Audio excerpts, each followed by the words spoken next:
ama hissedilenim. Ben ne kadar görünmez olursam projelerim o kadar başarıyla tasarlanmış ve uygulanmış demektir. Tıpkı sizi sizden fazla düşünen gizli bir kahraman gibi. Kahramanlık, kağıtla kalem bir araya geldiğinde geleceğe yön verebilecek kadar cesur olmaktır. Çünkü mühendislik, bilim ve doğa alanında tüm bilinenleri yine doğa ve insanlık için kullanmaktır. Tasarımda sadece estetiğin değil, sürdürülebilirlik, enerji verimliliği, çevre duyarlılığı gibi kavramların da altını çizmektir.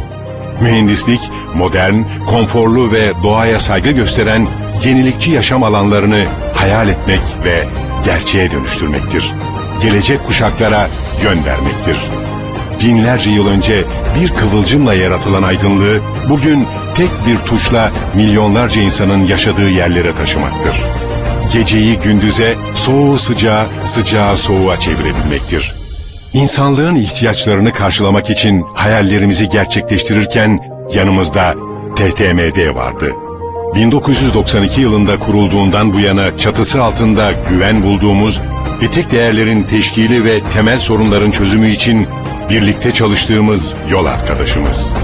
Farklı disiplinlerden gelen profesyonellerin ortak amaçlar için toplandığı TTMD, üyeler arasında iletişim ve tartışma ortamı yaratıyor, bilimsel ve teknolojik yayınlar yapıyor, üniversite, sanayi, işbirliğine destek veriyor, çevreci ve enerji verimli çözümlerin yaygınlaşmasını destekliyor, yurt dışındaki gelişmeleri izliyor ve sektörü yurt dışında temsil ediyor. Bizler tüm insanlığın iyi yaşam arayışına çözüm buluyoruz. Bizler yarınlarımızı şimdiden kuruyor ve daha sürdürülebilir bir dünya için çalışıyoruz. TTMD, 1992'den bugüne yaşam mekanlarında insanlığın konfor ihtiyaçlarını doğaya saygı göstererek sağlamak için var. Mühendislik mesleğini etik değerler doğrultusunda uygulamak için var. Türk Tesisat Mühendisleri Derneği. Gelin geleceği birlikte yaratalım.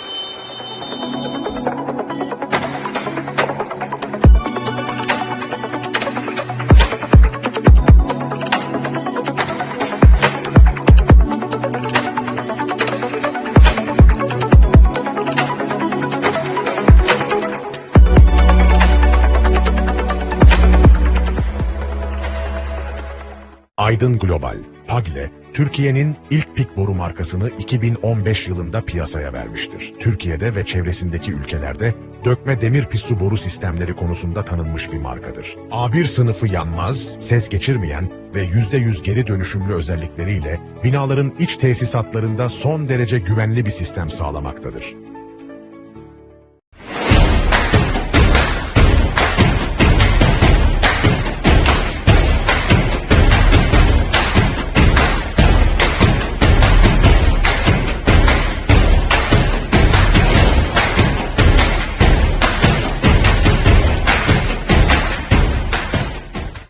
Don't you know, pump it up, you got to pump it up. Don't you know, pump it up, you got to pump it up. Don't you know?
Aydın Global, PAG ile Türkiye'nin ilk pik boru markasını 2015 yılında piyasaya vermiştir. Türkiye'de ve çevresindeki ülkelerde dökme demir pissu boru sistemleri konusunda tanınmış bir markadır. A1 sınıfı yanmaz, ses geçirmeyen ve %100 geri dönüşümlü özellikleriyle binaların iç tesisatlarında son derece güvenli bir sistem sağlamaktadır.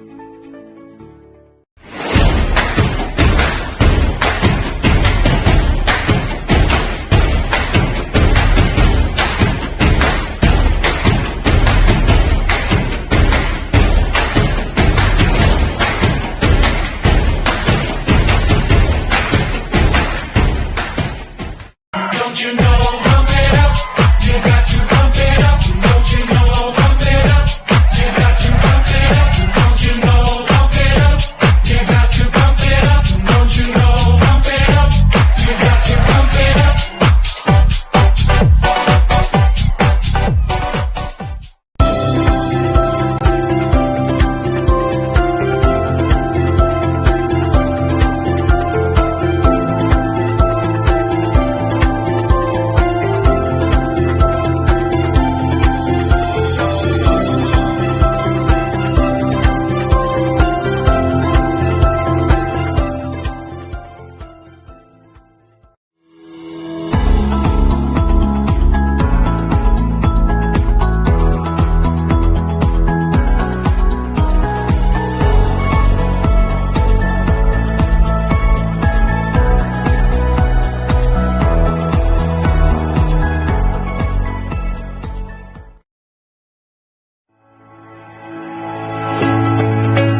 Aydın Global, PAG ile Türkiye'nin ilk pik boru markasını 2015 yılında piyasaya vermiştir. Türkiye'de ve çevresindeki ülkelerde dökme demir pissu boru sistemleri konusunda tanınmış bir markadır. A1 sınıfı yanmaz, ses geçirmeyen ve %100 geri dönüşümlü özellikleriyle binaların iç tesisatlarında son derece güvenli bir sistem sağlamaktadır.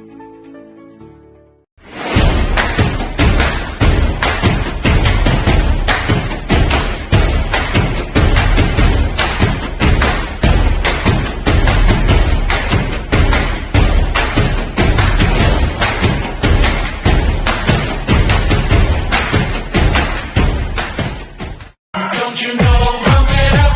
You got to pump it up. Don't you know, pump it up. You got to pump it up. Don't you know, pump it up.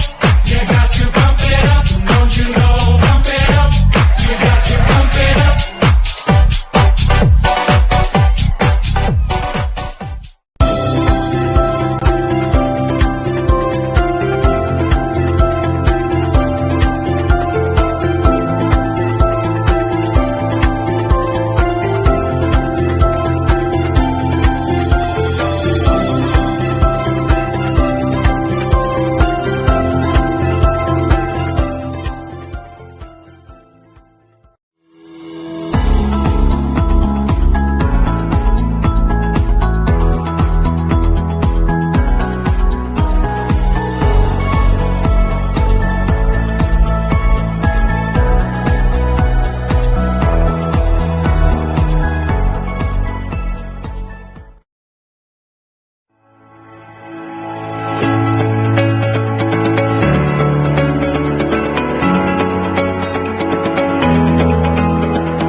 Aydın Global, PAG ile Türkiye'nin ilk pik boru markasını 2015 yılında piyasaya vermiştir. Türkiye'de ve çevresindeki ülkelerde dökme demir pissu boru sistemleri konusunda tanınmış bir markadır. A1 sınıfı yanmaz, ses geçirmeyen ve %100 geri dönüşümlü özellikleriyle binaların iç tesisatlarında son derece güvenli bir sistem sağlamaktadır.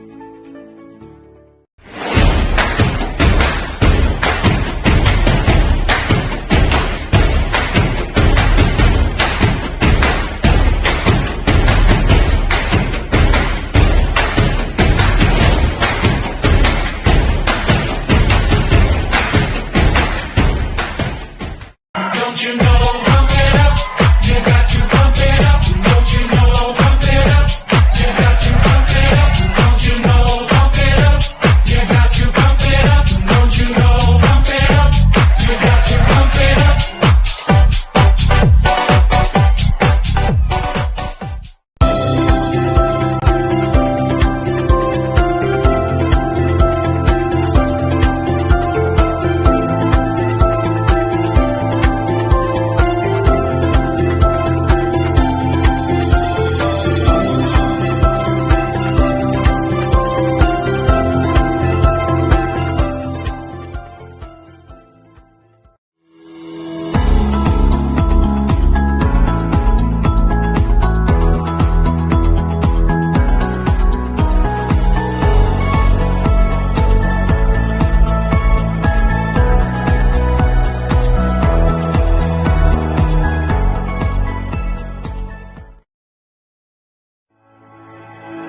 Aydın Global, PAGLE, Türkiye'nin ilk pik boru markasını 2015 yılında piyasaya vermiştir. Türkiye'de ve çevresindeki ülkelerde dökme demir pissu boru sistemleri konusunda tanınmış bir markadır. A1 sınıfı yanmaz, ses geçirmeyen ve %100 geri dönüşümlü özellikleriyle binaların iç tesisatlarında son derece güvenli bir sistem sağlamaktadır.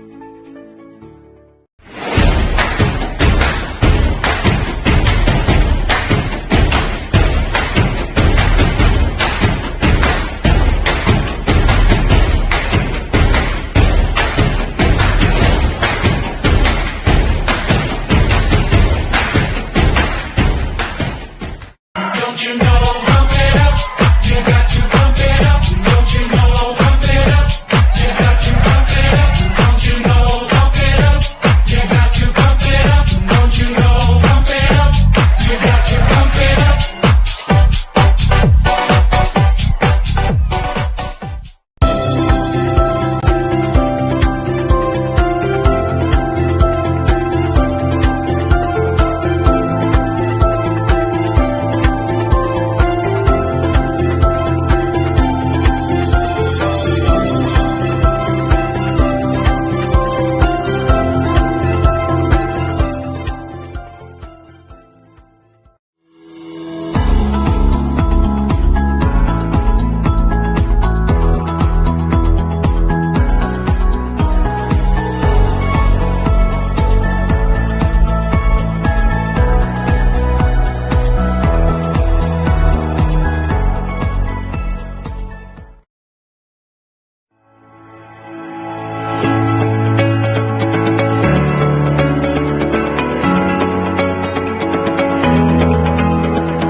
Aydın Global, PAGLE, Türkiye'nin ilk pik boru markasını 2015 yılında piyasaya vermiştir. Türkiye'de ve çevresindeki ülkelerde dökme demir pissu boru sistemleri konusunda tanınmış bir markadır. A1 sınıfı yanmaz, ses geçirmeyen ve %100 geri dönüşümlü özellikleriyle binaların iç tesisatlarında son derece güvenli bir sistem sağlamaktadır.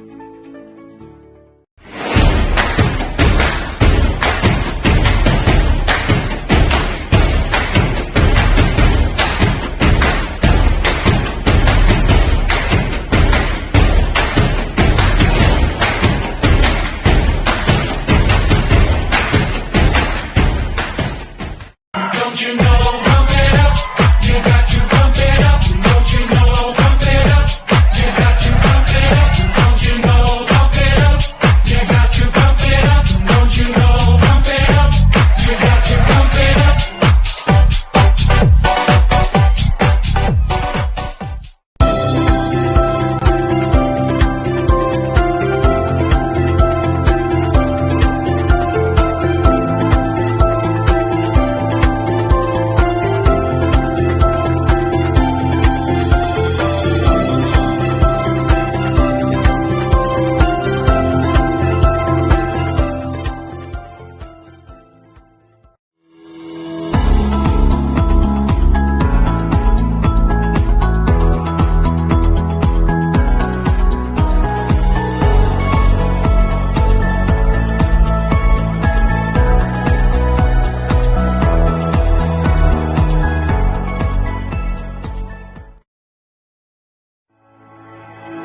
Aydın Global, PAGLE, Türkiye'nin ilk pik boru markasını 2015 yılında piyasaya vermiştir. Türkiye'de ve çevresindeki ülkelerde dökme demir pissu boru sistemleri konusunda tanınmış bir markadır. A1 sınıfı yanmaz, ses geçirmeyen ve %100 geri dönüşümlü özellikleriyle binaların iç tesisatlarında son derece güvenli bir sistem sağlamaktadır.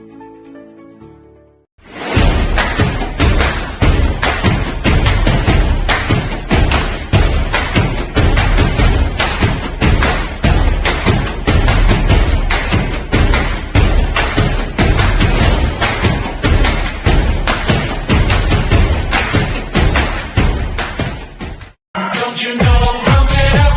You got to pump it up. Don't you know, pump it up. You got to pump it up. Don't you know, pump it up.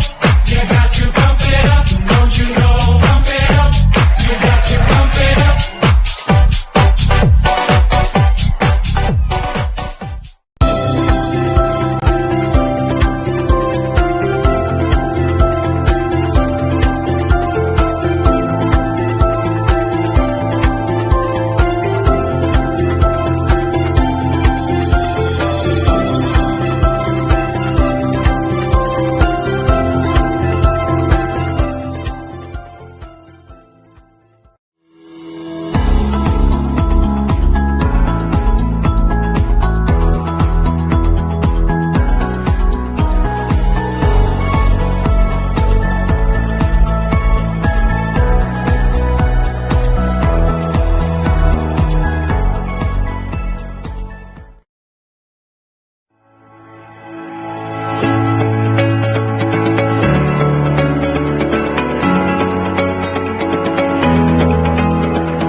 Aydın Global, PAGLE, Türkiye'nin ilk pik boru markasını 2015 yılında piyasaya vermiştir. Türkiye'de ve çevresindeki ülkelerde dökme demir pissu boru sistemleri konusunda tanınmış bir markadır. A1 sınıfı yanmaz, ses geçirmeyen ve %100 geri dönüşümlü özellikleriyle binaların iç tesisatlarında son derece güvenli bir sistem sağlamaktadır.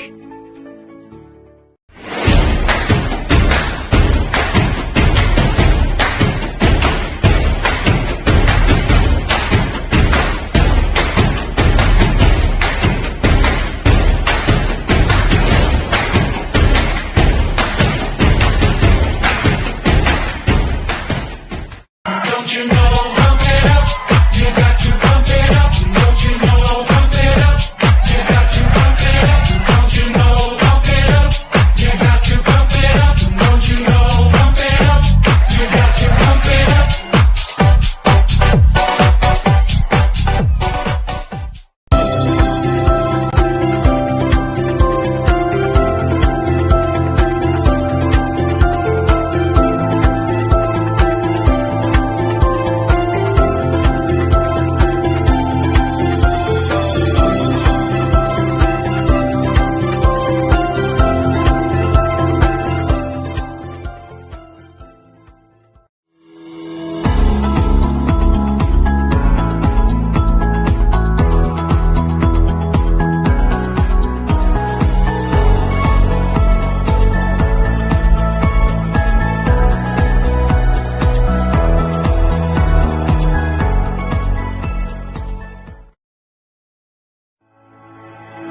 Aydın Global, PAGLE, Türkiye'nin ilk pik boru markasını 2015 yılında piyasaya vermiştir. Türkiye'de ve çevresindeki ülkelerde dökme demir pissu boru sistemleri konusunda tanınmış bir markadır. A1 sınıfı yanmaz, ses geçirmeyen ve %100 geri dönüşümlü özellikleriyle binaların iç tesisatlarında son derece güvenli bir sistem sağlamaktadır.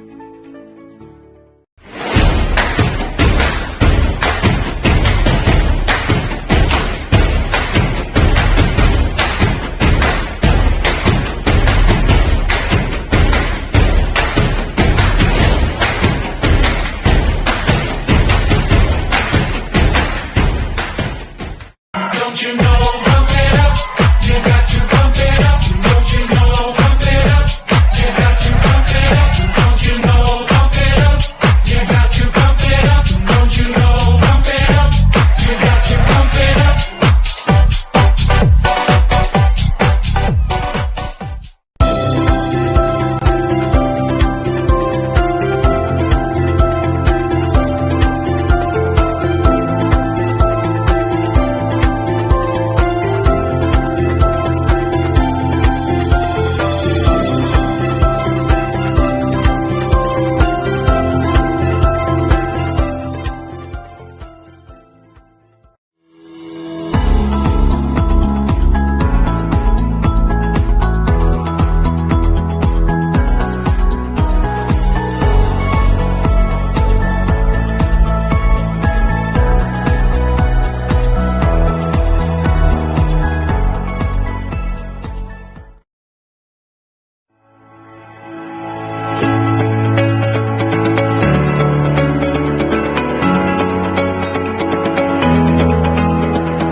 Aydın Global, PAGLE, Türkiye'nin ilk pik boru markasını 2015 yılında piyasaya vermiştir. Türkiye'de ve çevresindeki ülkelerde dökme demir pissu boru sistemleri konusunda tanınmış bir markadır. A1 sınıfı yanmaz, ses geçirmeyen ve %100 geri dönüşümlü özellikleriyle binaların iç tesisatlarında son derece güvenli bir sistem sağlamaktadır.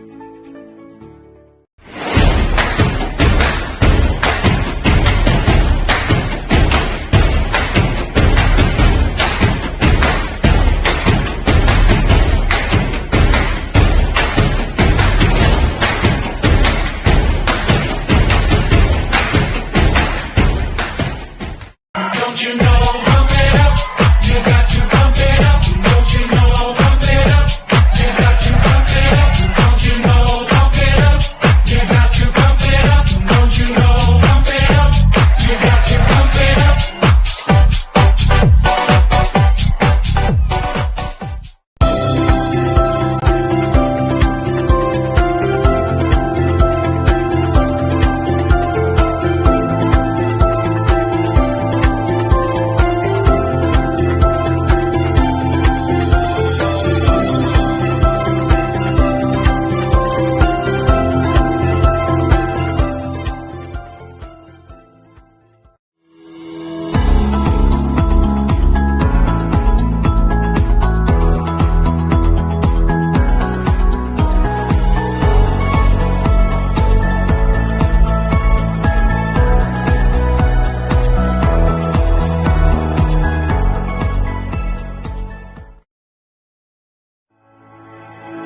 Aydın Global, PAGLE, Türkiye'nin ilk pik boru markasını 2015 yılında piyasaya vermiştir. Türkiye'de ve çevresindeki ülkelerde dökme demir pissu boru sistemleri konusunda tanınmış bir markadır. A1 sınıfı yanmaz, ses geçirmeyen ve %100 geri dönüşümlü özellikleriyle binaların iç tesisatlarında son derece güvenli bir sistem sağlamaktadır.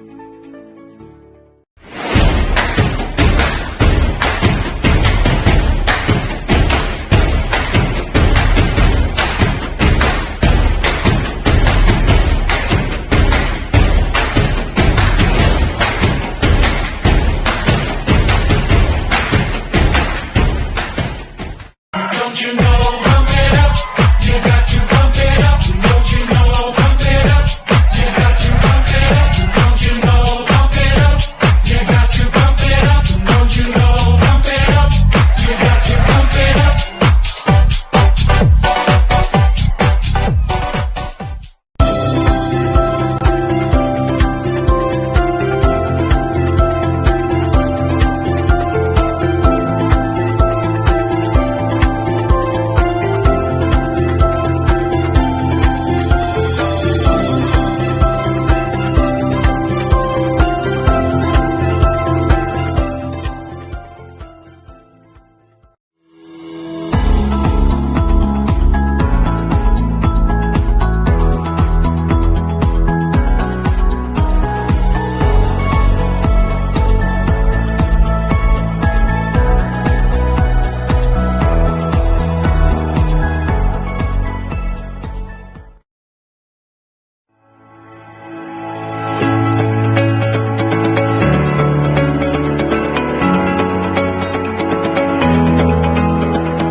Aydın Global, PAGLE, Türkiye'nin ilk pik boru markasını 2015 yılında piyasaya vermiştir. Türkiye'de ve çevresindeki ülkelerde dökme demir pissu boru sistemleri konusunda tanınmış bir markadır. A1 sınıfı yanmaz, ses geçirmeyen ve %100 geri dönüşümlü özellikleriyle binaların iç tesisatlarında son derece güvenli bir sistem sağlamaktadır.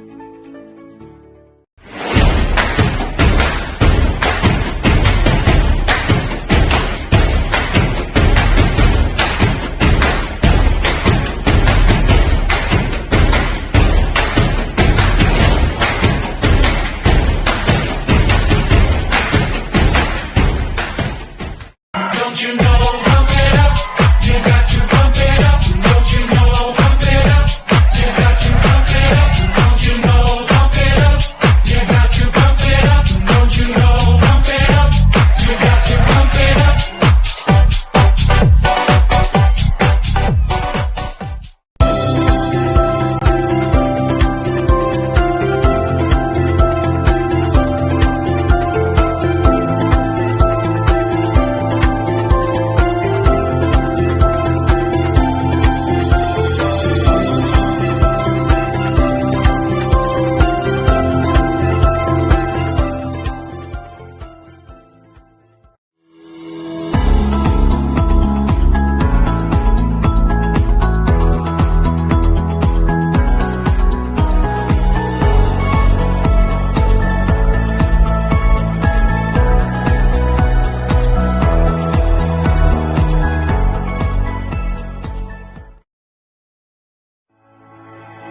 Aydın Global, PAGLE, Türkiye'nin ilk pik boru markasını 2015 yılında piyasaya vermiştir. Türkiye'de ve çevresindeki ülkelerde dökme demir pissu boru sistemleri konusunda tanınmış bir markadır. A1 sınıfı yanmaz, ses geçirmeyen ve %100 geri dönüşümlü özellikleriyle binaların iç tesisatlarında son derece güvenli bir sistem sağlamaktadır.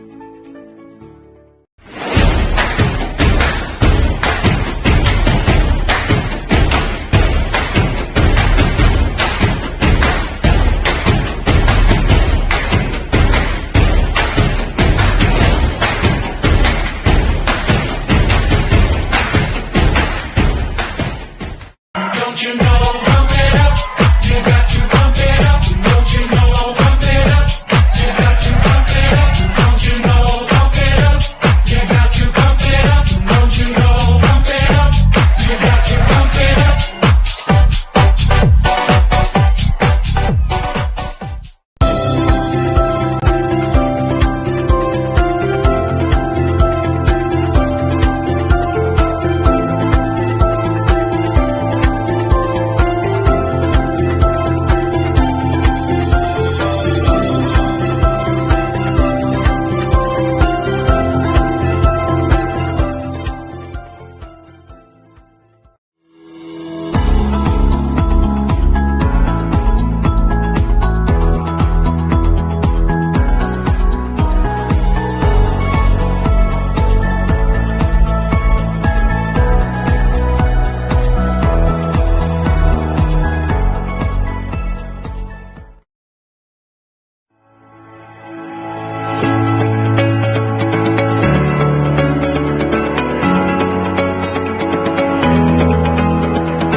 Aydın Global, PAGLE, Türkiye'nin ilk pik boru markasını 2015 yılında piyasaya vermiştir. Türkiye'de ve çevresindeki ülkelerde dökme demir pissu boru sistemleri konusunda tanınmış bir markadır. A1 sınıfı yanmaz, ses geçirmeyen ve %100 geri dönüşümlü özellikleriyle binaların iç tesisatlarında son derece güvenli bir sistem sağlamaktadır.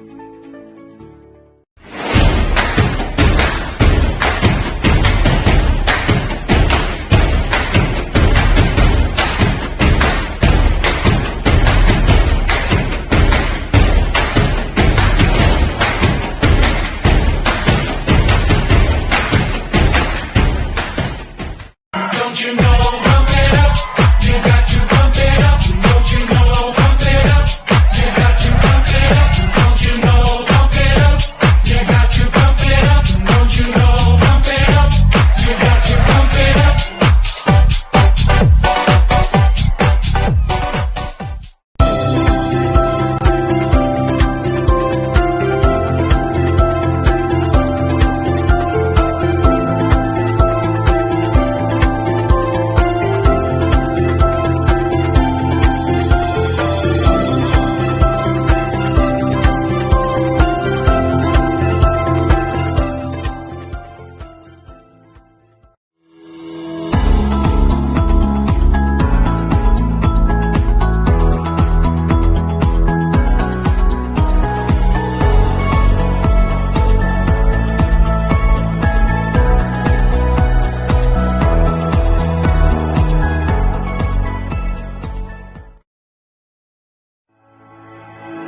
Evde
İnsanların ihtiyaçlarını karşılamak için çalışmalar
Dear guests, esteemed colleagues, and valued stakeholders of the building and HVAC sector, welcome to the 17th International HVAC+R Technology Symposium organized by the Turkish Society of HVAC and Sanitary Engineers, TTMD. On behalf of the organizing committee, I am Professor Dr. Gülsu Ulukava Karputlugil, and it's my great pleasure to greet you all with respect and warm regards. Due to the pandemic and affecting the entire world in 2030, the 14th TTMD Symposium, originally planned for that year, was held online. The 2022 and 2024 Symposia also continue to take place fully on online platforms. This year, we are excited to be able to hold our symposium face-to-face once again. We are very pleased to bring the sector together in person after such a long time. Turkish Society and HVAC and Sanitary Engineers, TTMD, was founded in 1992 with the goal of improving and fostering the services provided by mechanical engineers in heating, refrigerating, ventilating, air conditioning, plumbing, insulation, and control areas of the building industry. Today, TTMD has become an association where professionals from different disciplines, such as designers, consultants, manufacturers, installers, operators, academicians, come together on a common platform for shared goals. Since its establishment, many distinguished individuals have served as president of the TTMD Board of Directors. We remember all of them with respect and gratitude and wish those who are with us long and healthy lives. Among these presidents was our esteemed elder and colleague, Mr. Erdinç Boz, who served as president of the board during the 6th term. Sadly, he passed away this year on 17th of March. Born in 1948 and one of the founding members of TTMD, Mr. Bo's vision, leadership, and contribution to the HVAC+R community will always be remembered with deep respect and gratitude. May he rest in peace. The theme of our symposium this year is artificial intelligence in buildings and HVAC applications. Artificial intelligence has entered our lives with remarkable momentum over the last years. As with every major innovation, it first created a certain degree of fear and concern, followed by deep curiosity. Today, I believe we are now in process of acceptance with a growing awareness of both its advantages and its challenges. We are all trying to develop the skills needed to use the artificial intelligence in ways that create real benefit. At this point, what awaits the building sector and its professional community? This is a central question that we will examine deeply throughout today and tomorrow's sessions. During our symposium, we will have the opportunity to discuss this topic from multiple perspectives, together with highly respected and distinguished experts in the field. Tomorrow, we will also host a panel entitled The Future of Data Centers, focusing on data centers which constitute one of the fundamental infrastructures feeding artificial intelligence. I sincerely hope that this symposium will be informative, inspiring, and productive for all participants and stakeholders. I would also like to express my heartfelt thanks to all esteemed members of the organizing committee for their dedicated work and valuable contributions. As I concluded my remarks, I would like to invite the 70th term president of TTMD, Mr. Seçil İskender, to the stage. Mrs. Seçil İskender, sorry.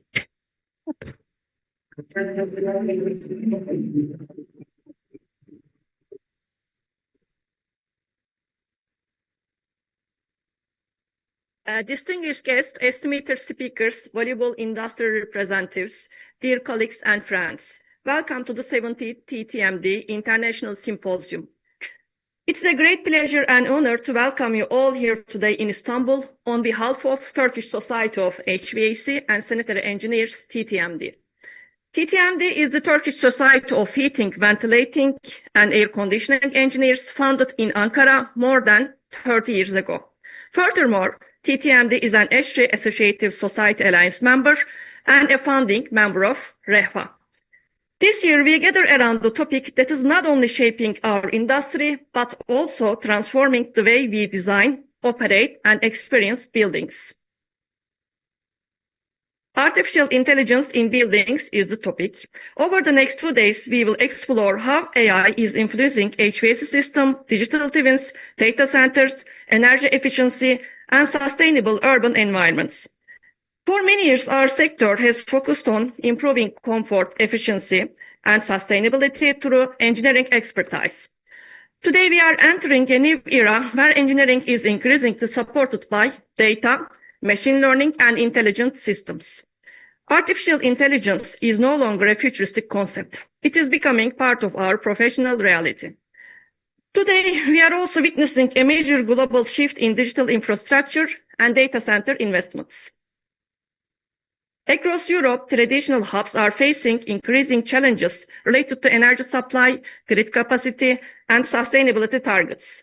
As a result, new investments are gradually expanding toward alternative regions with strong connectivity, strategic geographical advantages, and growing infrastructure potential like Turkey.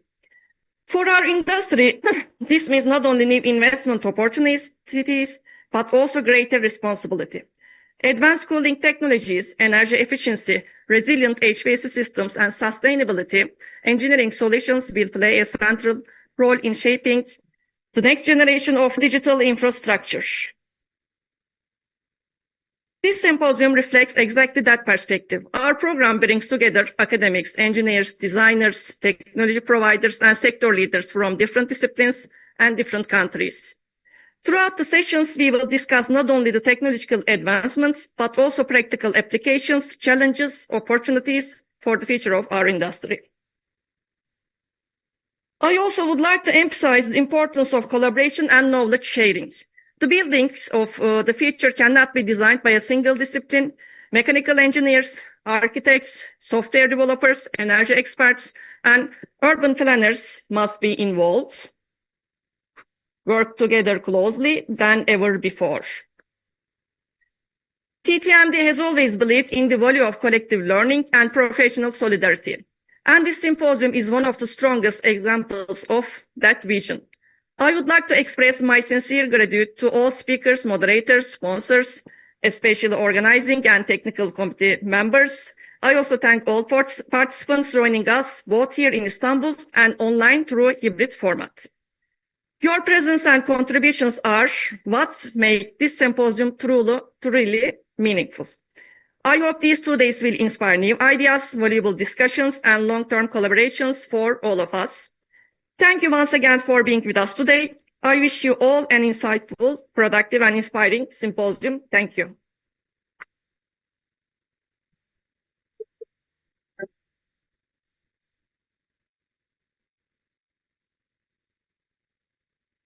Thank you, Mrs. Iskender. Now, I would like to invite Mr. Yunus Yener, President of the Chamber of Mechanical Engineers, to the stage, please.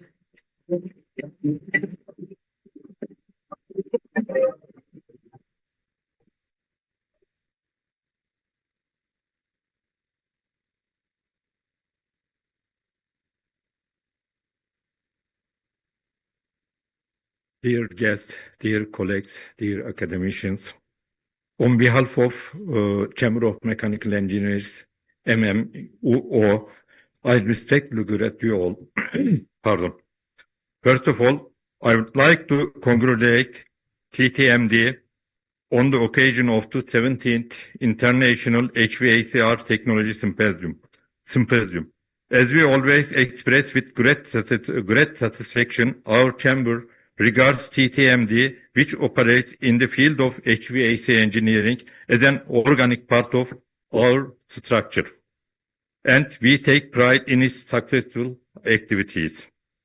The professional cooperation and solidarity between MMO and TTMD has always held great importance not only for the development of the sector, but also for the social responsibility of engineering, which talked about this subject the president of TTMD. In recent years, TTMD symposiums and sectoral activities have increasingly focused on energy efficiency, sustainable buildings design, digital monitoring systems, and smart engineering applications. This clearly demonstrates that the global transformation taking place in our field is being closely followed in our country as well. We highly value this approach. Today, the symposium main theme, artificial intelligence in HVAC applications, represent the beginning of a new era in our industry. HVAC systems are no longer considered merely mechanical infrastructure. They are evolving into intelligent systems capable of generating data, learning, analyzing conditions, and optimizing energy consumption. Through AI-supported applications, it's becoming possible to reduce building energy consumption, improve indoor air quality, and enhance predictive and preventive maintenance practices. Particularly in large-scale buildings, the integration of building management systems with sensor technologies and data analytics provides significant economic and environmental benefits through more efficient operations. However, as with all technological developments, we believe that artificial intelligence application should not be viewed only as technical innovation, but also evaluated in terms of public benefit, efficient use of energy resources, environmental sustainability, and public health. Because engineering is not only about developing technology, but also creating solutions that improve quality of life. We strongly believe in preserving an understanding of engineering that is based on scientific knowledge, public interest, professional ethics, and social responsibility. For this reason, we also consider to continue strengthening of solidarity and cooperation between TTMD and MMO to be a great value.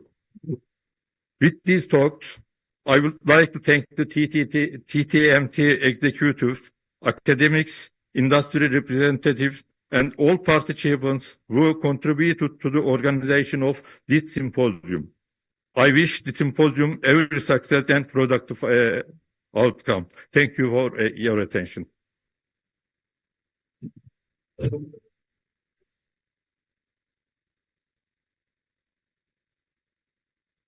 Thank you, Mr. Yunus Yener. To continue with the opening remarks, I now would like to invite Mr. Mehmet Şanal, President of the Turkish Climatization Council, to the stage, please.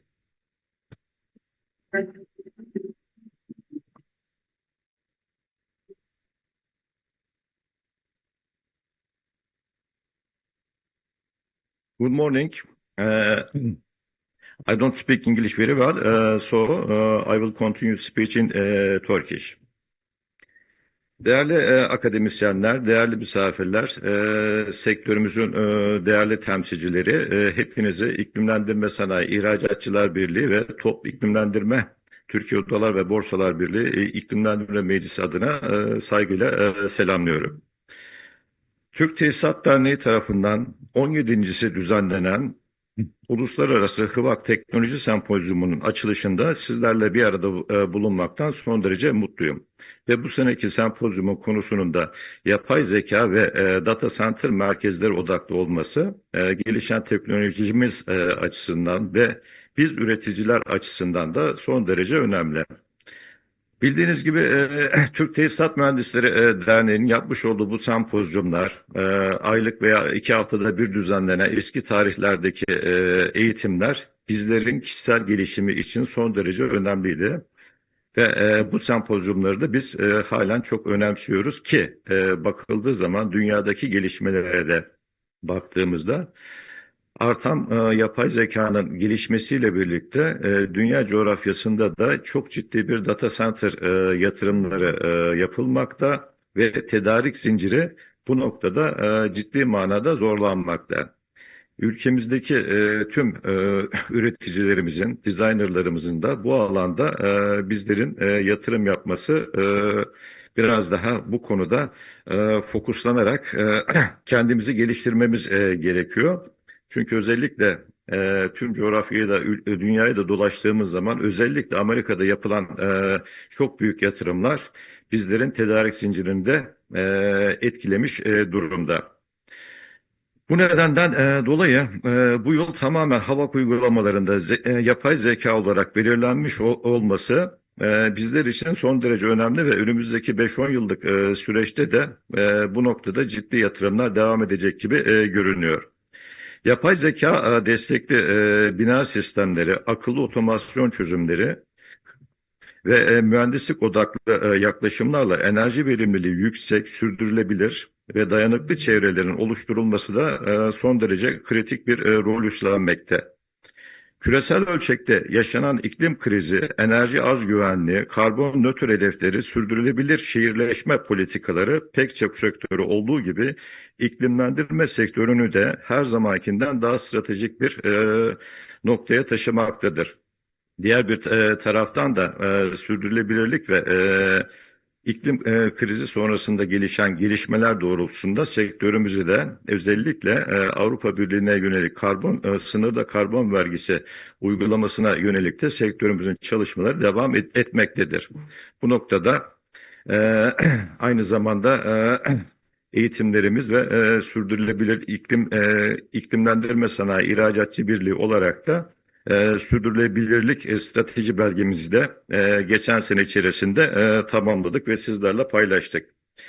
Sektörümüzün dünya genelindeki formatına, durumuna da baktığımızda iklimlendirme sektörünün toplam dünyadaki dış ticaret hacmi yaklaşık 605 milyar dolarlık bir dış ticaret hacminden bahsediyoruz ve ülkemizin de bu alandaki durumu ihracat sıralamasında 18. Sıradayız. İthalat sıralamasında ise 19. Sıradayız. Yani iyi bir konumdayız ama baktığımızda bizim hedefimiz önümüzdeki 5 yıllık periyotta ihracatta 15. Sıralara gelmeyi hedefliyoruz. Bunun için de bizlerin ciddi bir organizasyon yaparak üretim kapasitelerimizi arttırmamız gerekmekte.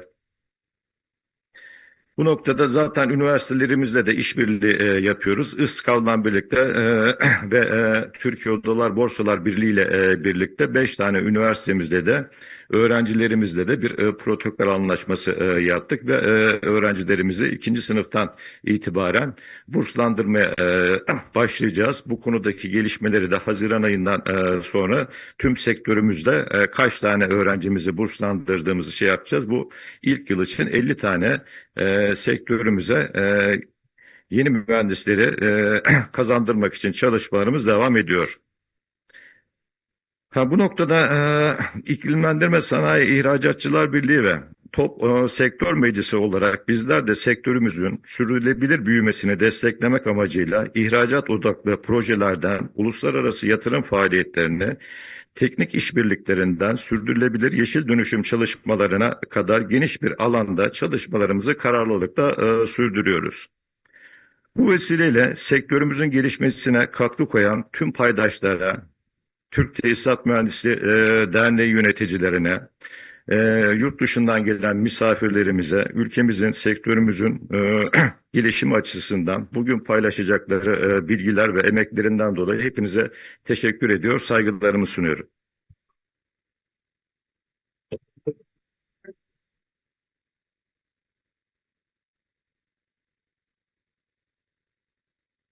Thank you, Mr. Mehmet Şanal. Now, we have completed the opening speeches. I would like to once again thank all speakers. Now it's time for my conversation with artificial intelligence.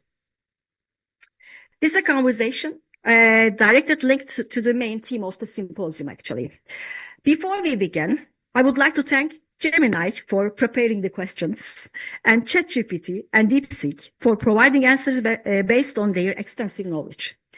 This conversation has been developed as a synthesis of the responses given by both artificial intelligence tools to the same questions. The final arrangement of the conversation was carried out using Spectre. Let's begin then. Okay. Hello, Elena. Hello, Nathan. Today, here at TTMD's 70th International HVAC Technology Symposium, we will be discussing how artificial intelligence is influencing building and HVAC sector. Are you ready? Hello, Gulsu. Thank you very much for including me in your symposium. I respectfully greet all the guests. My name is Elena, and I look forward to answering your questions. Hello, Gulsu.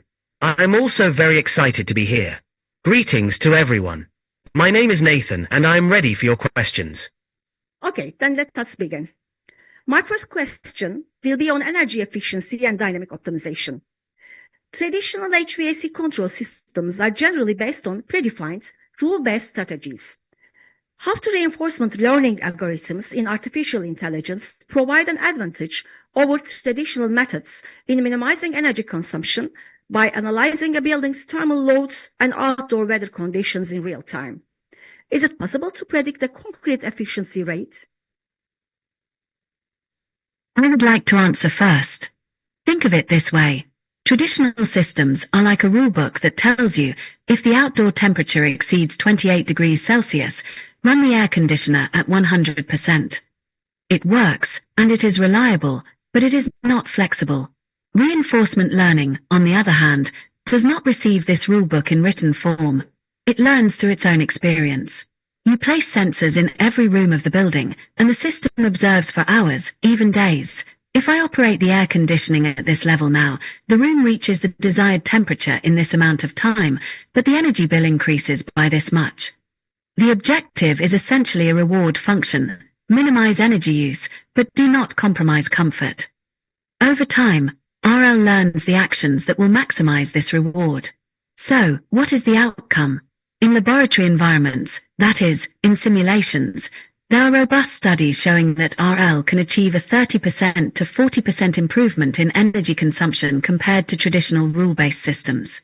Some studies even suggest that this figure can reach up to around 58%. However, these numbers may sound somewhat like ideal conditions. In the real world, the figures are generally more modest. Still, in widespread real building applications, energy savings of around 15% to 25% are considered a quite achievable target. When it comes to real-world challenges, things become a little more complicated. RL learns very well in simulation, but when it is first deployed in an actual building, it may almost react as if to say, "What kind of place is this?" Sensors may send faulty data, people may open windows, or an unexpected heat wave may occur. That is why the greatest challenge in real-world applications is what we call the simulation-to-reality gap. In other words, an algorithm that works perfectly in simulation may make quite unreasonable decisions during its first week on site. For this reason, in real buildings, hybrid systems are generally used during the initial months. Traditional rules softly constrain the RL system, while RL gradually learns and adapts to the actual building. There is also another important point. For RL to work effectively, it needs high-quality, high-resolution data. Temperature, humidity, occupancy, air quality, outdoor weather forecasts for each room. If the infrastructure to collect this data is not available, RL remains little more than a promising idea. In addition, the people operating these systems also need to adopt a somewhat different mindset. In a facility where someone says, "I have been operating this boiler this way for 20 years, it may not be easy to accept an RL system saying, "Stop the boiler now and restart it in 1 hour because the sun will begin hitting the west facade." In other words, change management is just as important as the technology itself. Thanks. So, Nathan, what do you think about this? Well, this is how I would interpret it. It would not be realistic to expect artificial intelligence to deliver a miraculous energy saving rate that remains the same under all conditions. However, in buildings with a strong data infrastructure, dynamic load variations, and existing control strategies that are not yet sufficiently optimized, it may be realistic to speak of an energy saving potential in the range of 10% to 20%. In more advanced applications, this figure may increase, especially when AI is used together with digital twins, weather forecasting, occupancy prediction, and demand-side management. However, success here depends not only on the algorithm itself, but also on the accuracy of sensors, the quality of the building automation system, the ability of the system to operate within safe limits, and the correct definition of comfort criteria. Ultimately, the main advantage of reinforcement learning over traditional rule-based controls is that it does not treat the building as a static system, but rather as a constantly changing and learnable dynamic organism. From an HVAC perspective, this is where the real transformation begins. Energy efficiency is no longer achieved only through the selection of more efficient equipment, but also through improving the quality of real-time operational decisions. Therefore, AI-supported HVAC control should be seen as the next-generation operational intelligence layer of the energy efficiency agenda. Okay, thanks. So, let us now move to the issue of the digital twins. How does the integration of artificial intelligence with digital twin technology in HVAC systems affect the operational life of buildings? More specifically, what kind of saving potentials in operating expenses or OPEX can be created through predictive maintenance by enabling intervention before a system failure actually occurs? Imagine installing a digital twin for a building's HVAC system. In a way, it is like giving the building its own MRI device. In traditional systems, you usually notice a problem only after a fault has occurred. If you are lucky, a small warning light comes on. If not, one day the air conditioning suddenly stops and everyone in the office starts sweating. This is what we call reactive maintenance. The fault occurs, you become aware of it, and then you intervene. A digital twin plays a completely different game. It continuously collects real-time data from temperature sensors in every room, vibration data from fan motors, and even outdoor weather forecasts. Using this data, it creates a virtual copy of the building. Artificial intelligence then works on this copy and starts asking questions such as, what does it mean if the vibration frequency of this fan begins to change? Or if this valve opens 5 seconds later than usual, what might happen 3 months from now? This is where predictive maintenance comes into play. Before a failure actually occurs, artificial intelligence may detect an emerging anomaly days, or even weeks, in advance and say, in effect, there is something unusual happening in this compressor. It will probably fail in about 2 weeks. It would be better to send a technician today, change the oil, and solve the problem before it grows. How does this affect the operational life of the building? Quite simply, when you provide this kind of early diagnosis for the equipment, you extend its service life. If a chiller would normally operate for 15 years, predictive maintenance may help extend that period up to 20 years. This is because small problems are solved before they become major ones, and the chain reactions caused by large failures are avoided. Research suggests that this extension may reach around 20% to 30% at the equipment level. In other words, you are effectively helping the building remain younger for longer. Okay, Elena, thanks. And Nathan, what do you think about OPEX perspective? From an operating expenses perspective, we need to speak of 2 types of savings potential here. The first is direct maintenance cost. Unnecessary part replacements, unnecessary service visits, emergency intervention costs, and expenses caused by unplanned downtime are reduced. The second is energy cost. HVAC equipment that is moving toward failure or operating inefficiently often consumes excessive energy for a long period before the system actually stops. Therefore, predictive maintenance affects not only the maintenance budget, but also the energy performance of the building. If we are to give concrete figures, it would not be correct to state a single number that applies to every building. However, both the literature and industry reports indicate that predictive maintenance can provide approximately 8% to 12% additional savings compared to traditional preventive maintenance. Compared to reactive maintenance, that is, an approach where intervention takes place only after a failure occurs, improvements in total maintenance costs may reach the order of 20% to 40%. More recent studies on artificial intelligence and digital twins for HVAC systems also report results such as an approximately 30% reduction in maintenance costs, fault detection accuracy above 90%, and a significant increase in equipment reliability. In addition, a 2025 study states that an AI-based predictive maintenance strategy achieved an annual saving of approximately 10.6% in HVAC electricity consumption. In summary, the greatest contribution of integrating digital twins with artificial intelligence is that it allows us to treat HVAC systems not merely as equipment that fails, but as assets that can be continuously monitored and whose performance can be actively managed. This approach makes both energy consumption and maintenance costs more visible and more manageable throughout the operational life of the building. When supported by a well-designed sensor infrastructure, reliable data flow, and appropriate algorithms, it is possible to speak of a more cautious but realistic savings potential of around 10% to 20% in operating costs. In more complex systems, especially where the existing maintenance approach is reactive, this figure may rise to higher levels. However, the critical point is this: a digital twin does not generate savings by itself. Savings are created when the information obtained from the digital twin is transferred into operational decisions. If the system collects data, but this data is not reflected in maintenance planning, control strategies, energy management, and operational procedures, then the digital twin remains nothing more than an expensive monitoring tool. By contrast, when AI-supported predictive maintenance is integrated into decision-making processes, it becomes a powerful operational tool that extends the service life of HVAC systems, reduces sudden failures, makes energy waste visible, and lowers operating expenses. However, there is also another important point. A digital twin is not a set it up once and forget about it type of system. It requires a sensor infrastructure that continuously feeds it with data. Will there be separate sensors for each room, or will sensors be installed by zone? Which data will be collected?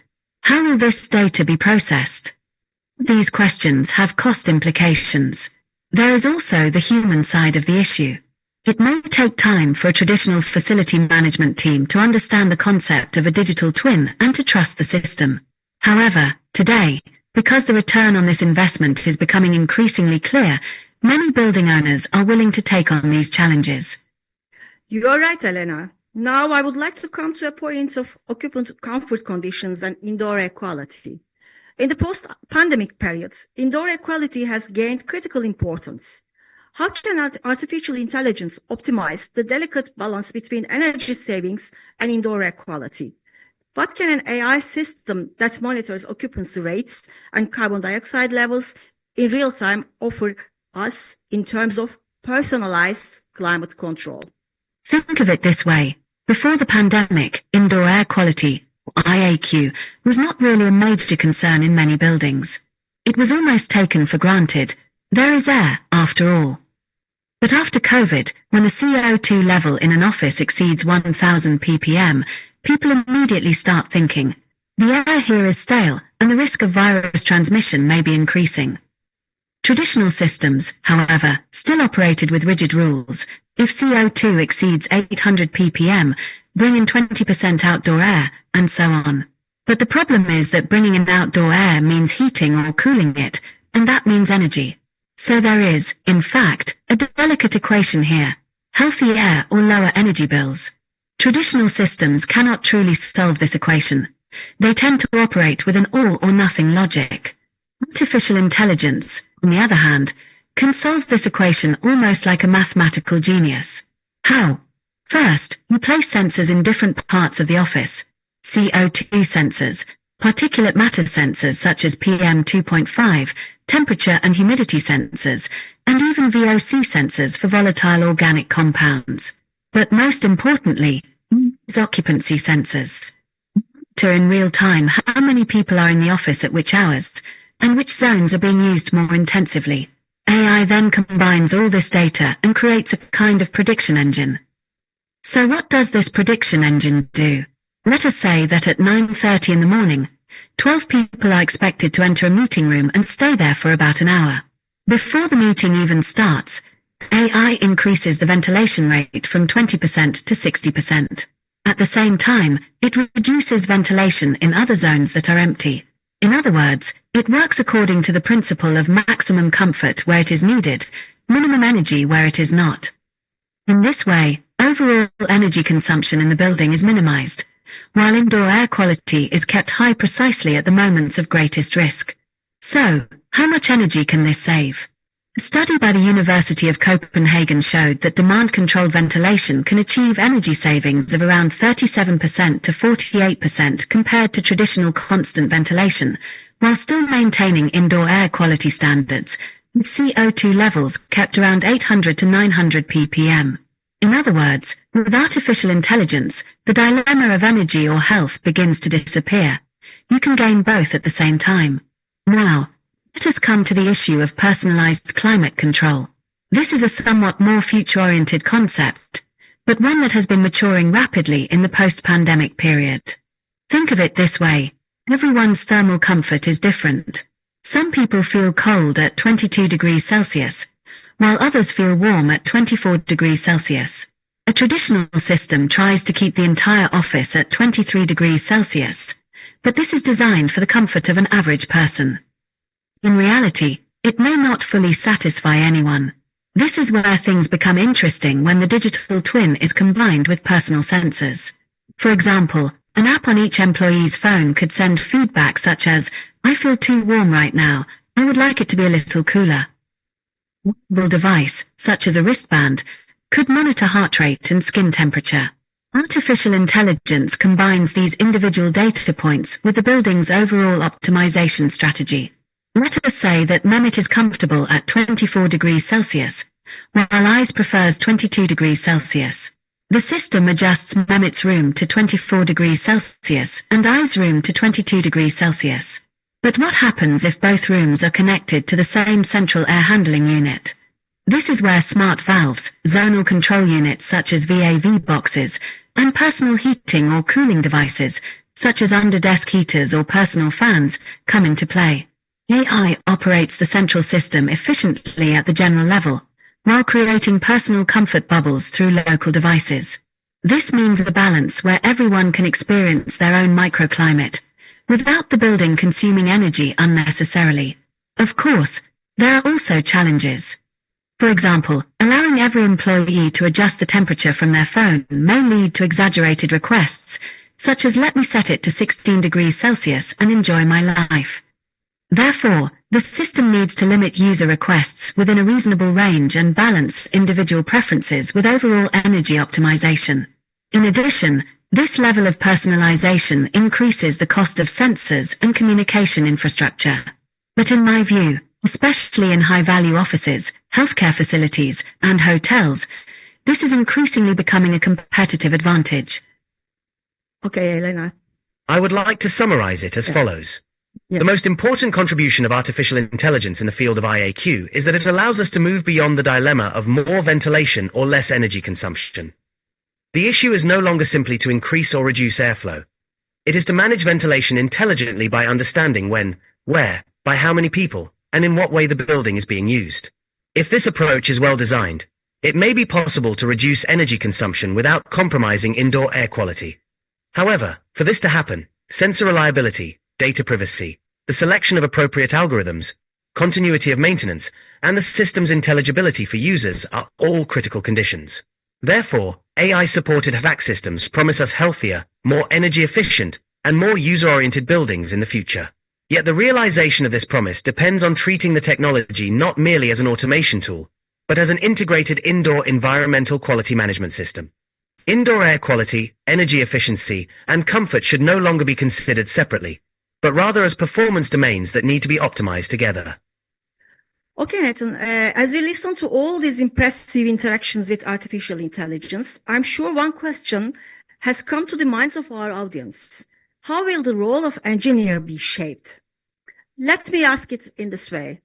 In the engineering and design phase, generative design tools can simulate thousands of different piping and ductwork scenarios with seconds. Does this transform the role of HVAC and designers from engineers who produce drawings into creators who interpret data? And how can the margin of error in the design process be minimized? I think this question captures the transformation of the design profession very well. Artificial intelligence and generative design tools do not eliminate the role of the HVAC designer. However, they do shift the center of gravity of that role. In the traditional process, the engineer or designer would largely develop system schematics, draw piping and ductwork routes, resolve clashes, determine equipment capacities, and produce project documentation. Generative design tools, however, can now automatically generate a very large portion of these options, compare alternative routes, and rank different scenarios according to criteria such as pressure losses, energy consumption, initial investment cost, maintenance accessibility, fire safety, and architectural coordination.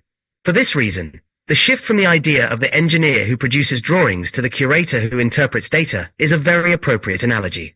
However, I would expand this definition slightly. The HVAC designer is no longer only the person who interprets data, but also the person who correctly defines the design problem, determines the boundary conditions, specifies the criteria according to which the algorithm will generate solutions, and evaluates whether the results are truly applicable from an engineering perspective. In other words, human expertise does not disappear. It moves toward a higher-level role of decision-making, supervision, and critical evaluation. The strength of generative design lies in its ability to rapidly scan a much larger number of alternatives than a human designer could test within a short period of time. For example, in a hospital, airport, hotel, or large mixed-use building, duct routing is not merely a matter of finding the shortest distance. Ceiling voids, structural systems, fire zones, shaft locations, architectural suspended ceiling decisions, acoustic requirements, hygiene conditions, maintenance access, and coordination with other mechanical and electrical systems must all be considered simultaneously. Generative design tools have the potential to evaluate these complex parameters together. This provides highly valuable decision support, especially in the early stages of design. Okay, Nathan, but what are the risks? However, I must certainly add this caution. Generative design does not replace the engineer. It elevates the engineer's work to a much higher level. Because while artificial intelligence searches for the most optimal solution, it may sometimes overlook the soft constraints of the real world. For example, a maintenance team must be able to access a valve easily, but the shortest piping solution may place that valve in an inaccessible location. The most efficient duct route may pass directly in front of a fire alarm detector. This is exactly where the engineer's field knowledge and practical judgment come into play. In other words, a solution proposed by generative design cannot be used as a ready-made prescription without first passing through the engineer's professional filter. There is one final point. Engineers who use these tools need to know how to ask the right questions. If you tell artificial intelligence, minimize energy consumption, it may produce a design where maintenance costs increase significantly. If you say, minimize initial investment cost, operational costs may rise. Therefore, the curator engineer is not only the person who selects the best scenario, but also the person who defines the optimization parameters in the most accurate way. This is, in fact, a point where engineering knowledge becomes even more valuable. In summary, generative design is like leaving the drafting table and moving into the strategy room. The margin of error is reduced, design time may be shortened by 70% to 80%, and the engineer's role shifts from being a drawing machine to becoming a curator who interprets data and makes strategic decisions. But this kind of curatorship is not like looking at paintings in an art gallery. It requires serious engineering knowledge, field experience, and system integration competence. Perhaps what the sector will need in the coming years is engineers who are truly generative design literate. I also would like to add that artificial intelligence and generative design do not make the HVAC designer unnecessary. On the contrary, they push the designer toward a more qualified form of expertise. Because the real value is no longer only in drawing the line, but in being able to explain why that particular line is the right one. The designer becomes a decision maker who selects, among the alternatives generated by the algorithm, the most balanced solution in terms of energy, cost, comfort, maintenance, safety, and feasibility. The way to reduce the margin of error is not to remove the human from the process, but to position human expertise at the right points. Well-defined design criteria at the early stage, reliable BIM data, automated rule checks, validation through simulation, interdisciplinary coordination, and, finally, review by experienced engineers must all work together. When established in this way, generative design ceases to be merely a tool that rapidly produces alternatives. It becomes part of a less error-prone, more transparent, more traceable, and more performance-oriented HVAC design process. In conclusion, the role of the HVAC designer is indeed changing. However, this change should not be seen as a transfer of authority from the designer to the algorithm, but rather as a new form of collective intelligence that improves the designer's quality of decision-making. The HVAC designer of the future will be an expert who understands engineering principles, can read and interpret data, and can critically evaluate the outputs produced by artificial intelligence tools. This makes the profession not less technical, but, on the contrary, more strategic and more holistic. Yes, you are right, actually. After these candid explanations, I would like to ask you one final question. Under all these conditions, shall we also consider the ethical dimensions of the issue? Smart buildings collect enormous amounts of data. Does the vulnerability of AI-based HVAC systems to cyber attacks constitute a risk? In addition, what are the most critical measures that sector stakeholders should take regarding the privacy and security of data collected from buildings? Think of it this way. Cybersecurity is, in fact, something like the Achilles heel of smart buildings. The more data you collect, the more doors you potentially open. For example, an attacker could shut down the air conditioning in the middle of summer and make everyone uncomfortable. That would be bad, of course, but it would still be only a loss of comfort. The more alarming dimension is this. The same attacker could attempt to manipulate the system in a way that creates a serious safety risk, or could stop the cooling system of a server room and cause million-dollar equipment to overheat. There is even a real-world example from the past. A major data breach at a large retail company did not begin through the main IT systems, but through the weak credentials of an HVAC contractor. In other words, the HVAC system can become the back door of the building. So why are we so vulnerable? Because there is a painful mismatch in the world of smart buildings. On one side, building control systems, BMS platforms, often run on very old technologies. Some even use software for which the manufacturer no longer provides updates. Connecting such systems to the internet is like putting Formula One tires on a vintage car and driving it onto the highway. On the other side, responsibilities are often fragmented. Who is responsible for the air conditioning system? The mechanical engineer, the IT department, the external service contractor. This uncertainty can quickly turn into a "is it your responsibility or mine?" situation when a security vulnerability appears. Attackers love exactly these grey areas. There is also another point. While artificial intelligence helps us by detecting anomalies, hackers can also use the same artificial intelligence to discover previously unknown zero-day vulnerabilities in software at incredible speed.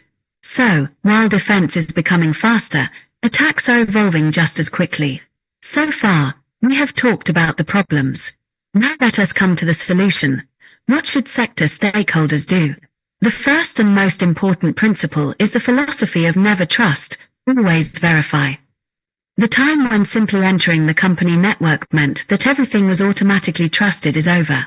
In other words, even your HVAC system should be able to ask, "Who are you, and why are you sending this command?" Networks must be strictly segmented. The office Wi-Fi network and the HVAC control network should never be the same network. The second critical measure concerns privacy. A thermostat reporting that the room temperature has increased may seem very innocent, does it not? But when this data is cross-referenced with time patterns, highly sensitive information can emerge, such as company executives were in a meeting at 10 o'clock. Therefore, data should be encrypted before going to the cloud, and wherever possible, anonymous behavioral labels should be used instead of personally identifiable data. A third point is the principle of privacy by design. In other words, when setting up the system, we must ask from the very beginning, what could this data be used for in the future, and design the architecture accordingly. If a user says, "Delete my data," the system must be able to truly delete that data, including backups. Otherwise, regulations such as the GDPR may lead to very serious penalties. The fourth measure may sound a little like fighting fire with fire. We must also use artificial intelligence for defense. Static firewalls are no longer sufficient. Anomaly detection systems that learn the normal behavior of the system and can say, for example, "This valve opened 2 seconds later than usual." This may be an anomaly. Finally, and perhaps most importantly, there is the human factor. Even the strongest password can be defeated if a user decides to click a suspicious link in an email. That is why cybersecurity awareness training is essential for everyone, from facility managers to security personnel. Sometimes even well-intentioned teams may say, "This security setting is slowing down the HVAC system," and disable security protocols. That may be one of the greatest vulnerabilities of all. I would summarize it as follows. Smart buildings are no longer merely physical structures that consume energy. They are also digital infrastructures that generate data. Therefore, we must treat HVAC systems not only as mechanical systems, but as cyber-physical systems. AI-based HVAC applications offer significant opportunities in terms of energy efficiency, comfort, and maintenance. However, if the security of these systems is not properly ensured, the very same connectivity can turn into a serious vulnerability. In conclusion, the most critical measures include a secure-by-design approach, network segmentation, strong authentication, regular software updates, data minimization, anonymization, monitoring of access logs, auditability of AI decisions, and the clear definition of responsibilities among all stakeholders. The smart building of the future must not only be energy efficient and comfortable, it must also be secure, privacy-conscious, and digitally resilient. AI-supported HVAC systems can become truly sustainable technologies only within such a security and ethical framework. Excellent. Thank you very much. This has been a highly informative and inspiring conversation. Thank you once again for this wonderful 5-question conversation. I am sure these topics will be widely discussed during the symposium, and I hope my contribution will be of some use. I wish you every success. I would also like to thank you for allowing us to contribute to your symposium, and I wish you every success in the symposium that will continue today and tomorrow. Okay, thanks once again, both of you. We have now come to the end of this conversation with artificial intelligence. I would like to sincerely thank to Elena, representing DeepSeek, and Nathan, representing ChatGPT, for their highly impressive responses and realistic perspectives. We will now have a coffee break now. And after the break, we have 3 distinguished speakers. So we will meet on, I think, half an hour later.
Aydın Global, PAGLE, Türkiye'nin ilk pik boru markasını 2015 yılında piyasaya vermiştir. Türkiye'de ve çevresindeki ülkelerde dökme demir pissu boru sistemleri konusunda tanınmış bir markadır. A1 sınıfı yanmaz, ses geçirmeyen ve %100 geri dönüşümlü özellikleriyle binaların iç tesisatlarında son derece güvenli bir sistem sağlamaktadır.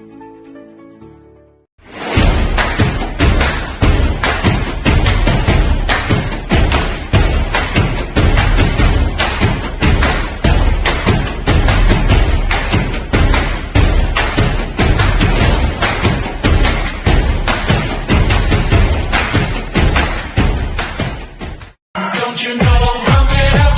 You got to pump it up. Don't you know, pump it up. You got to pump it up. Don't you know, pump it up. You got to pump it up. Don't you know, pump it up. You got to pump it up.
Aydın Global, PAGLE, Türkiye'nin ilk pik boru markasını 2015 yılında piyasaya vermiştir. Türkiye'de ve çevresindeki ülkelerde dökme demir pissu boru sistemleri konusunda tanınmış bir markadır. A1 sınıfı yanmaz, ses geçirmeyen ve %100 geri dönüşümlü özellikleriyle binaların iç tesisatlarında son derece güvenli bir sistem sağlamaktadır.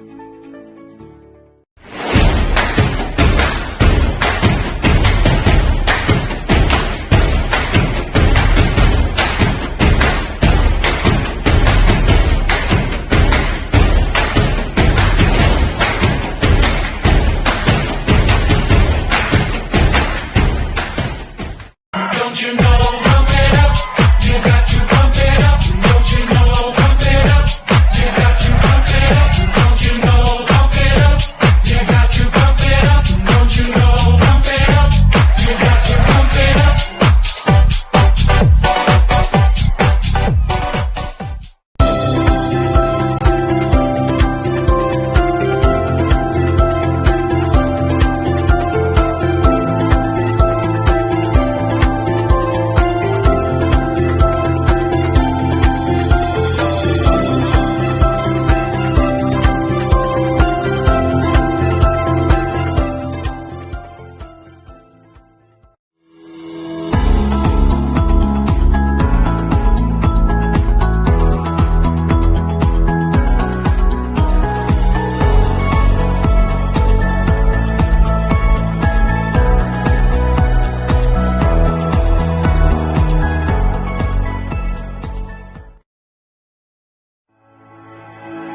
Aydın Global, PAGLE, Türkiye'nin ilk pik boru markasını 2015 yılında piyasaya vermiştir. Türkiye'de ve çevresindeki ülkelerde dökme demir pissu boru sistemleri konusunda tanınmış bir markadır. A1 sınıfı yanmaz, ses geçirmeyen ve %100 geri dönüşümlü özellikleriyle binaların iç tesisatlarında son derece güvenli bir sistem sağlamaktadır.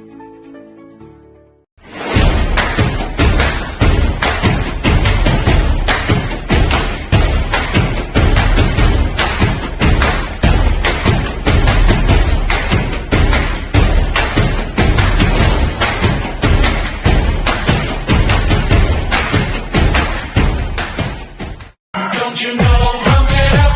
You got to pump it up. Don't you know, pump it up. You got to pump it up. Don't you know, pump it up. You got to pump it up. Don't you know, pump it up. You got to pump it up.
Aydın Global, PAGLE, Türkiye'nin ilk pik boru markasını 2015 yılında piyasaya vermiştir. Türkiye'de ve çevresindeki ülkelerde dökme demir pissu boru sistemleri konusunda tanınmış bir markadır. A1 sınıfı yanmaz, ses geçirmeyen ve %100 geri dönüşümlü özellikleriyle binaların iç tesisatlarında son derece güvenli bir sistem sağlamaktadır.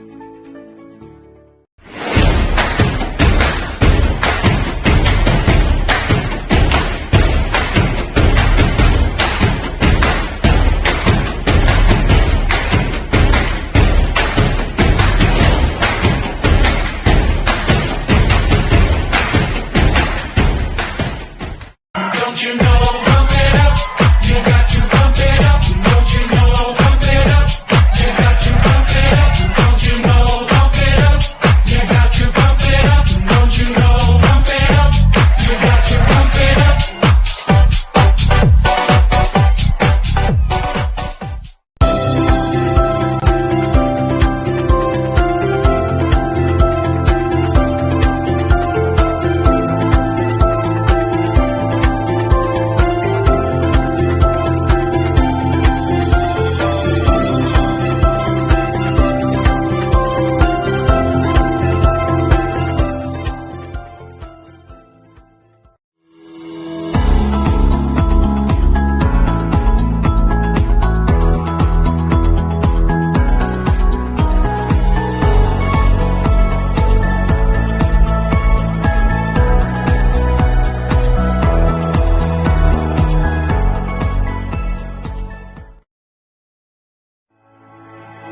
Aydın Global, PAGLE, Türkiye'nin ilk pik boru markasını 2015 yılında piyasaya vermiştir. Türkiye'de ve çevresindeki ülkelerde dökme demir pissu boru sistemleri konusunda tanınmış bir markadır. A1 sınıfı yanmaz, ses geçirmeyen ve %100 geri dönüşümlü özellikleriyle binaların iç tesisatlarında son derece güvenli bir sistem sağlamaktadır.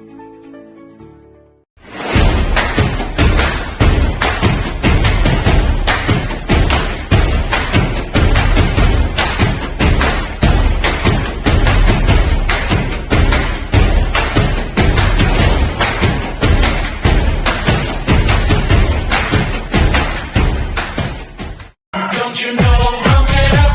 You got to pump it up. Don't you know, pump it up. You got to pump it up. Don't you know, pump it up. You got to pump it up. Don't you know, pump it up. You got to pump it up.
Aydın Global, PAGLE, Türkiye'nin ilk pik boru markasını 2015 yılında piyasaya vermiştir. Türkiye'de ve çevresindeki ülkelerde dökme demir pissu boru sistemleri konusunda tanınmış bir markadır. A1 sınıfı yanmaz, ses geçirmeyen ve %100 geri dönüşümlü özellikleriyle binaların iç tesisatlarında son derece güvenli bir sistem sağlamaktadır.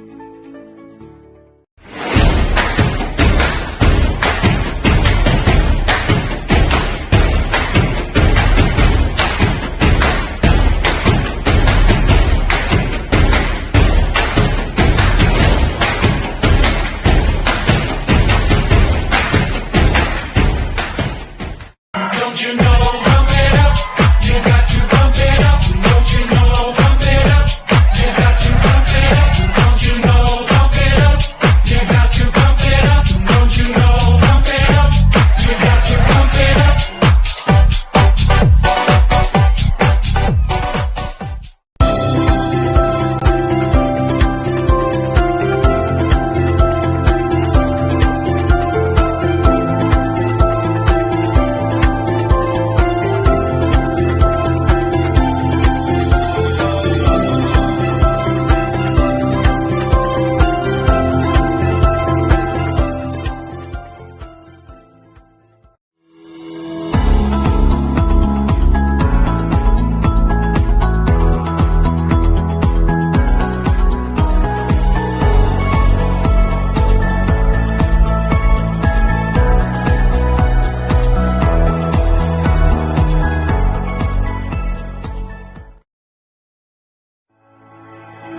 Aydın Global, PAGLE, Türkiye'nin ilk pik boru markasını 2015 yılında piyasaya vermiştir. Türkiye'de ve çevresindeki ülkelerde dökme demir pissu boru sistemleri konusunda tanınmış bir markadır. A1 sınıfı yanmaz, ses geçirmeyen ve %100 geri dönüşümlü özellikleriyle binaların iç tesisatlarında son derece güvenli bir sistem sağlamaktadır.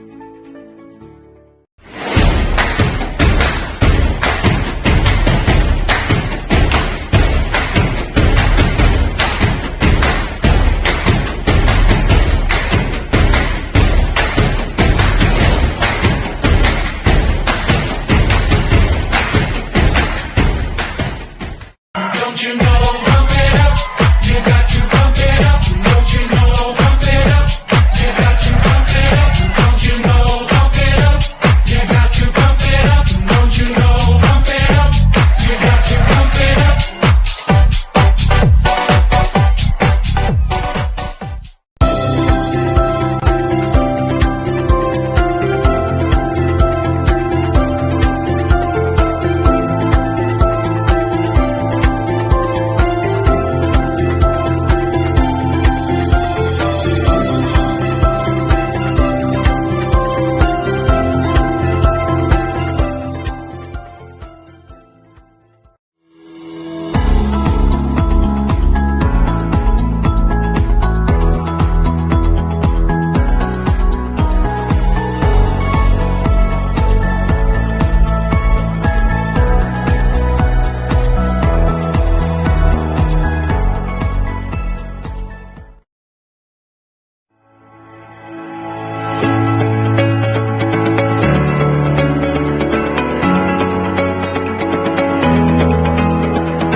Aydın Global, PAGLE, Türkiye'nin ilk pik boru markasını 2015 yılında piyasaya vermiştir. Türkiye'de ve çevresindeki ülkelerde dökme demir pissu boru sistemleri konusunda tanınmış bir markadır. A1 sınıfı yanmaz, ses geçirmeyen ve %100 geri dönüşümlü özellikleriyle binaların iç tesisatlarında son derece güvenli bir sistem sağlamaktadır.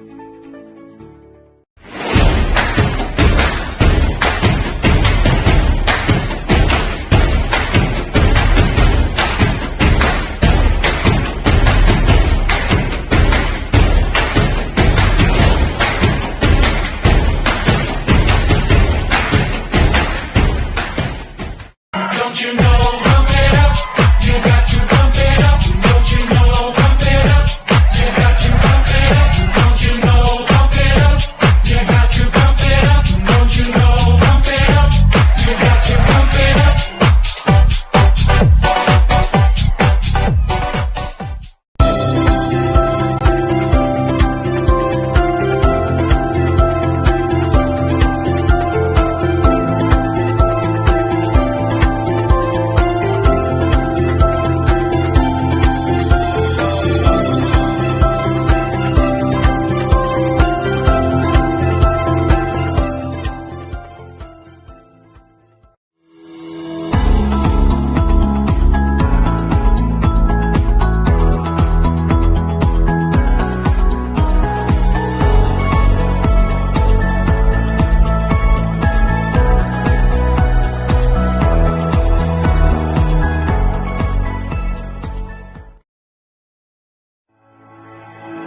Aydın Global, PAGLE, Türkiye'nin ilk pik boru markasını 2015 yılında piyasaya vermiştir. Türkiye'de ve çevresindeki ülkelerde dökme demir pissu boru sistemleri konusunda tanınmış bir markadır. A1 sınıfı yanmaz, ses geçirmeyen ve %100 geri dönüşümlü özellikleriyle binaların iç tesisatlarında son derece güvenli bir sistem sağlamaktadır.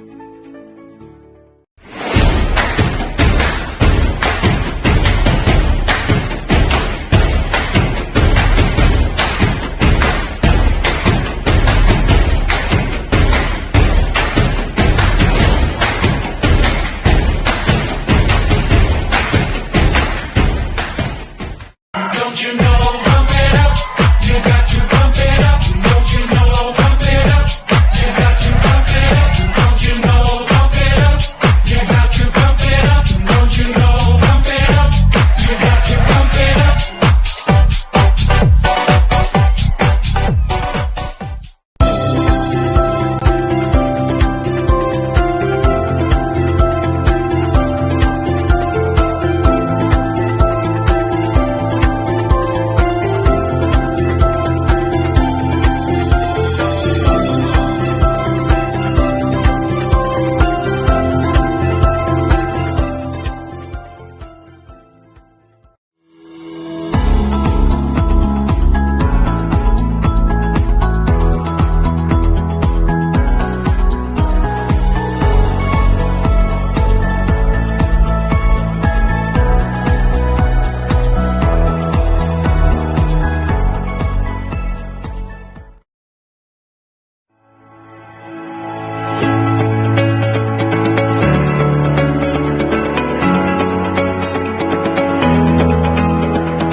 Dear guests, welcome to the opening session of the 70th International HVAC+R Technology Symposium.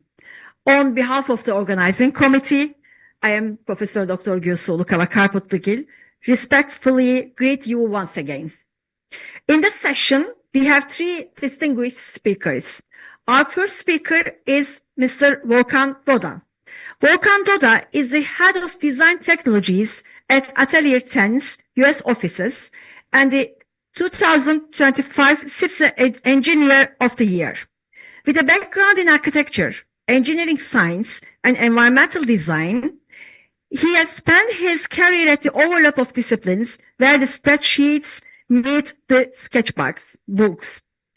Since joining Atelier 10 in 2013, he has worked on a wide range of projects from resort cave into desert mountains to unloved 1980s office blocks in need of a greener future. Along the way, he has led teams, mentored future designers, and set up knowledge-sharing networks that ensure no good new idea stays hidden for long. Volkan is currently exploring how AI and data might change the way we design buildings while remaining everyone that sustainable design remains a team sport, regardless of which tools we adopt to deliver it. Today, he's going to make a speech on title From Machine Learning to Learning from Machines. He is now joining online. And Volkan, do you hear me? Yes, I can hear you. I Nice. can hear you very well. Okay. And now I leave the screen to you. Thanks. Thank you. Thank you very much, Gülsü Hocam, for the kind introduction, and a warm welcome to everyone joining us today. It's a great honor and privilege to present at the opening session of this brilliant symposium, and I wish everyone 2 days filled with valuable knowledge exchange. Hopefully, I won't disappoint you too much when I say that over the next 25 minutes or so, I will not say anything groundbreaking. In fact, I will mostly paraphrase thoughts and work by others, hopefully with at least 80% accuracy and no hallucinations. I must emphasize that my words are at best a series of informed opinions aiming to promote agency and engagement with AI. The crystal ball is particularly hazy when we discuss an unprecedented technology like generative AI, and I won't claim to know any more about its actual future than the next person. For the first talk of the opening session, my aim is to lay a specific contextual foundation upon which our many following expert and distinguished speakers can layer their rich perspectives and subject matter expertise. I will, in fact, avoid talking about buildings or HVAC applications in any meaningful detail. This is in large part because I am convinced that we cannot prepare for the seismic shift that we are likely to experience over the next few years if we too narrowly zoom into our fields of expertise or specific applications of AI without internalizing the larger context in which they exist. I will therefore present on that larger context. In case I fail to retain your attention for the full presentation, my message is straightforward. We all must engage with AI, and we must do so right now, not next month, not tomorrow, and now. By engagement, I don't mean we should all adopt AI as our default search engine. What I mean is that we need to take it very seriously, put in the effort to learn about it, and in fact start learning from it. We all need to develop informed positions, positive or negative, instead of jumping on bandwagons. Our engagement must also be both meaningful and responsible. It must be meaningful, fully acknowledging the immense opportunities AI presents, therefore putting rightful and committed emphasis on learning and adopting it. Yet, it must also be responsible, carrying the full weight of its many risks and societal implications, instead of wishing them away in the name of progress and convenience. Many of us here are engineers and architects, therefore designers of practicable solutions, following professional ethics. Our expertise and voices are essential as we design and adopt possibly one of the most consequential technologies ever built. The rest of my presentation will merely substantiate this simple message. Firstly, let me be clear that there is a lot of hype surrounding AI that will inevitably disappoint many of us. It's not my intention to further hype up AI without grounds. While I fully recognize it, I don't begrudge this hype at all. I believe hype is a natural result of the immense opportunities AI promises, at least in our collective imagination, if not based on today's technology. Yet, I expect many of the tools and technologies currently enjoying their position at the peak of inflated expectations to rapidly fall into the throes of disillusionment. This fall may well be fatal for some of these technologies, which then may severely affect how we perceive AI as a whole. Yet I argue that the hype that surrounds AI more broadly will dissipate only slowly, and the underlying technologies will continue to mature as they find their rightful places in our lives, for better or worse. Along the way, both the very definition of AI and the underlying tools and technology layers, all of which are admittedly poorly defined currently, will continue to evolve. In other words, today's hype will snowball into tomorrow's technology, fueled by capital interest and investment, growth of infrastructure, and accumulation of ever greater experience and structured data. The main barrier in this journey will likely be the societal challenges and inherent limits of the relevant technologies. I expect a gradual deflation of the hype surrounding AI, first and foremost, and contrary to common perception, because AI is not a sudden breakthrough that emerged out of nowhere in November 2022, when the first chatbot based on large language models was released to the public. It is a culmination of decades of research and work that goes beyond individual methods, tools, and technologies, some of which had already been deeply ingrained into our digital, if not physical lives, way before 2022. Each major AI product we may use today builds upon layers of innovation, and the full potential of many of these innovations hasn't been reached yet. And even though a product or whole categories of products may fail, I expect them to provide essential input towards technological advancement. One of the challenges any AI user must address already today is, in fact, picking the right tools and technologies that are most suitable for their use case. This is not always easy, and often the answer is not simply the most recently launched frontier model. Many of the most capable AI technologies in their narrowly defined scopes are improving at an accelerating pace, enabled by previous layers of innovation. Today, best-in-class technologies for various applications perform better than any typical human baseline. This is an incredible technological achievement that will not disappear overnight. In fact, it will likely fuel further development, possibly enhancing capabilities exponentially, before we start to experience the full impact of some of the earlier applications in our daily lives. In some ways, it is this overwhelming wealth of concepts, tools, and technologies in their nascent, or at best adolescent form, that supercharges the competition and the perception of hype. And while we cannot all follow the trajectory of each of these tools and technologies, we also cannot afford to sit and wait for the winners to be declared by someone, especially if we wish those winners to be working in favor of our societies, towards which we are all responsible. We need to enter the playing field and participate as active stakeholders, representing our interests as well as concerns as best as we can and as quickly as we can. There's urgency to this, as the amount of intellectual, material, and capital investment into further development of AI is growing at breakneck speed. Today, this already exceeds the entire annual economic output of upper middle tier countries like South Africa.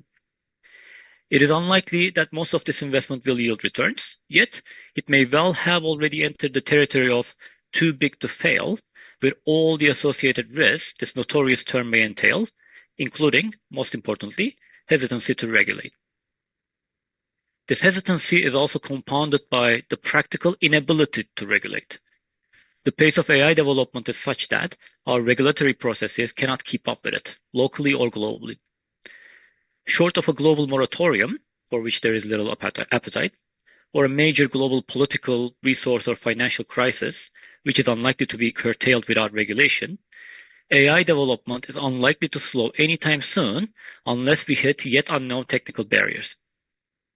This certainly compounds risks, be it environmental, political, financial, or societal, while securing the near-term momentum of AI development. Given this context of what I call limited evitability, our response needs to be more engagement and not less. This is also not just an abstract development that we are immune to in our specific industry. AI is quickly penetrating our day-to-day work, be it via grassroots adoption by users or organizations, AI creep into software we use to do our work, mandatory standards on use of AI tools and related data protection practices, or even straight-up growth and purchase of AI startups in our very space. Only 6 months ago, one of the international heavyweights in our industry spent $390 million to buy a Norwegian AI startup. Their core product is review of HVAC design documents against client brief, and optimization of HVAC layouts and materials using AI agents to reduce design risk and design and construction cost. Paraphrasing their founder, as she presented in a recent conference with the slide on the left, human engineers may simply not be good enough for the job at hand. This leads us to one of the main challenges raised against AI adoption, its impact on work and employment. This is a really important subject, and most of my remaining presentation will focus on this. There are two very common but opposite claims on the likely impact of AI on employment. And in my view, they're both half-truths, with the reality, as usual, sitting somewhere in between. One side argues that AI simply cannot do a sophisticated job, say that of an experienced engineer, therefore it does not pose a threat or merit engagement in the work context.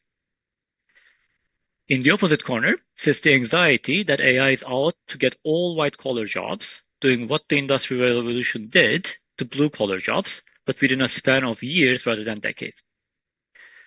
Both claims build upon grains of truth, and which shape the future takes will likely be influenced by the way our society, meaning all of us, respond to the growth of AI. I'll first present the case for the first claim, that AI cannot complete sophisticated tasks independently, therefore replace professionals like engineers who do these tasks. There are real, concrete limitations to current generative AI technologies that severely limit their usability in industries such as engineering, with high exposure to risk and liability. An algorithm, however intelligent it may be, is not, at least within current legal frameworks, liable for the outcomes it presents. In the real world of failed building services engineering and clients suing their engineers, AI is not liable for the mistakes it makes, but the engineer signing off its output is. And tough luck to the client who relies on an AI tool to bypass engineering expertise altogether. Many of us understand that AI makes mistakes or hallucinates.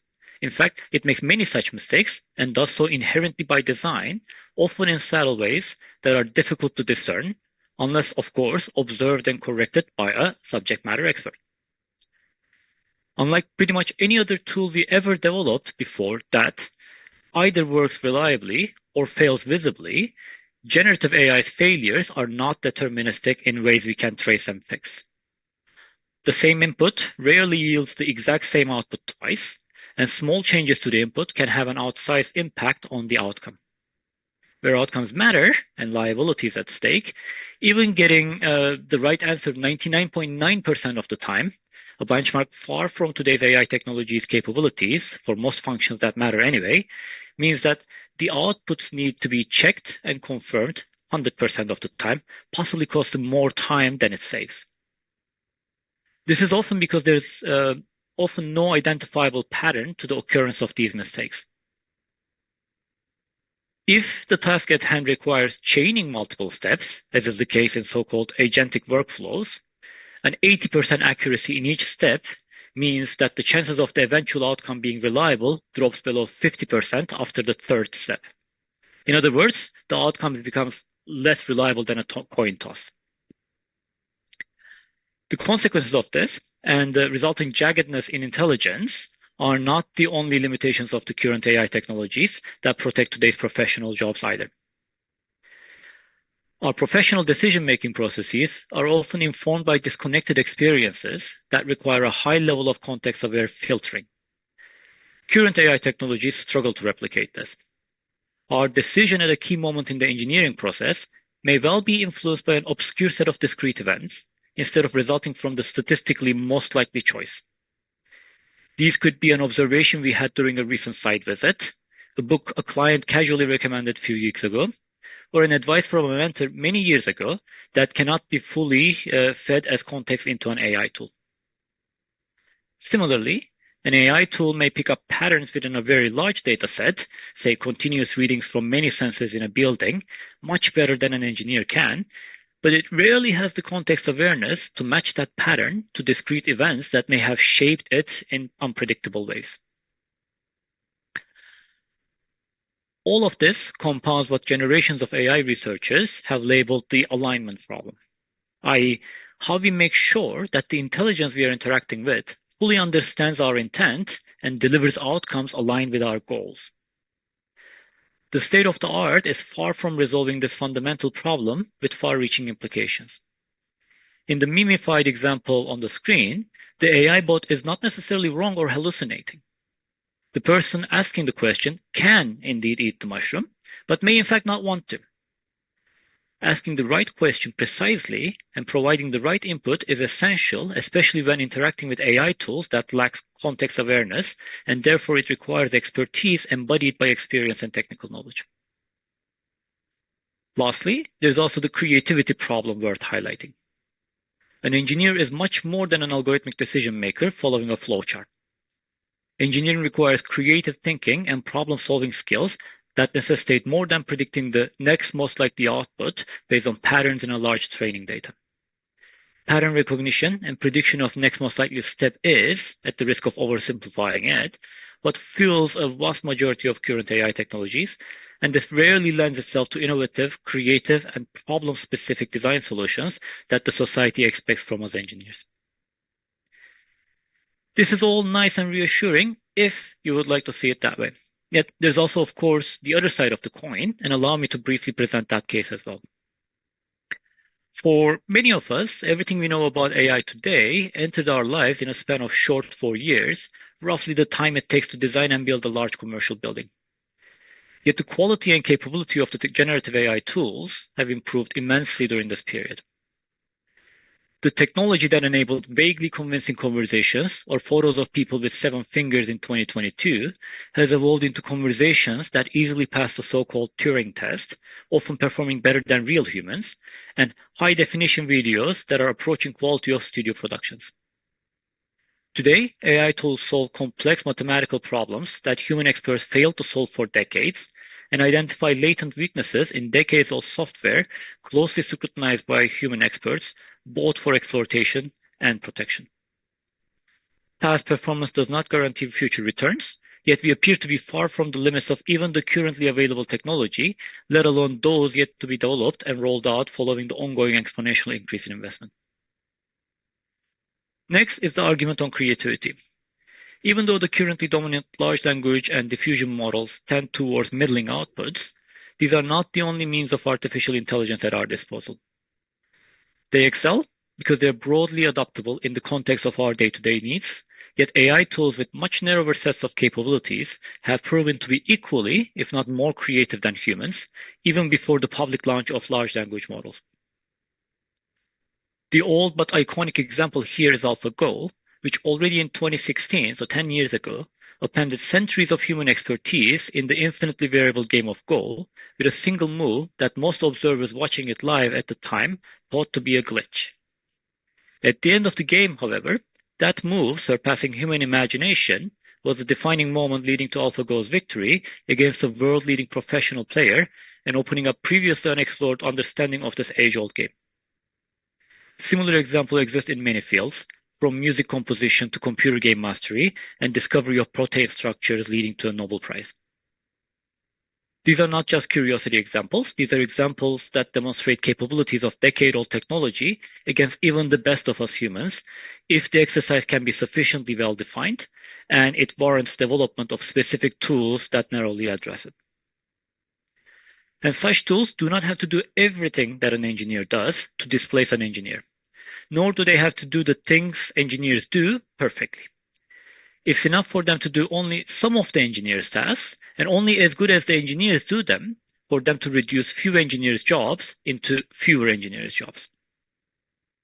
These could even be mundane, non-engineering specific tasks like report writing, site visit observations, data analysis, meeting minutes, review of proposal requests, drafting of fee proposals, review of new regulations, you name it. The type of task that you might delegate to an intern or a recent university graduate today, but you may not have to do anymore because it is faster and cheaper to delegate it to a narrowly defined AI tool that is as competent as a fresh graduate, but does not sleep, doesn't get sick, and listens to your instructions very carefully. What I'm saying here may not sit well with you, as it certainly does not with me, because it has disturbing implications. But there's slowly emerging signals that this process may well be underway, with employment of junior employees already declining in organizations that invest into AI.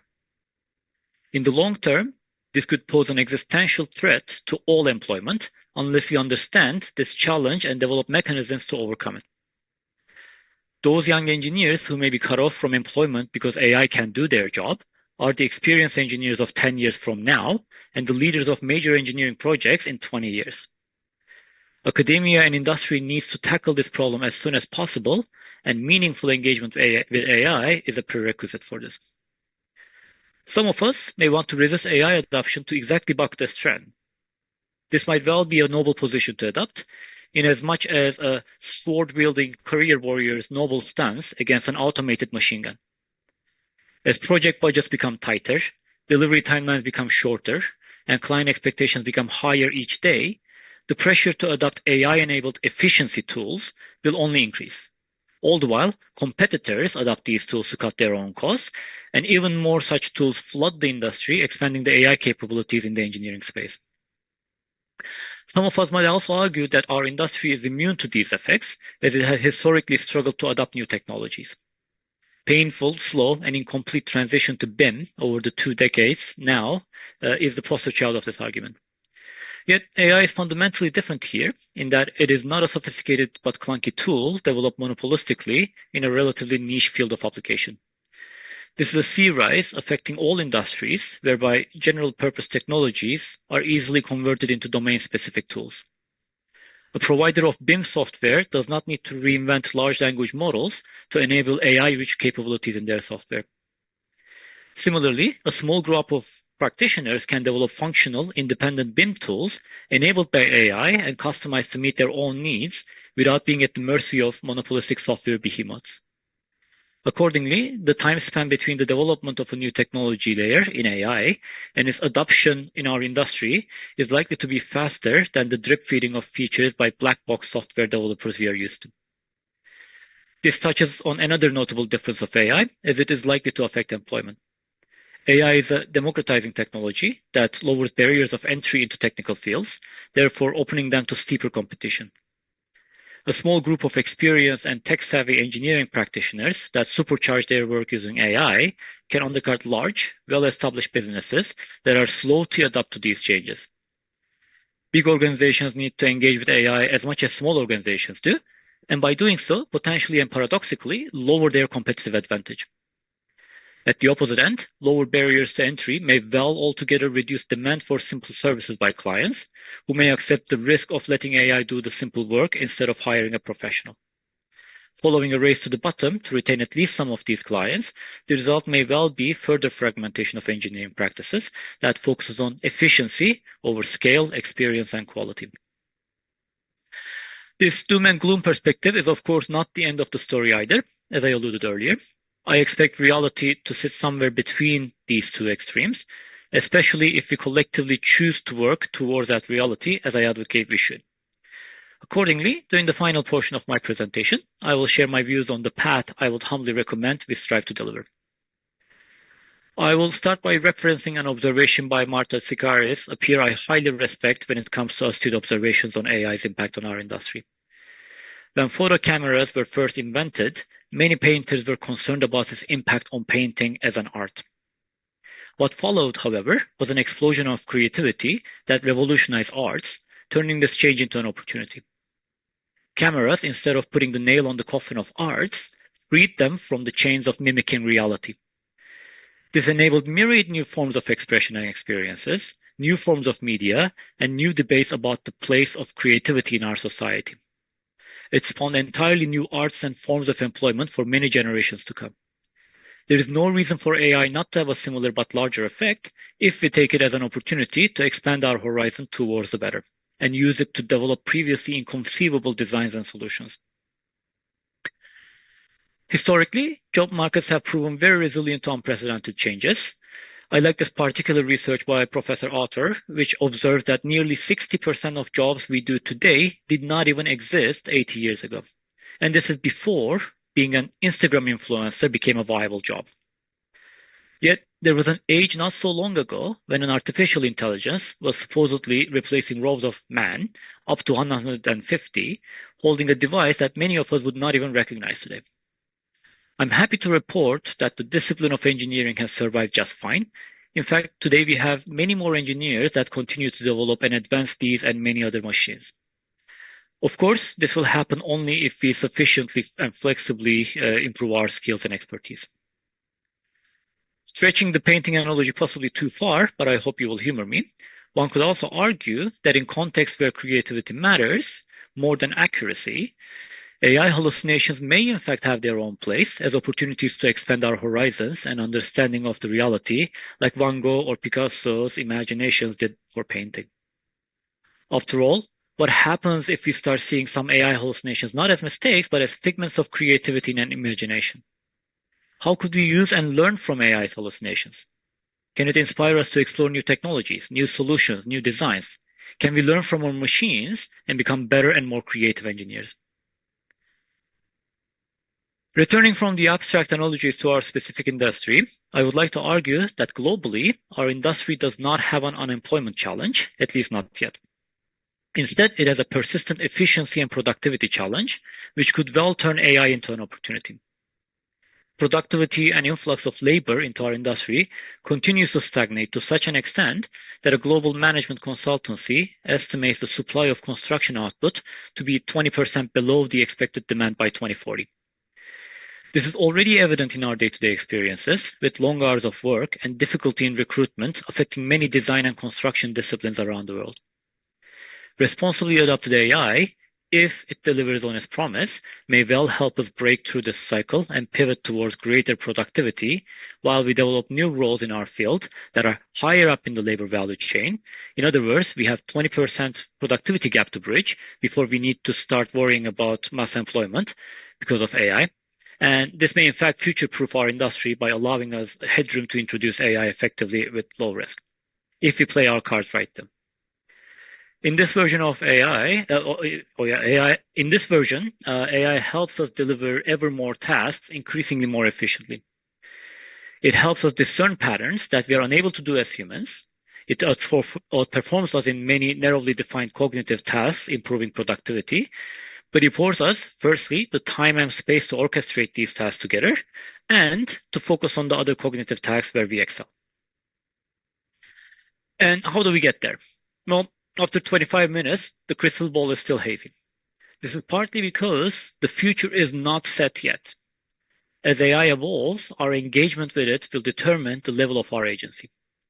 We still have a role to play in the responsible and effective development and deployment of AI, and the longer we delay our contribution, the higher the barriers to entry will become. So we get there by engaging with AI, by putting to good use its excellent capabilities and learning to skillfully navigate its shortcomings. More broadly, by opening ourselves to learning from the differently defined intelligence of the machines that we created. After many years and decades, we spent letting the predecessors of those machines bend to our wills and learn from us. We get there by actively investing into AI native next generation of engineers, by placing our trust in them as they unlock AI capabilities for us all, while we, in turn, share our experience with them to help them grow faster and become confident experts quickly, sitting above a skillful layer of AI tools that require expert coordination. We get there, and this is extremely important as well, by putting the value not in the time we spent on producing and delivering a piece of work, which will inevitably diminish, but in the quality of the output and the responsibility and liability we take as professionals and humans in the loop when we produce that output. I urge all of us to work in this direction, collaboratively, and not next month, not tomorrow, but now. Any moment we delay is a missed opportunity to either convert the benefits of this technology into positive outputs, or to avoid major societal risk we'd assume by surrendering our ability to shape its travel path. With that, I thank you for your time and attention, and I look forward to the remainder of this great symposium. Thank you. Thank you. Thank you so much, Volkan. Thank you for this very insightful presentation, actually. If there is questions before you leave, I just want to ask to the audiences. Any question? As far as I see, there is no question, but I just want to ask one small wonder that since you are also have an architectural background and working with the interdisciplinary team, so what are your thoughts on what artificial intelligence may bring to interdisciplinary working practices? I mean that, do you think this will turn into an advantage, or could AI replace expert opinion in such a way that the design process moves entirely beyond the boundaries of individual disciplines? What do you think about that? I'd like to think that it will only help us expand the collaboration, actually, by being able to capture what we couldn't capture before. Because a lot of the interdisciplinary work, let's say, happens in a sequential way right now, right? Like, things pass around. Maybe we have a meeting every once in a while to coordinate, and then we go back our places and, come back again.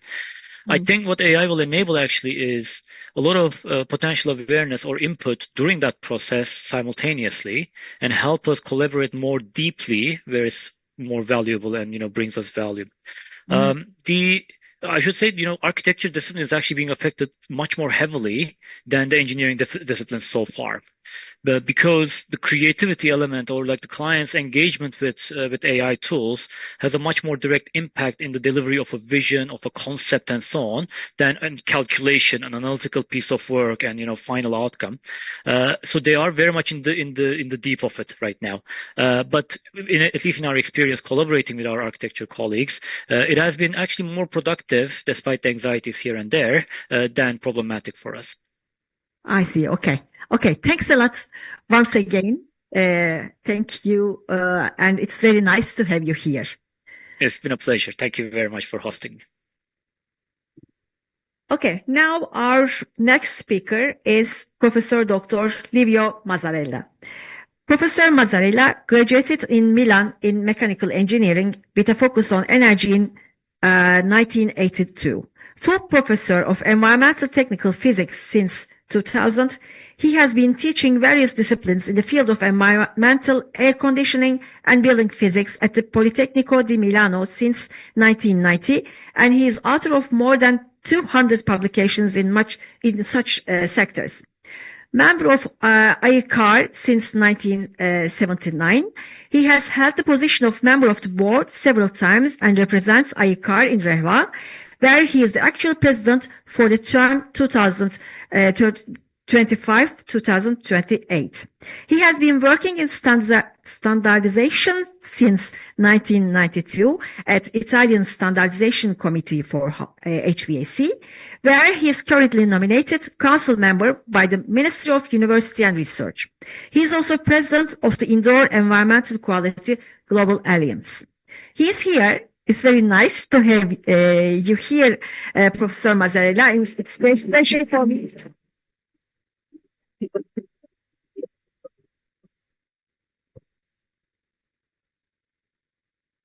Thank you for your nice introduction.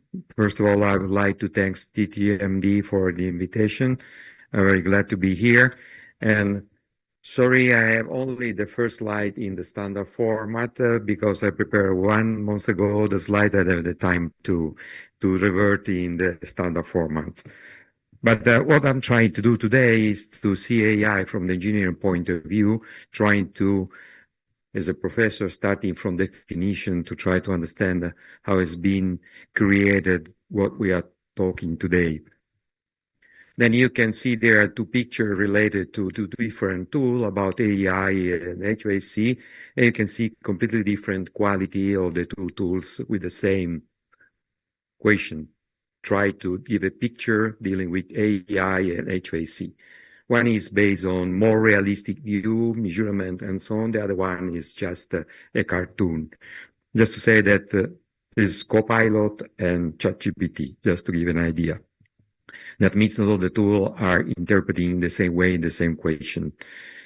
Now, if we move ahead, I was just looking for definition. I'm sorry, I was working, as I said, as she said, in terms of standardization. Definition is very important. Then I used the definition adopted by the European Parliament, which is the AI is the ability of a machine to display human-like capabilities, such as reasoning, learning, planning, and creativity. AI systems are capable of adapting their behavior to a certain degree by analyzing the effect of previous action and working autonomously. And then we have seen several applications, several fields, but we will go step by step in.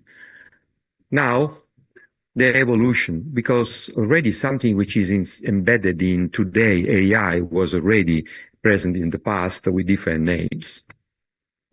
Then we started in 1950 with machine learning, model that make prediction after historical training. And machine learning is nothing more than what we can say is just a regressive model on data. We have historical data, we make a regression, we can use different models to make the regression, and on the basis of the past, we try to predict the future. Then we can have the most used, I will talk a lot about that, of this regression model is neural network. which is the highest degree of, let's say, freedom, has tried to be a mimic of the human brain. And there is, in that case, what we call supervised learning. That means the learning has been managed by humans, the training and so on. And you can see the first neural network trying to be, as I said, a mimic of our brain. The hidden layer are the neurons, and then you have input, output. All these models on which AI is based are based on I/O model, not physical-based model. Then there was a step ahead in 1980, deep learning. Then we increased the complexity of neural network, making more accurate, simulate to complex decision, and then unsupervised learning. That means we don't need to check what it's doing to learn. And it's used for natural language processing, computer vision, other tasks like Alexa, and so on. And then you can see we have more layers. No, we increase the number of degree of freedom. What does mean is on the background, because nobody was telling the back side of AI. The back side that increasing the layers to give more mimic to the human brain, millions of neural cells we have, we need to increase the computer power. We need to move from one PC to a farm. That means behind some question we put to AI, we have maybe a use of 1 megawatt power, some megawatt hour of energy. Then we have to see what does mean the growth of this use. Then the last step, what we're talking today, when we use ChatGPT or Copilot and so on, is generative AI. Deep learning model that can create complex original content by encoding a simplified representation of their training data and then drawing on it to create new results that are similar but not identical to the original data. But you can see now some simple example. This is in Milan, the region authority building. And then I put this question: modify this picture considering that it was hit by a missile. And this was the answer. The missile is going through. Then I was correcting the question. The image is incorrect because after hitting the building, missile directed to the building, the missile destroyed itself, impacting and exploding. And then I got finally something which is much more credible. That means, it's been discussed already before, we have to put the right question to get the right answer. Not only, but when you specify, you conditioning the answer. If I would say the country will give a contrary picture with the missile going out. That means we have to take care, we must have the knowledge to be able to use the tool. If you don't have the knowledge, you can get everything out. Now, how the generative artificial intelligence work operates in three phases: training, to create a foundation model. That means we train with a lot of information. We can add foundation model, specialized foundation model. If you use vision, if you instead would like to create something for a control system and so on. That means you use specific data for this training to create a foundation model. Here there is an example of training an AI foundation model, and you can see all the step data collection. Then you need all the infrastructure for the data collection. Then you have data processing. Then you have model architecture, no? And then you have pre-training and then post-training. And then, of course, this is, if you enlarge the scope, you need to enlarge the power for the computer you're going to use to do that. That means when you have the foundation model, then you can go in optimization to try to teach how to optimize the task you're asking for. Reinforcement learning with human feedback is the algorithm normally you can use behind. And then the model can improve itself. We can see something similar as before. No, again, you have data. Then you have this general purpose foundation model. which has some information already trained before, was created, specified for a certain usage, for instance, system, HVAC system control. Then you have adaptation to specific data for your specific building, according to what kind of data you can have. And then you have to fix the control objective. And finally, you have a validation environment, which can be a digital twin, for instance, or real data from the field. And then you can start to create the deployment to HVAC control, for instance, to have an actuation or certain directive the artificial intelligence is going to decide to have. And then we can see here what's really the work of artificial intelligence, because this already has been done in the past using, let's say, predictive model and so on. The main difference is that then you can have collecting the information on the bottom of the picture. You can have a closed loop learning. That means you can adjust the information you have got from the building to change the threshold, to change the way to act according to the signal from the outside. This is the difference of AI with respect to predictive control based on machine learning, etc., etc., etc. No?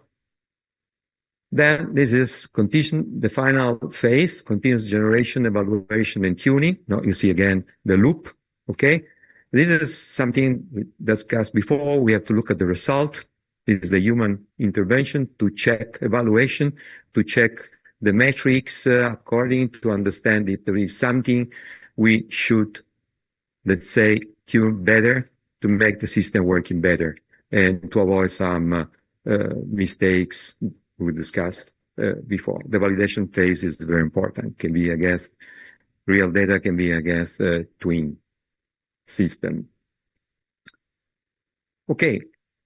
Now, the latest steps, AI agent and agentic AI, what they are.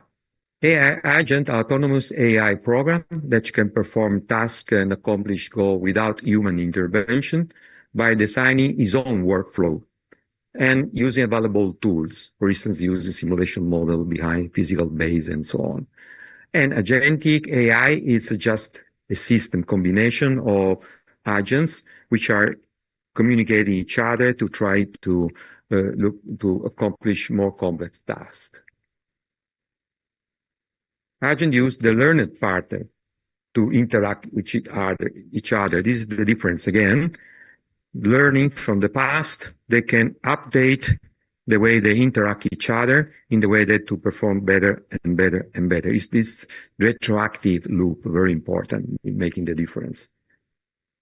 Now, we are talking about AI, but we can have at least two general categories, what we can call weak AI or narrow, it was from the previous speaker, narrow AI, which are designed to perform a specific task, as we will see for controlling, for instance, HVAC system, Amazon Alexa, and so on. Strong AI or artificial general intelligence or generative AI, which instead is trying to be a real mimic of the human brain and more, okay, for general, broad scope. Now, AI applied to system control in general, we can have different functions, different algorithms that perform in different functions. We speak about supervised machine learning, unsupervised, supervised reinforcement learning. What does it mean? Supervised machine learning may be used for prediction of thermal loads and energy demand. Unsupervised learning using organized data, identify hidden correlation for anomaly detection, fault detection, and diagnosis.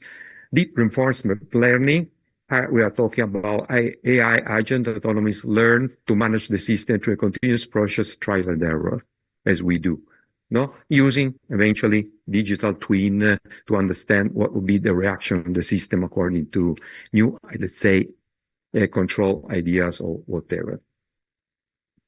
Now, AI in the HVAC sector may be, again, split in two main sectors, digital control system and digital twin.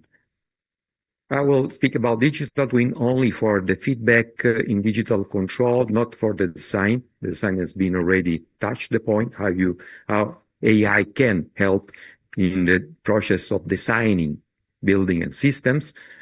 And then looking at the control system, we have three main points: predictive maintenance, dynamic optimization of an HVAC system, and indoor air quality control. Instead, digital twin can be used to improve the design and to simulate scenarios when we are designing the system and the building to try to have the best solution. Going to the predictive maintenance, just to be again clear, I don't speak about maintenance after the failure, forget it, but preventive maintenance is normally what you try to have. That means task maintenance at regular steps, as you do with the car. At a certain amount of kilometer, you just have a preventive maintenance versus predictive maintenance, where instead, using information coming from your system, you then rise up a red flag, say, well, sorry, you have to do something because something is getting wrong. Should be this. Check and do it. And of course, the benefit is that you identify the issue before, you have to stop the system, to repair the system, and then you can save money, you can save energy, and you can have better indoor environmental quality. Now, how it works, for instance, HVAC failure models that AI predictive maintenance can catch, for instance, chiller and cooling system failures, and the unit and variable flow device failures, and the chiller, you can have compressor bearing degradation, refrigeration leak, causing compressor overload, cooling tower fan model, and others. These are the most common. HVAC supply fan belt, the slippage and failure. I was a AI for my building because just hearing the sound, I was calling the maintenance, say, sorry, go up and check it because something is getting wrong with the bell. HVAC fan model overheating, variable speed drive overheating, centrifugal pump bearing, and so on. You can have several. Then you have signals from the HVAC equipment, comparison with the established baseline, AI model activation and failure prediction, automatic work order generation and dispatch. Because till we don't have robots with AI embedded, forget it, human we need for the work to do manually. This is also the reason for which in construction, the human work is a lot. In building the building, still the AI application are only related to control system and to design. Now, how it works, the AI is used to analyze sensor data, for instance, vibration from the bearing, temperature, flow in real time, and highlight deviation and anomalies. This already has been done in the past under the name of continuous commissioning. What is the new step? That the anomaly detection threshold can be recalibrated according to the change in the building-specific operation condition, feedback, and so on. This is what the AI can do today, more than what has been done in the past using so-called continuous commissioning application. Now, going to the HVAC dynamic optimization, on the base of the actual measurement, for instance, the operation of the system, flow rate, flow temperature, so on, can be tuned using weather forecast, electric tariff, space occupancy, contribution of renewable energy source, storage, other internal parameters. Here on the picture, you can see a two-level optimal control. On the top, you see that you just calculate what should be the optimal airflow rate you should supply to maintain what internal health condition, comfort, and so on. But then you have to control the system, you have damper, you have static pressure, you have to take care of the fan speed, and so on. And then still there's another optimization on the bottom, which is trying to give as much as close a flow rate, require the optimal flow rate, having a real system there, and try to minimize the energy consumption, even if you're going to provide what you need. But this is an application of what we call weak AI.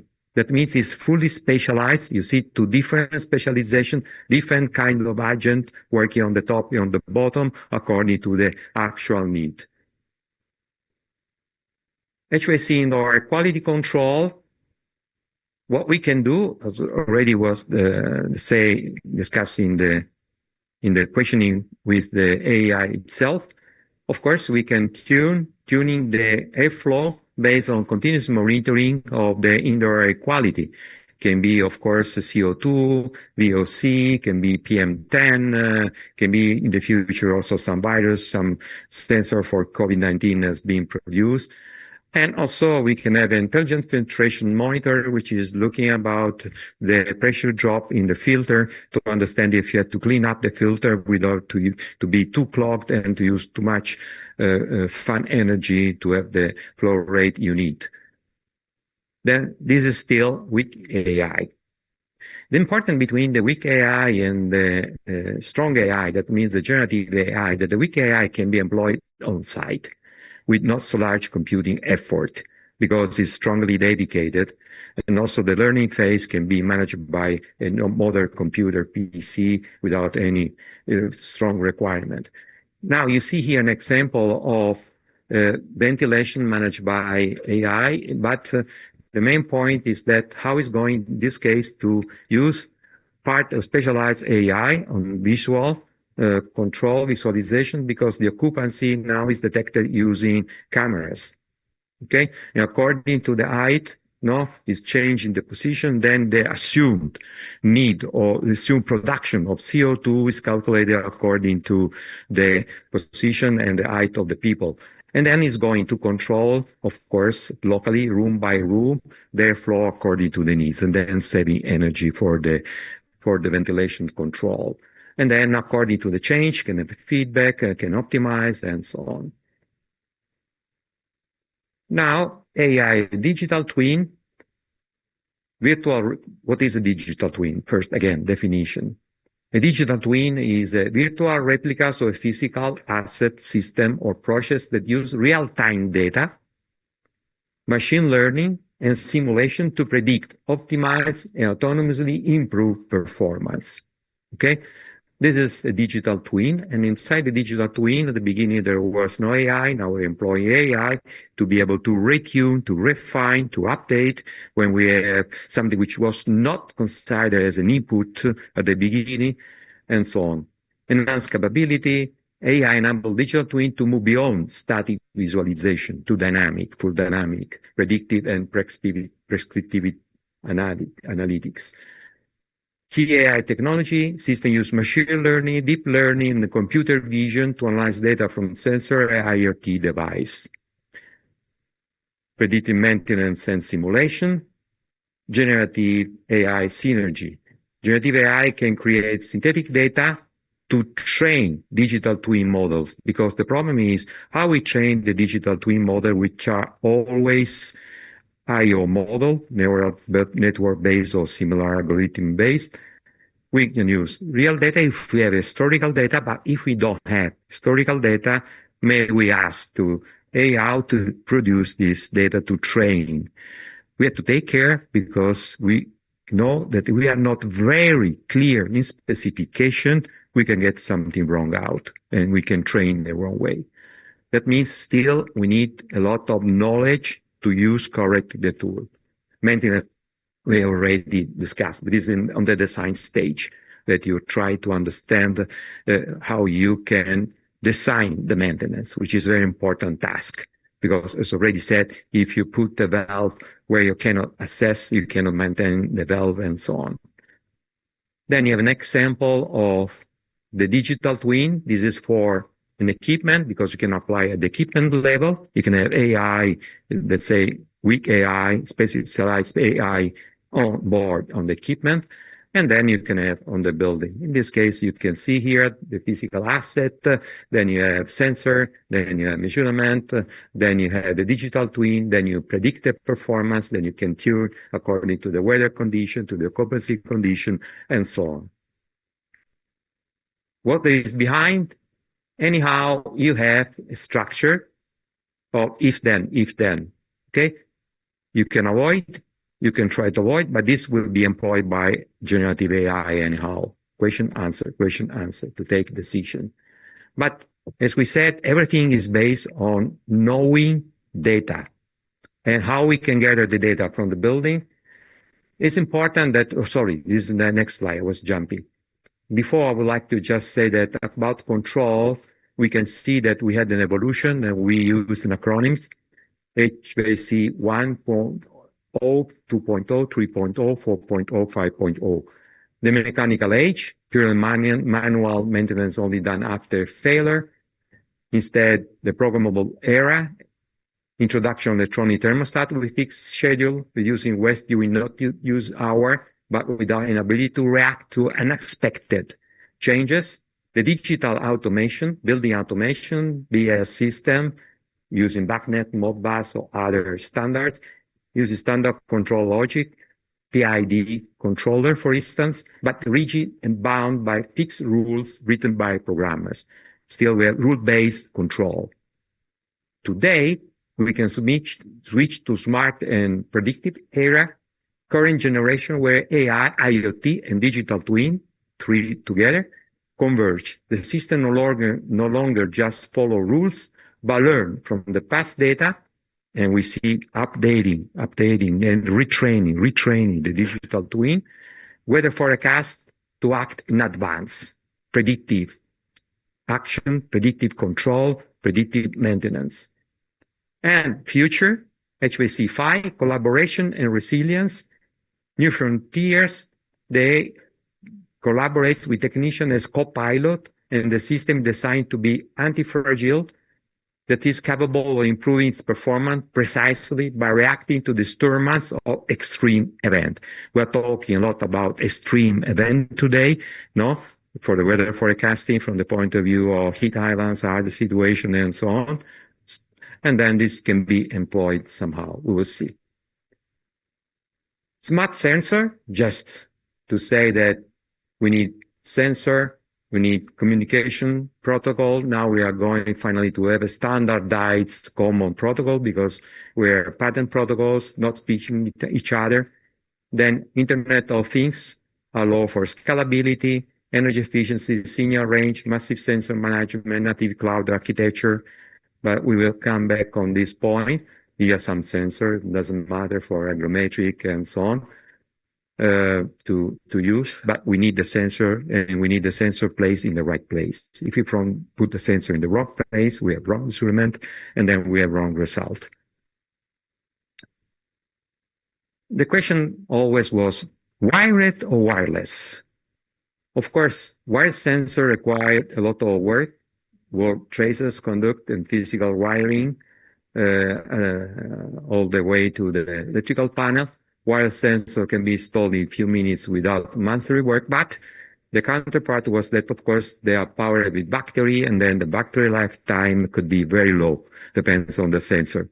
But today, we have new technology, low-ray 1 or NB-IoT, which are designed to transmit instead continuously, to transmit with the same delay, small packets of data at a regular interval, and then the inbuilt battery can last from 5 to 10 years. Then much more interesting for that kind of application. And also the problem was to transfer the information. The standard protocol, Wi-Fi and Bluetooth, have difficulties when we have concrete cement wall, to transfer the information through because high frequency. But now there are industrial IoT using sub-gigahertz frequency, which can cross these heavy walls. And also the router, if you have a lot of sensor, you can think about a huge building, you can have up 1,000 sensor inside. If you have control each room separately, then you have to manage a lot of devices, and the router are not able to do that. But now you have IoT gateway, which are able to manage thousands of sensors. That means the technology now can help us really to go in that direction. And then finally, cloud-based HVAC control. That means you have your onboard in your building, the IoT sensor and device, HVAC components for the actuation of the strategies, and then you have the building management system inside, BMS, and so on. But then you rely for this, let's say, intelligent control not on something which is owned by yourself, that means a small computer or even if large computer, but that means maximum 3,000 euros for a good computer to perform the task of weak AI. But if you move to cloud platform, that means generative AI, to have more treatment of your data, what's the problem behind? First of all, discussed before, security, because if you are closing your building, if your AI is resetting, it's inside your building, you just have one vector to control the system. If the manager is not stay in the building, then you can control for the security point of view, for the cybersecurity in a simple way. If you have a cloud platform with generative AI, there are 2 points. Of course, you rely on an external service, and your data are going to this external service, and how many there are around the world. Now we have a large risk. Nobody is just underlined. For instance, we have seen 5 companies dealing with generative AI, and we deliver the work to them, they will own everything. And then you can understand the risk there is behind, because there is a chief in the company, and the chief can get on the wrong route, in my opinion. Then it's a large risk to move outside, use generative AI, to move on the cloud, about not only the data security, but what is going on, because they can decide to shut off everything, to close all the door, to lock your inside is also controlling the opening and the closing of the door automatically. Then it's a matter of discussion from this point of view. And the other point, if you have a filer and the line, doesn't work anything. That means you must be sure that your connection, internet connection, has to be alive all the time, alone. Then again, you see, there's a strong AI. Then digital AI and digital twin integration, static information model, BIMs, with real-time data streams, the first step, enabling dynamic analysis using building energy management tool, advanced data visualization, and predictive capability using AI. Now, and the main point again is the loop you see there, which is creating the growing of the intelligence, okay? Gathering new data, and when there is a strong difference, trying to understand what was the cause, and introducing this new variability in your model to be able to catch for the future. AI automates the interaction, among the different part of a digital twin. This is just an example how this just was coming from one of the few reviews just I made for a congress, because it's managed by some friend of paper. In my opinion, this was made using AI, looking at a lot of papers. But doesn't matter. What is interesting is that you can see the what I can say blue part of the column is related to the digital twin, and you can see that the algorithm behind are different. Small use of digital twin for deep learning, reinforcement learning is growing, machine learning a bit more, and then generative AI is which is more involved today in digital twins. The last, AI limits. Predictive algorithms, this was a bit touched by the previous speaker, are black box model, input-output model, not physical based. Then we don't know exactly what is the relation between input-output. The internal logic is not now. Then there are challenges not yet completely solved, lack of trust. If something is getting wrong, maybe the control is just shutting down a crucial element of the system. For instance, the surgery room, in the hospital, when a patient is there under operation, technician need to identify in short time what the problem to be able to restart the system. But a black box model cannot explain. That means has to start again to try to look all data, to try to look all possible. It takes a certain amount of time. But if the guy is there on the surgery table, the system might restart immediately. Then it's a matter. Troubleshooting difficulty. If the output is incorrect, being again an I/O model behind, is difficult to understand what are the input data which are confusing the model, no? Which is kind of background noise, making not clear, and to try to clean up and correct it. And finally, but the most important probably for professional, legal liability. Because if the event of breakdown accident is happening, it's complicated to establish who has the responsibility for that. Also, we have seen for the design. If you rely on the AI design, anyhow, you are putting your signature, you are responsible for that. Then it's not easy to understand. That is still open question to try eventually how to try to cope with them. Then thank you for listening.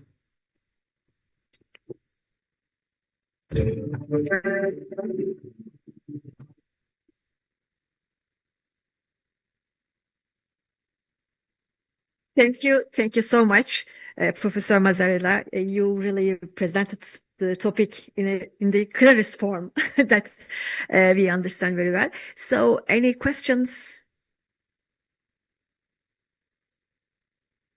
As far as I see, no questions. It's a digestion chart. Yeah. Items.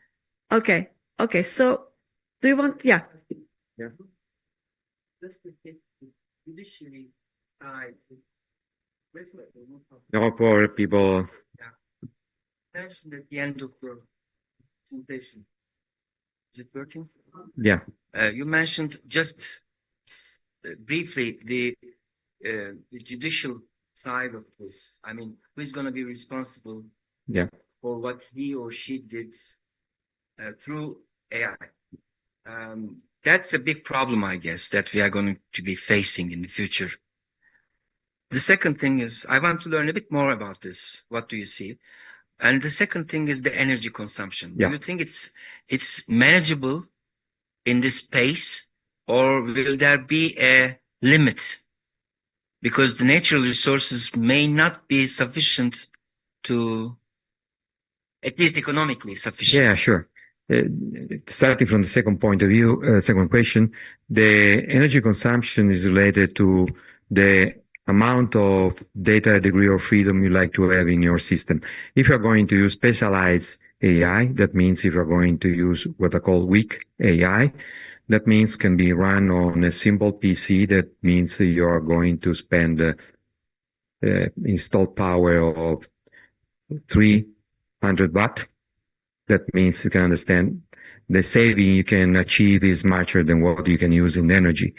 If you're going to move on cloud-based generative AI that are running on huge computer farm, that means you can have some megawatt installed power, not only from electrical point of view, but then another 1 megawatt to cool down the system itself. That means the growing of generative AI is, from this point of view, we have to check what is the sustainability, because as I was answering in the private discussion, if you're asking to me one question, the maximum energy consumption can be just one lunch. If you're asking the same question to the generative AI, probably you have several, maybe kilowatt hour or 100 kilowatt hour behind the answer. That means in terms of energy use, we don't see that, but there is. There's an indirect, that is important to look at that. Then for that reason, today, I believe that we can work a lot with less passion, because it's very fashion that you can ask a question to ChatGPT and get the answer. But from the practical, going in the field of HVAC, I see that the most useful is just to go to predictive control using AI to be able to refit the model, or we have to come back to physical model. This is another question, because if you increase too much the neural network, then the power, the computing power you need to use is reaching the same you use for physical model. Then maybe at the end we have to compare. I didn't see up to now any comparison. that probably we can use physical model with the same computing power needed for that. Coming back to the first question, I can just underline the problem. It's a very complex question because if you're using for design, I mean, it's simple. You can rely on your assistant and you can put the signature, and if your assistant has done wrong work, anyhow, you are responsible for. Then you have to trust your assistants. The question is, as was discussed before, if you spend more time to check the drawing and the result produced by AI than the time you do to develop by your own, then you have to check this. If you spend more time in checking to be sure that you can sign the design, then probably it's not so useful. I mean, when you are working about ideas, then figure, shape of the building, then it's not a matter. You can use effectively, giving you, some input, some output. You see the drawing, and then you move, as you usually do, the architect, the problem to engineer. Have a glass building. Now try to cool down at the right temperature because it's a furnace during summer. This is the standard questioning between architect and HVAC people. For the control, it's much more complicated. Who is the responsible? Also today, you have some problem between the manager and the producer of components. No, it was a failure of the components. Then it's your fault. No, but you are the manager. It's your fault because the maintenance was done not correctly. You go inside such kind of discussion. You never stop. And that would be a bit more complex because it's difficult to understand if the AI was shutting down the system. What was the reason for? I mean, this can be solved, making more complex the system, making recording of all inputs. I mean, you can go over, you can improve to try to solve this at least, to have a logbook, tracing everything. But that means a lot of memory, a lot of storage, a lot of data analysis. I mean, complexity. And complexity is against let's say, the simple maintenance of a system. You're welcome.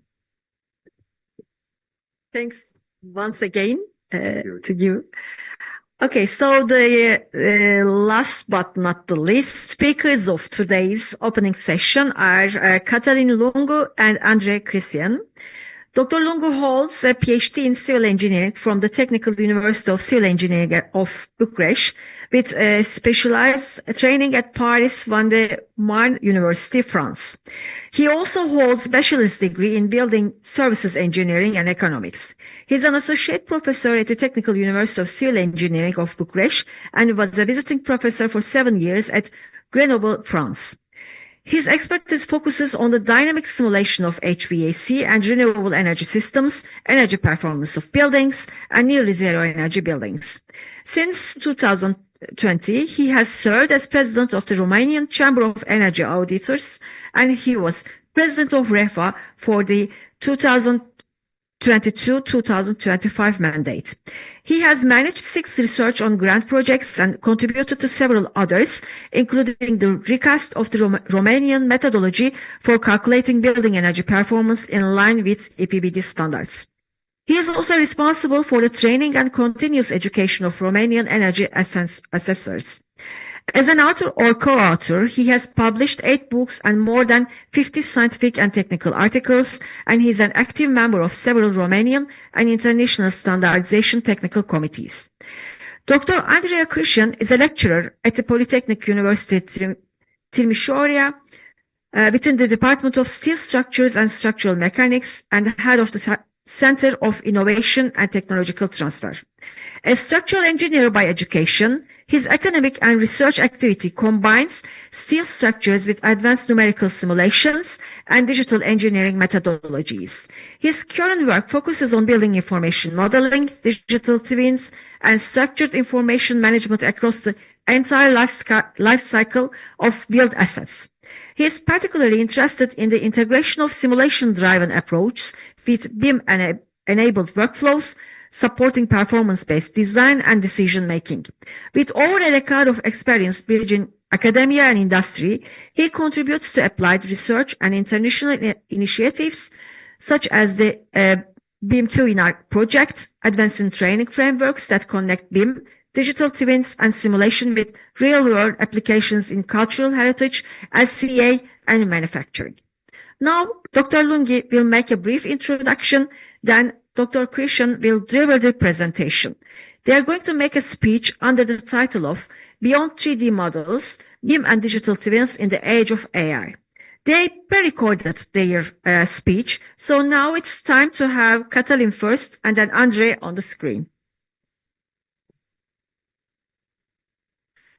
Hello, dear TTMD friends and distinguished guests.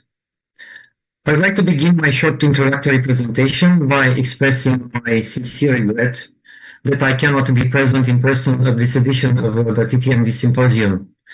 I would have very much appreciated the opportunity to meet again with my Turkish friends and colleagues, to exchange views directly and to participate in the live discussions during the conference.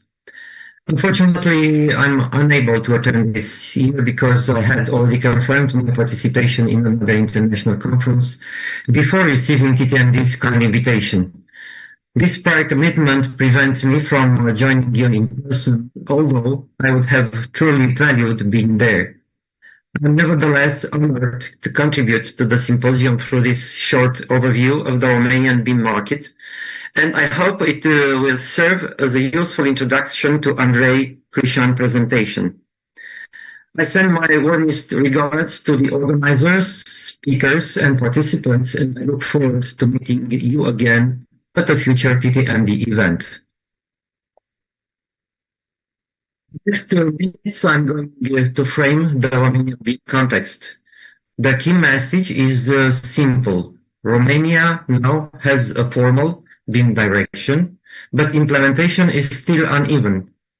We have a national roadmap, official technical guides, growing market awareness, and first signals from public works.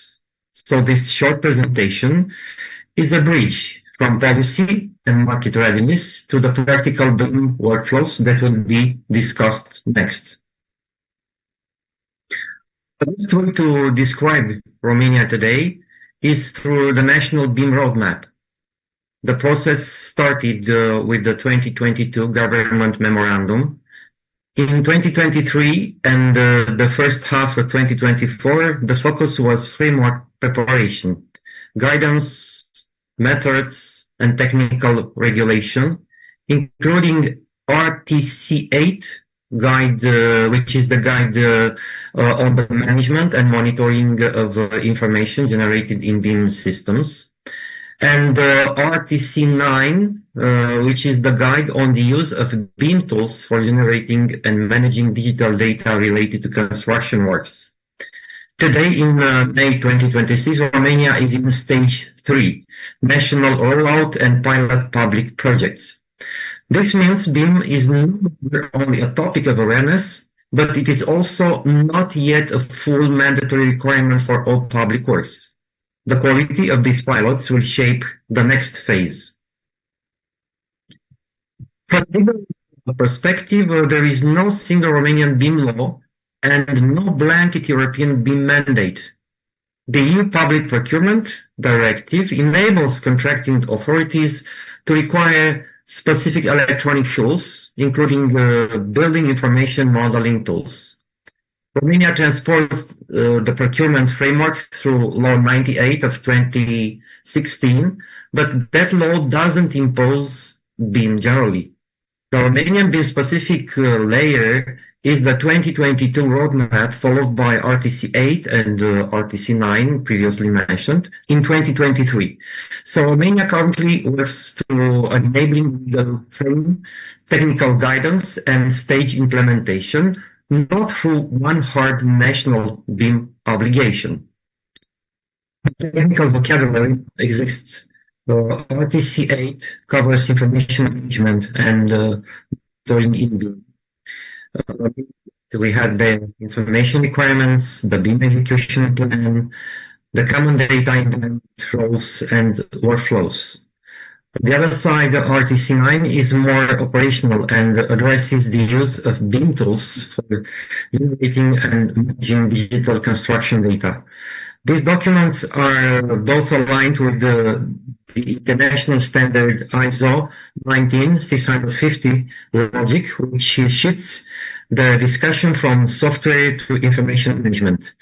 But the important reality check is that the official guides themselves recognize limited BIMs in Romania, both in number of projects and depth of implementation.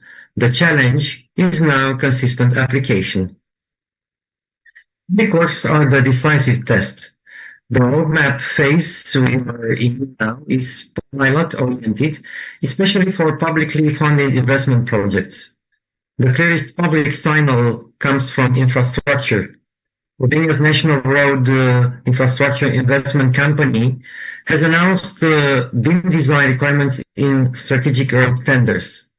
This matters because infrastructure projects are complex, costly, and long-lived, so structured digital information has clear public value. However, asking for BIM in a tender is not enough, in my opinion. Public clients still need the capacity to define information requirements, evaluate BIM execution plans, check models, and use the data after handover. The Romanian market is active, but it is a two-speed market, in fact. On one side, strong design offices, consultants, contractors, and technology providers already use BIM methods, especially 3D coordination and clash detection. Universities and the professional communities are also building skills around ISO 19650 and common data environments. On the other side, maturity remains uneven. BIM is still often reduced to modeling, while 4D scheduling, 5D cost integration, asset information, and facility management are not yet mainstream, especially on the public client side. For the next phase, Romania should avoid a purely formal BIM date. The implementation must be client-led. First, public clients should define the BIM uses, coordination, quantities 4D and 5D, asset data or operation. Second, they should write clear information requirements, organizational information requirements, asset information requirements, exchange information requirements, level of information mid and open formats. Third, procurement should ask for capability, not just software. BIM execution plan, common data environment roles, and verification method. Finally, data must be checked and reused. Otherwise, BIM remains only a file submission exercise. Let me close with the transition to Andrei's project presentation. BIM has the pieces now. A roadmap, 2 guidance books, TC8 and 9, ISO-based terminology, emerging procurement requirements, and a market that is learning fast. The challenge is to connect them in practice. This is exactly where the next talk begins. Operational BIM models, coordination, deliverables, workflows, and verified information moving from design to construction and operation. Hello, everyone. First of all, I would like to thank the organizers for inviting me to this conference and for the opportunity to present our project. My name is Andrei Crișan, and I am the Managing Director for the Center of Innovation and Technological Transfer, and also lecturer within the Department of Steel Structures and Structural Mechanics at Polytechnic University of Timișoara.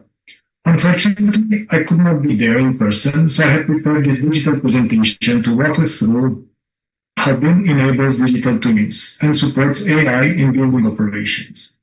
If this resonates with you, I want to invite you to join the digital BIM twin community at the end of the presentation. Hello, everyone, and welcome to the Beyond 3D Models presentation, showcase of BIM and digital twins in the age of AI. This presentation is an integral part of the BIM-enabled digital twins project. Before we dive in, let me quickly walk you through the agenda. We'll start by reframing BIM.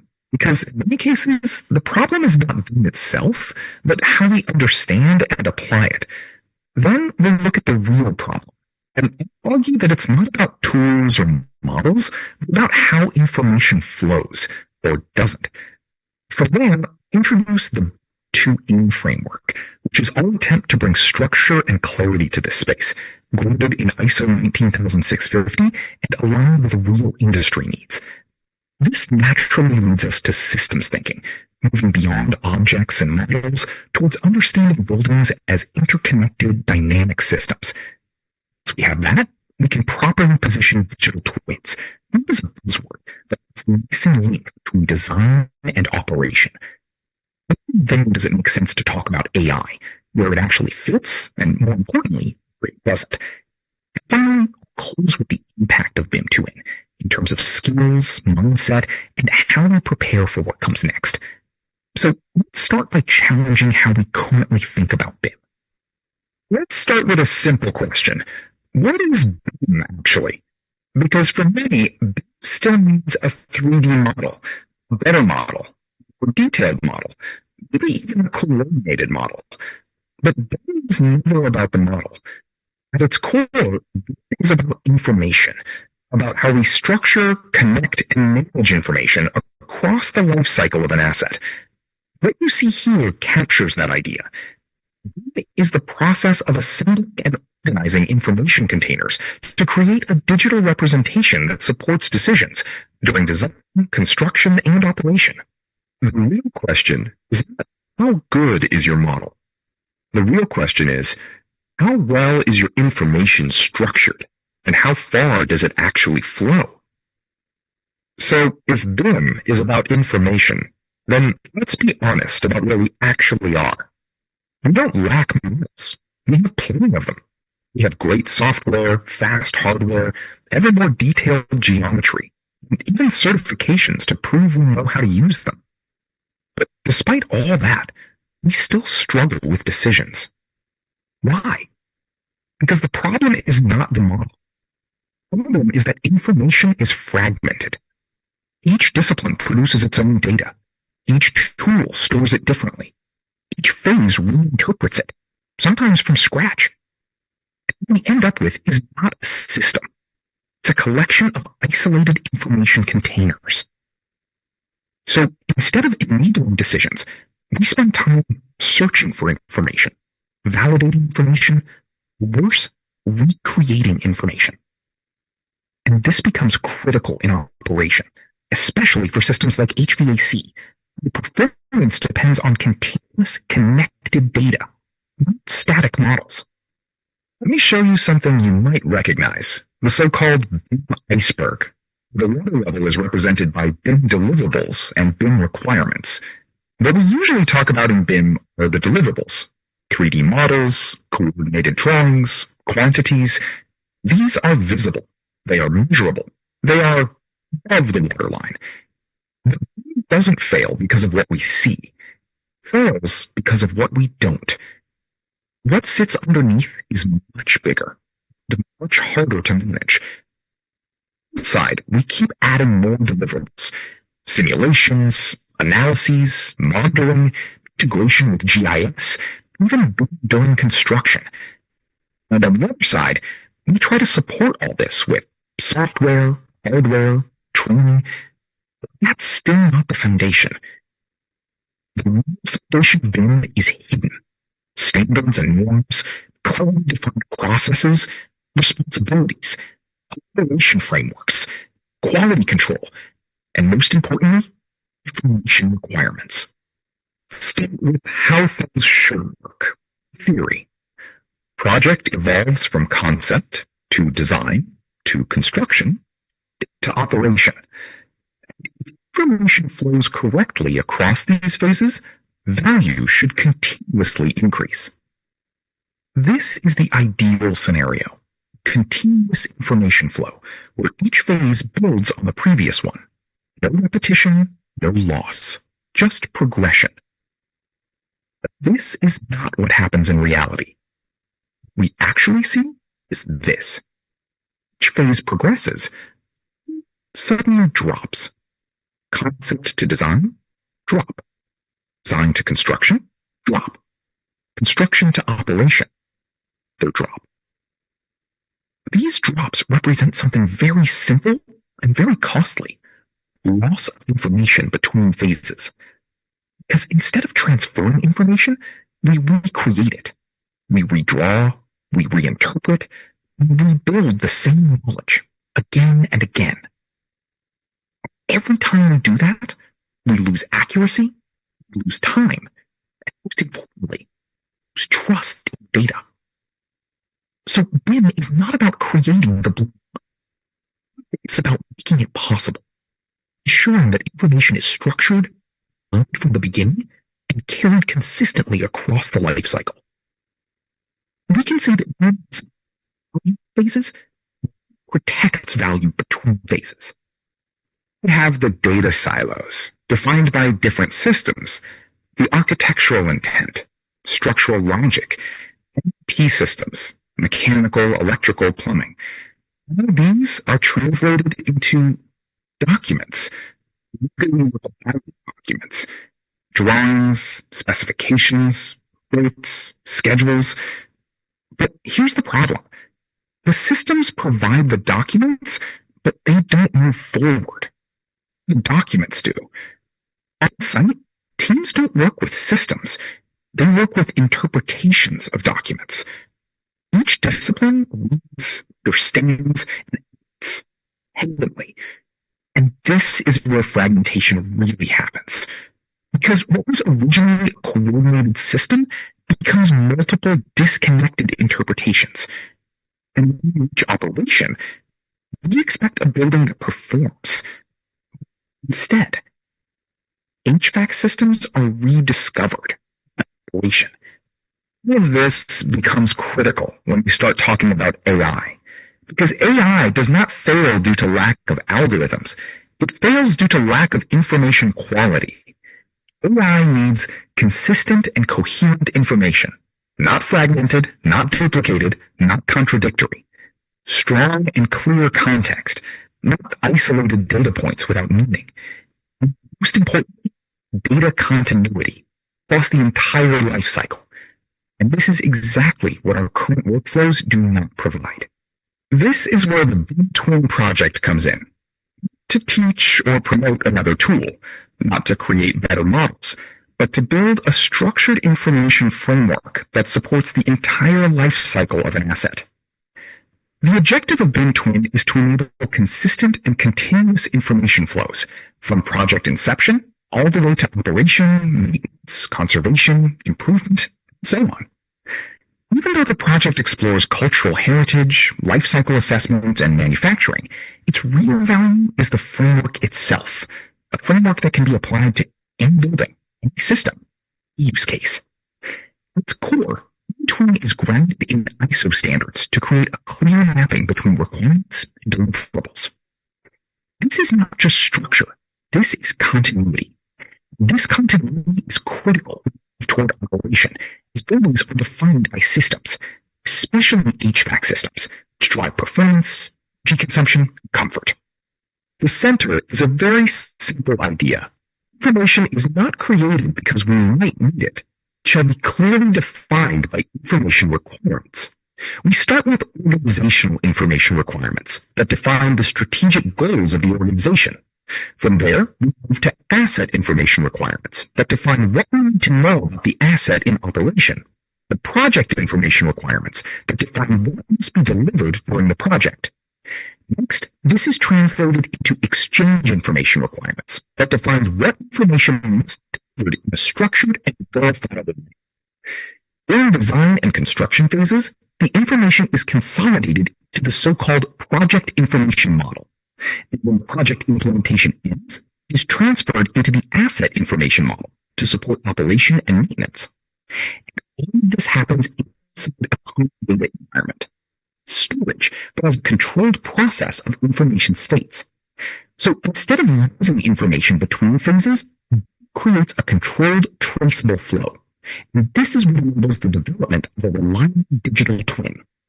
To this point, we have structured information. Now, we need to understand what that information is actually about. During the design phase, we focus on geometry. In the construction phase, we focus on execution. But in the operation phase, the structure is no longer the focus. It doesn't move, it doesn't adapt, it doesn't generate value on its own. What actually matters are systems. HVAC, electrical, plumbing, control systems.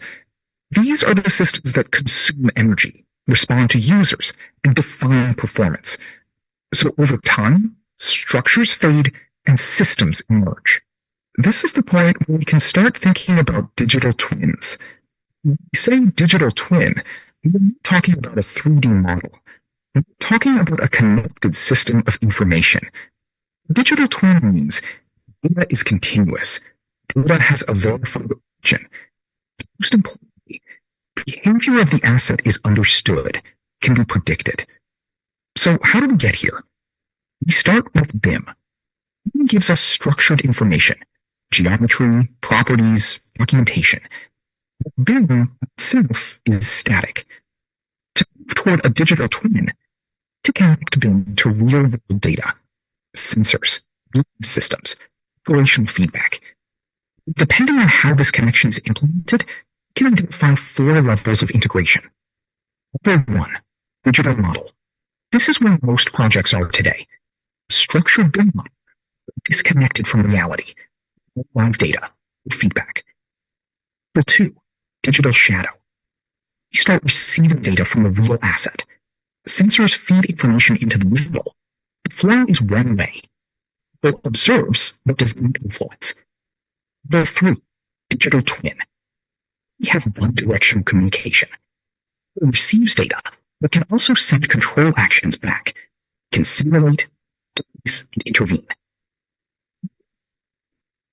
Smart digital twin, enabled. This is where AI comes in, not as a starting point, as a layer on top of structured, reliable data. Here, the system can predict performance, detect anomalies, energy consumption, adapt in real time. And this is exactly where the BIM Twin project positions itself. Not at the level of tools, not at the level of isolated disciplines or technologies, but at the system level, making sure that the information framework enables value creation. BIM Twin connects education and industry to develop what is actually missing: knowledge and skills. First, information management. Understanding why information is needed, what information is required, who is responsible, and when it must be delivered. Second, system thinking. Moving beyond disciplines, understanding buildings as interconnected systems. And third, life cycle understanding. From design to construction to operation. Because only when these 3 exist, we can actually talk about digital twins and for AI integration. The key strength of this framework is that it is transferable. The same logic applies to cultural heritage, life cycle assessment, manufacturing. Different domains, but the same need: structured, connected, reliable information. If there is one thing to remember from this presentation, this: we don't need more information. And BIM, done properly, is how we get there. So, with this, BIM, digital twins, AI, will not fix buildings. People will.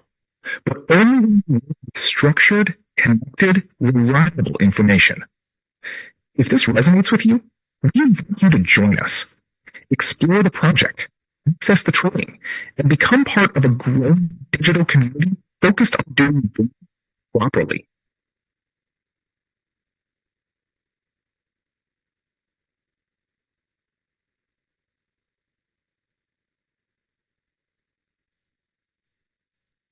We come to the end of this morning's session. Afternoon, we have started the technical sessions, so don't miss.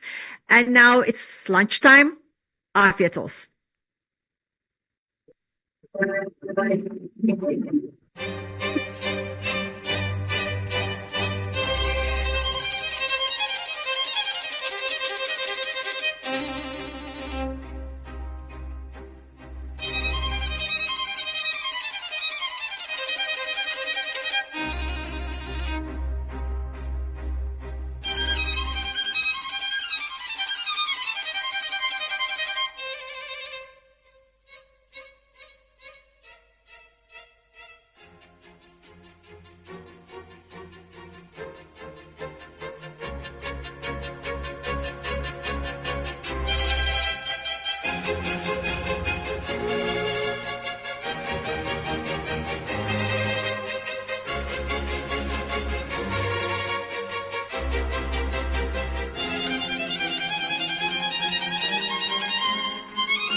Aydın Global, PAGLE, Türkiye'nin ilk pik boru markasını 2015 yılında piyasaya vermiştir. Türkiye'de ve çevresindeki ülkelerde dökme demir pissu boru sistemleri konusunda tanınmış bir markadır. A1 sınıfı yanmaz, ses geçirmeyen ve %100 geri dönüşümlü özellikleriyle binaların iç tesisatlarında son derece güvenli bir sistem sağlamaktadır.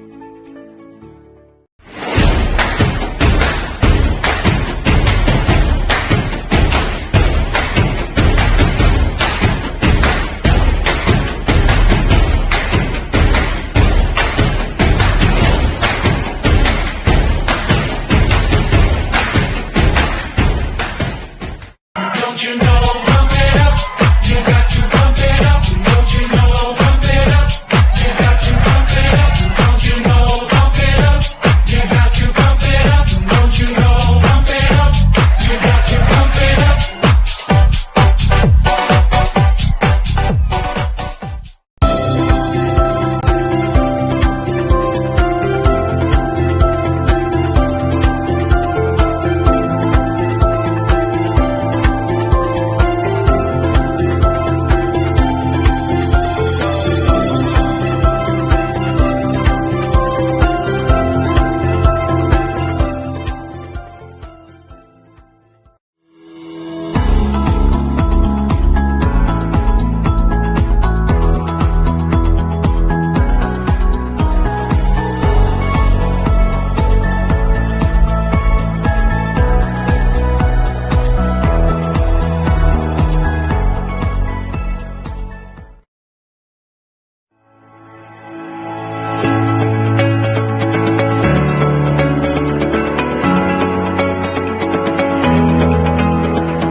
Aydın Global, PAGLE, Türkiye'nin ilk pik boru markasını 2015 yılında piyasaya vermiştir. Türkiye'de ve çevresindeki ülkelerde dökme demir pissu boru sistemleri konusunda tanınmış bir markadır. A1 sınıfı yanmaz, ses geçirmeyen ve %100 geri dönüşümlü özellikleriyle binaların iç tesisatlarında son derece güvenli bir sistem sağlamaktadır.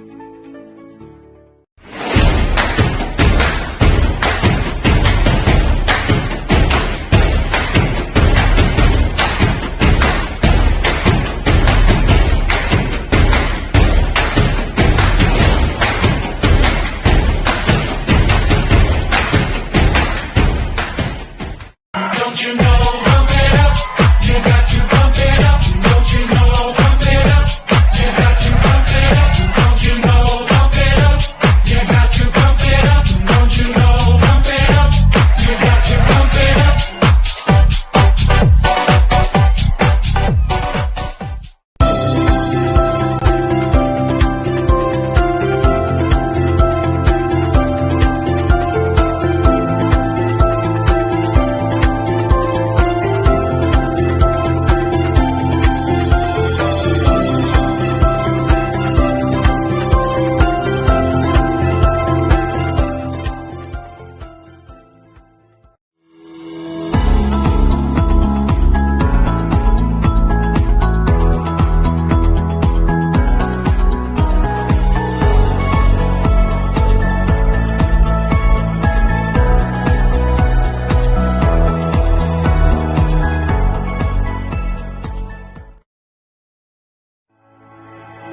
Aydın Global, PAGLE, Türkiye'nin ilk pik boru markasını 2015 yılında piyasaya vermiştir. Türkiye'de ve çevresindeki ülkelerde dökme demir pissu boru sistemleri konusunda tanınmış bir markadır. A1 sınıfı yanmaz, ses geçirmeyen ve %100 geri dönüşümlü özellikleriyle binaların iç tesisatlarında son derece güvenli bir sistem sağlamaktadır.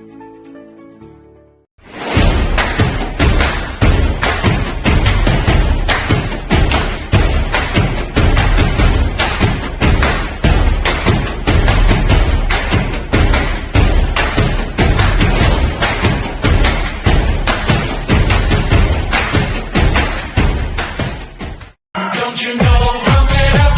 You got to pump it up. Don't you know, pump it up. You got to pump it up. Don't you know, pump it up. You got to pump it up. Don't you know, pump it up.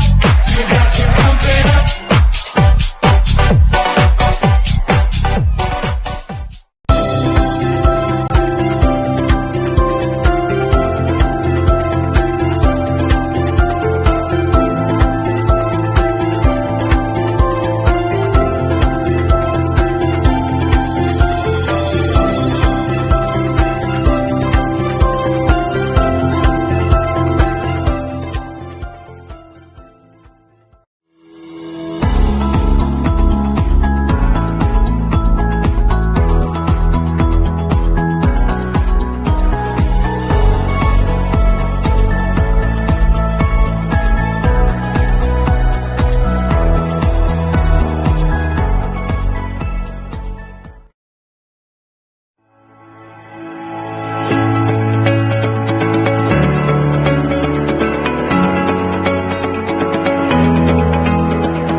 Aydın Global, PAGLE, Türkiye'nin ilk pik boru markasını 2015 yılında piyasaya vermiştir. Türkiye'de ve çevresindeki ülkelerde dökme demir pissu boru sistemleri konusunda tanınmış bir markadır. A1 sınıfı yanmaz, ses geçirmeyen ve %100 geri dönüşümlü özellikleriyle binaların iç tesisatlarında son derece güvenli bir sistem sağlamaktadır.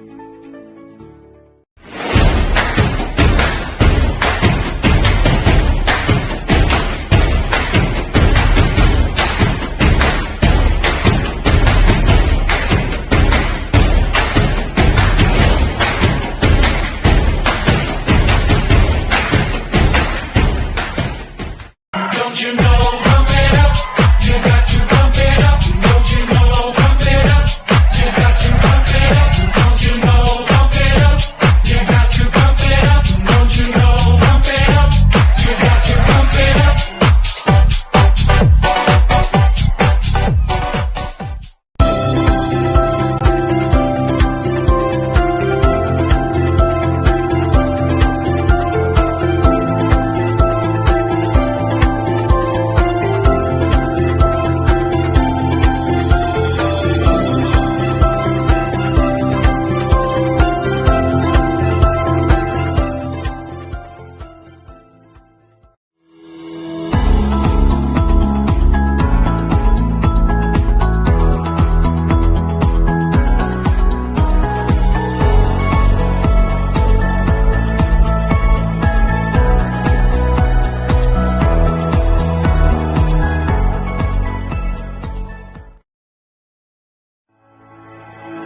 Aydın Global, PAG ile Türkiye'nin ilk pik boru markasını 2015 yılında piyasaya vermiştir. Türkiye'de ve çevresindeki ülkelerde dökme demir pissu boru sistemleri konusunda tanınmış bir markadır. A1 sınıfı yanmaz, ses geçirmeyen ve %100 geri dönüşümlü özellikleriyle binaların iç tesisatlarında son derece güvenli bir sistem sağlamaktadır.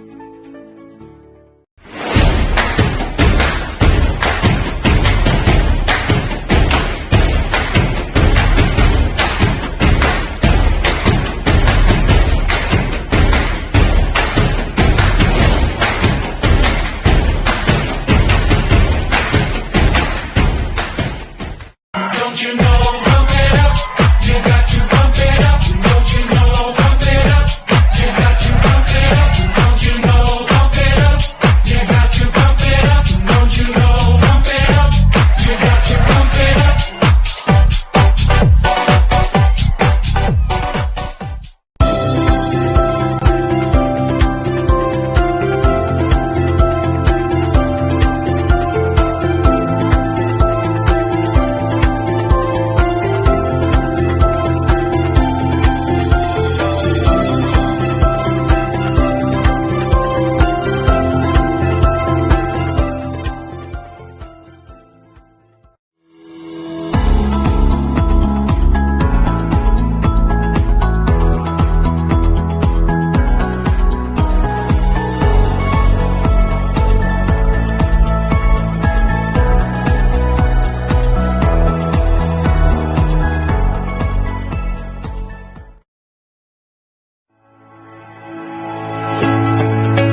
Aydın Global, PAGLE, Türkiye'nin ilk pik boru markasını 2015 yılında piyasaya vermiştir. Türkiye'de ve çevresindeki ülkelerde dökme demir pissu boru sistemleri konusunda tanınmış bir markadır. A1 sınıfı yanmaz, ses geçirmeyen ve %100 geri dönüşümlü özellikleriyle binaların iç tesisatlarında son derece güvenli bir sistem sağlamaktadır.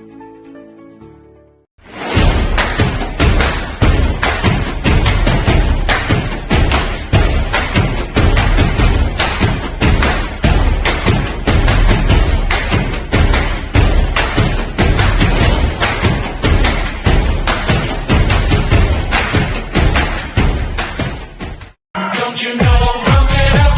You got to pump it up. Don't you know, pump it up. You got to pump it up. Don't you know, pump it up. You got to pump it up. Don't you know, pump it up. You got to pump it up.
Good afternoon. Welcome to the first afternoon session of this symposium. We will have 4 speakers for this technical session, number 1. We will start with Professor Halime Paksoy. I think she's online. Hello, Professor. Nice. Hello, good morning or good afternoon. Really, thank you very much. Probably most of us know Mrs. Paksoy. She's a professor at the Çukurova University, and she's the head of Energy Storage Committee in TTMD. She's a very well-known researcher in her field. She will talk about Green Olive project for decarbonization of industry with power to heat concept. So the floor is yours, Professor. Please.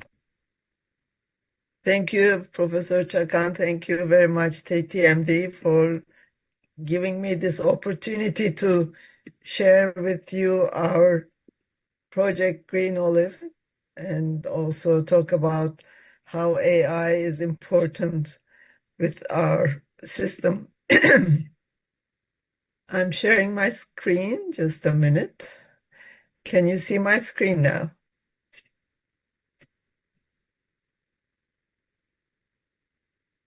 I guess you do, because I haven't received a negative answer.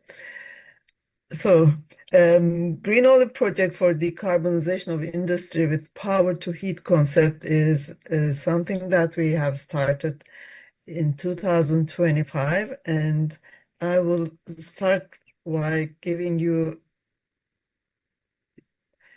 a summary of what I'm going to talk about.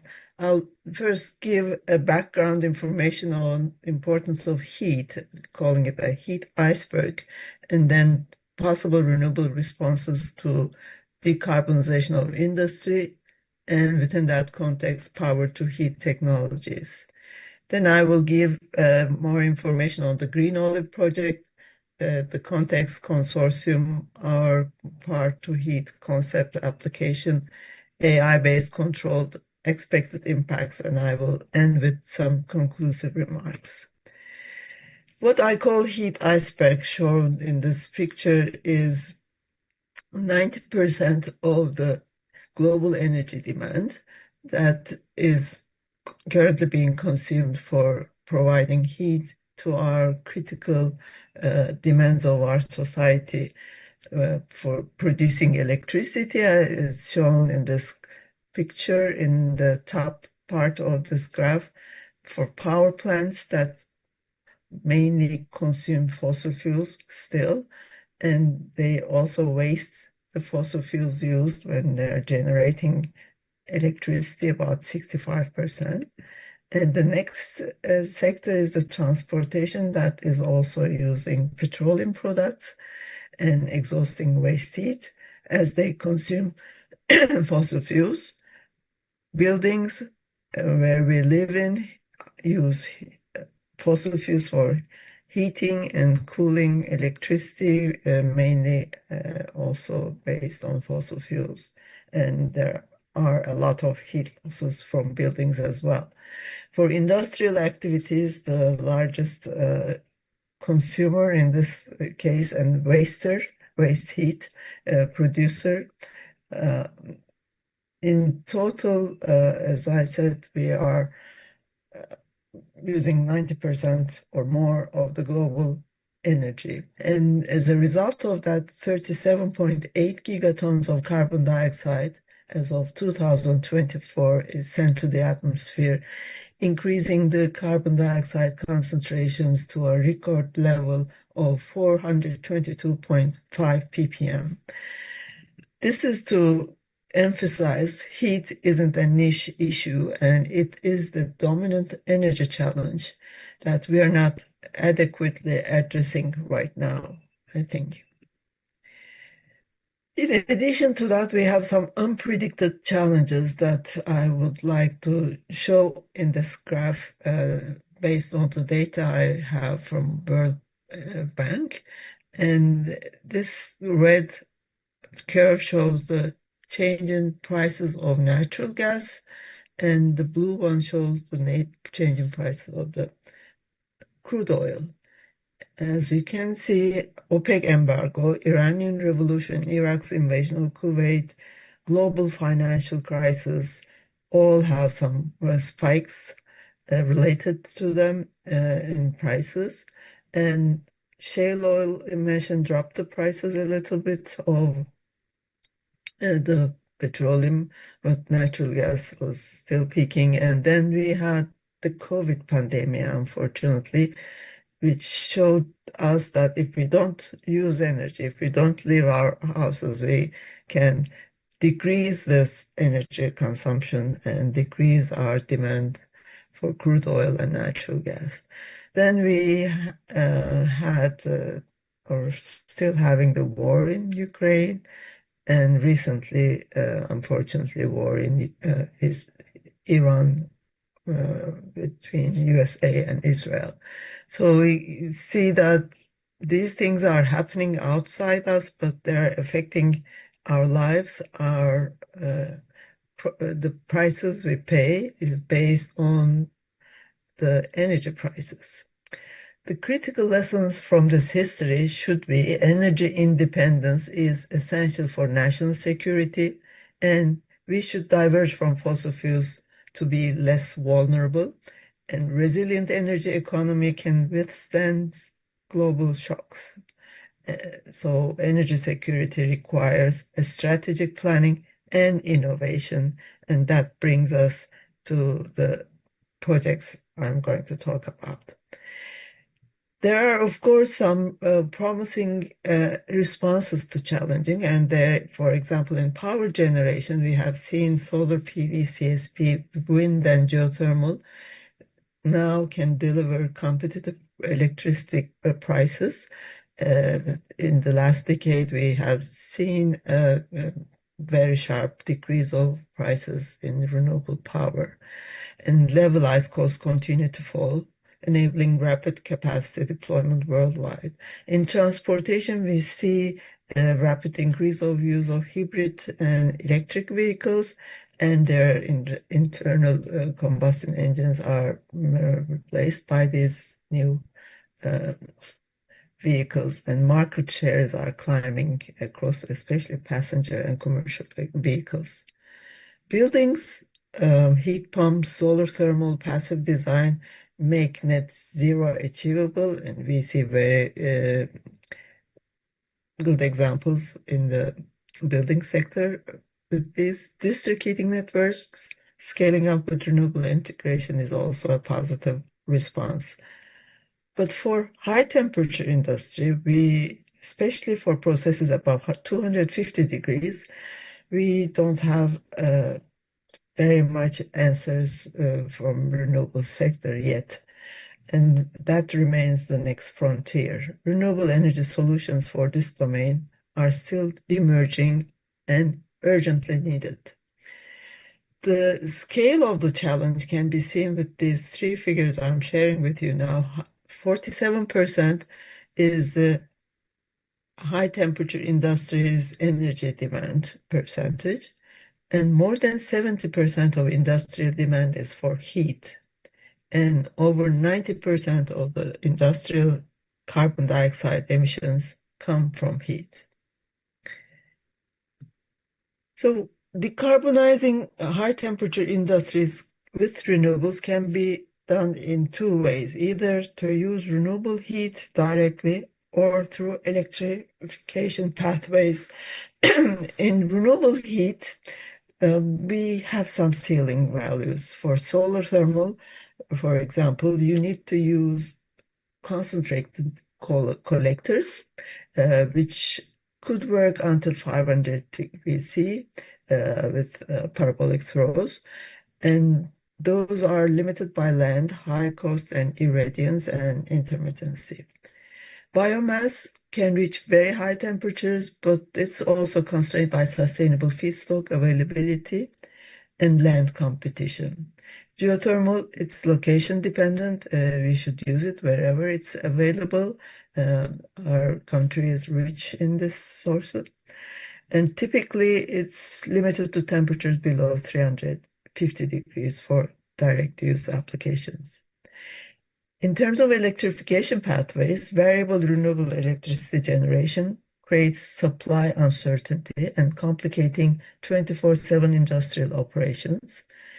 Grid capacity constraints we see, especially in the very dominating renewable grids, limit the pace and scale of industrial electrification, and temporal mismatch between peak heat demand of industry and renewable power availability demands storage or backup solutions. So the next generation is to use renewable power to provide heat directly. In this sense, we call this concept power to heat. You can bridge the gap between variable renewable electricity and steady industrial heat demand. It can also take surplus or dedicated renewable power and convert it directly to thermal energy. There are three main configurations shown in this picture here. The first one called direct power to heat, where renewable power is used to run a converter to heat, and heat produced is used in industry directly. In the middle one, which I call power to heat with thermal energy storage, power is used to convert to heat through conversion technologies I will show you in a minute. And then you have a thermal energy storage unit that would store the surplus heat that is produced when you have peak power. And heat is used either from thermal energy storage unit or directly from heater again. The last one is called Carnot battery, which is actually the same scheme of power to heat, but after thermal energy storage unit, you have a power block like an organic Rankine cycle that produces power from heat and also produces heat and provides both power and heat to the industry. For converting to heaters, there are many types of heaters available as shown on this picture on the right-hand side, providing heat at different temperatures like heat pumps, electric boilers with the temperatures and the efficiencies shown here, electric resistive heaters, electric arc furnaces, induction-based systems like microwave heaters, electric arc furnaces, which is at higher temperatures, and plasma systems. These are commercially available heaters with technology readiness levels of 7 to 9, and selection of which heater is that can be used with power to heat conversion depends on what your industrial process temperature requirement is. And for different types of industries like less than 150 degrees, food and textiles, for example, medium temperature, 150 to 250, such as chemicals, non-minerals, or higher temperatures such as glass, ceramics, cement, iron, and steel can have a corresponding heater available. And also type of heat transfer fluid is important: thermal, oil, water, steam, air based heating systems. And the choice, of course, is also related to cost effectiveness.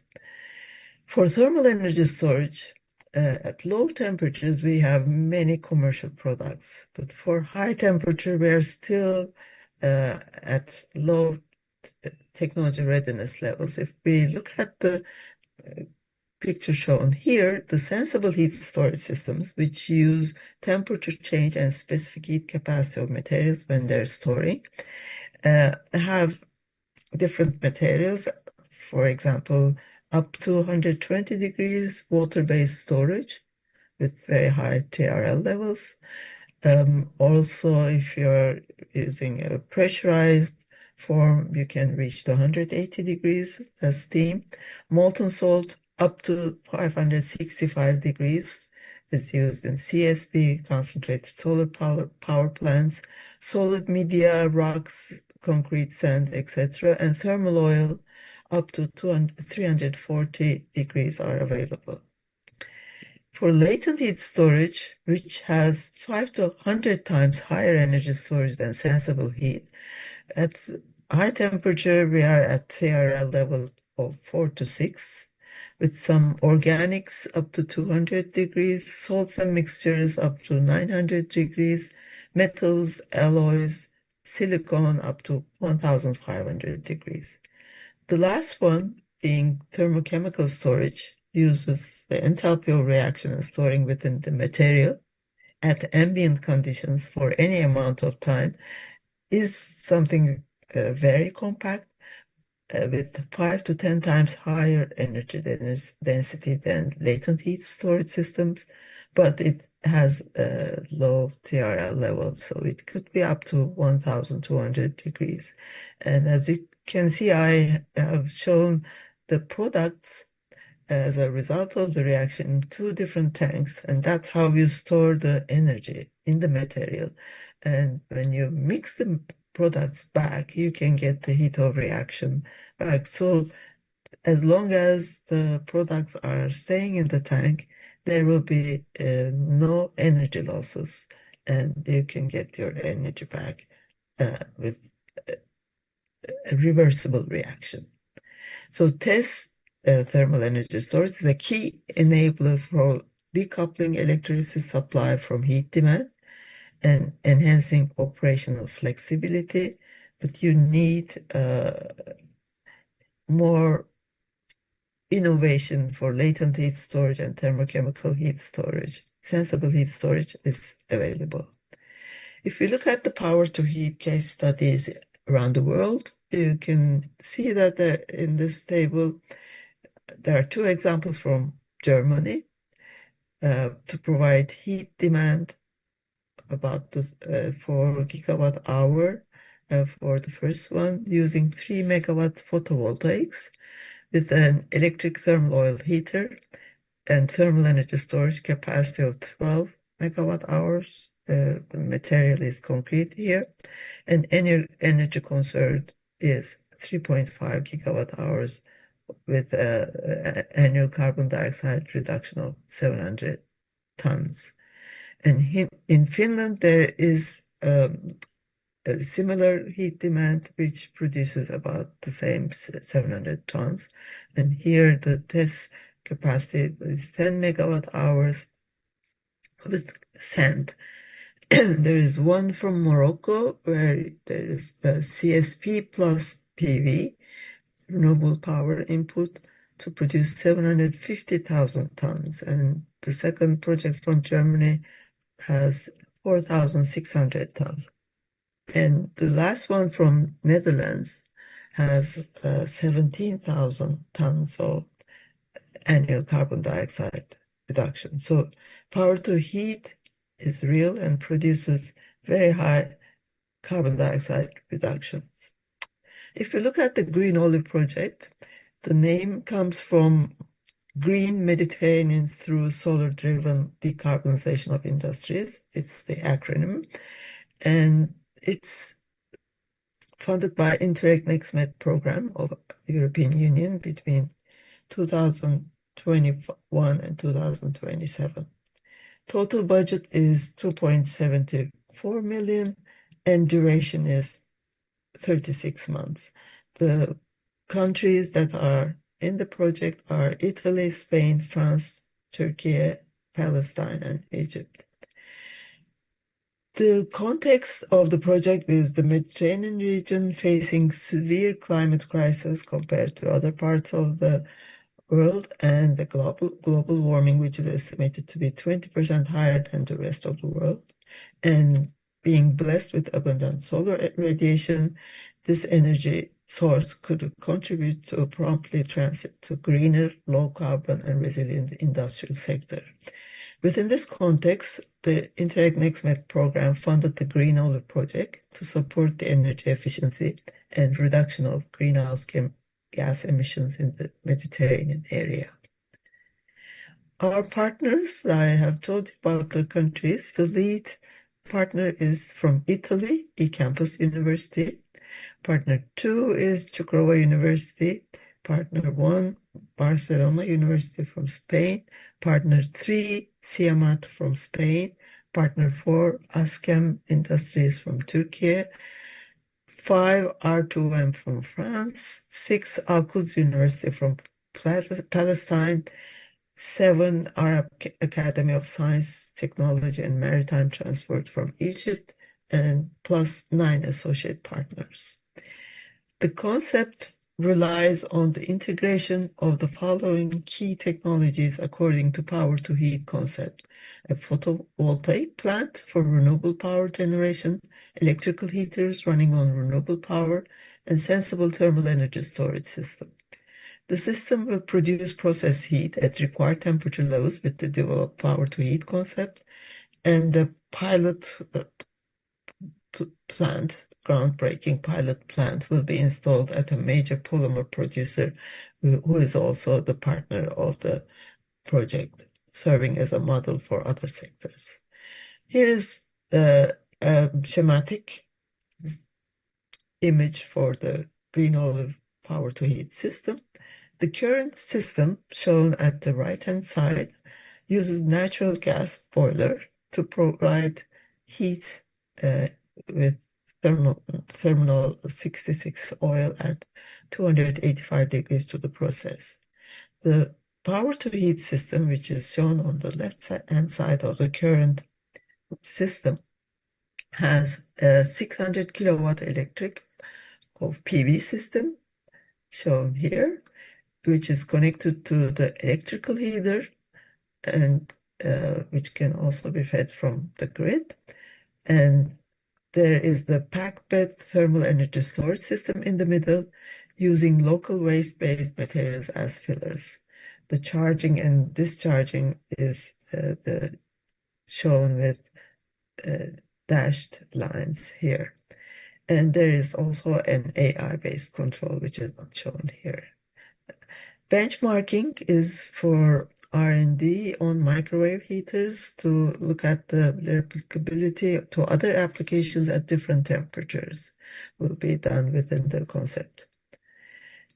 There are 6 work packages: project management, communication, and dissemination, the first 2, and 3 and 4 are the technical ones, where theoretical and experimental studies to finalize design and dimensions of all system components will be done in the third one. And the fourth one is the pilot plant, manufacture, integration, and demonstration.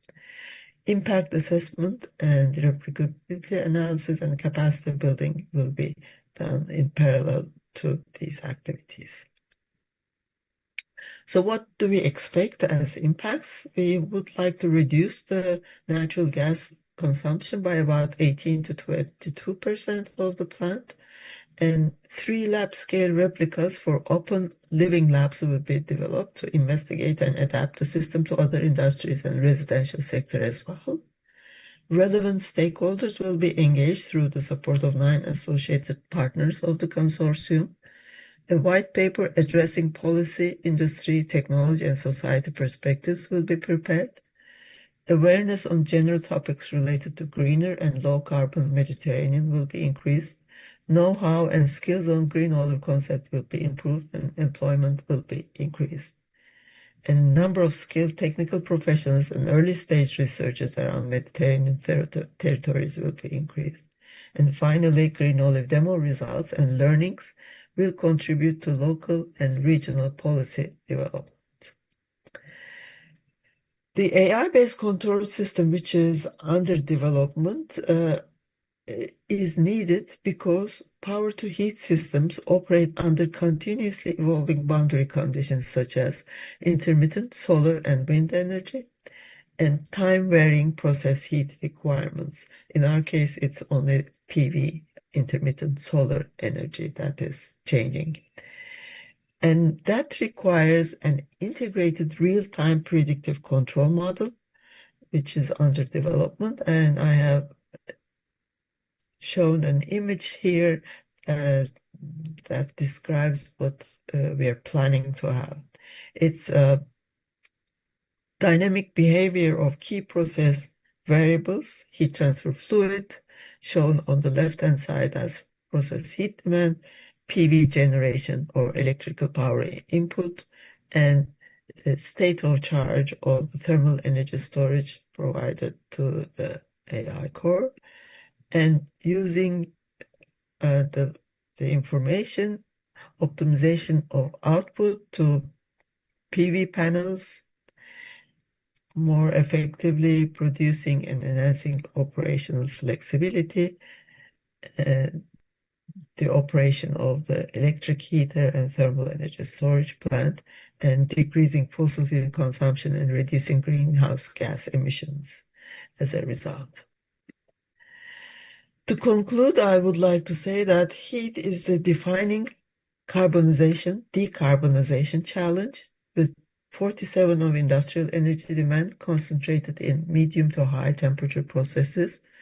Decarbonization heat is not optional. It is a central task of industrial climate action. Power to heat is the most scalable pathway, so you can go up to any temperature you like. You don't have a ceiling with different heater technologies, and it covers the full industrial temperature spectrum. Coupled with thermal energy storage, can resolve intermittency and unlock continuous renewable heat supply. TESS is the critical enabler here.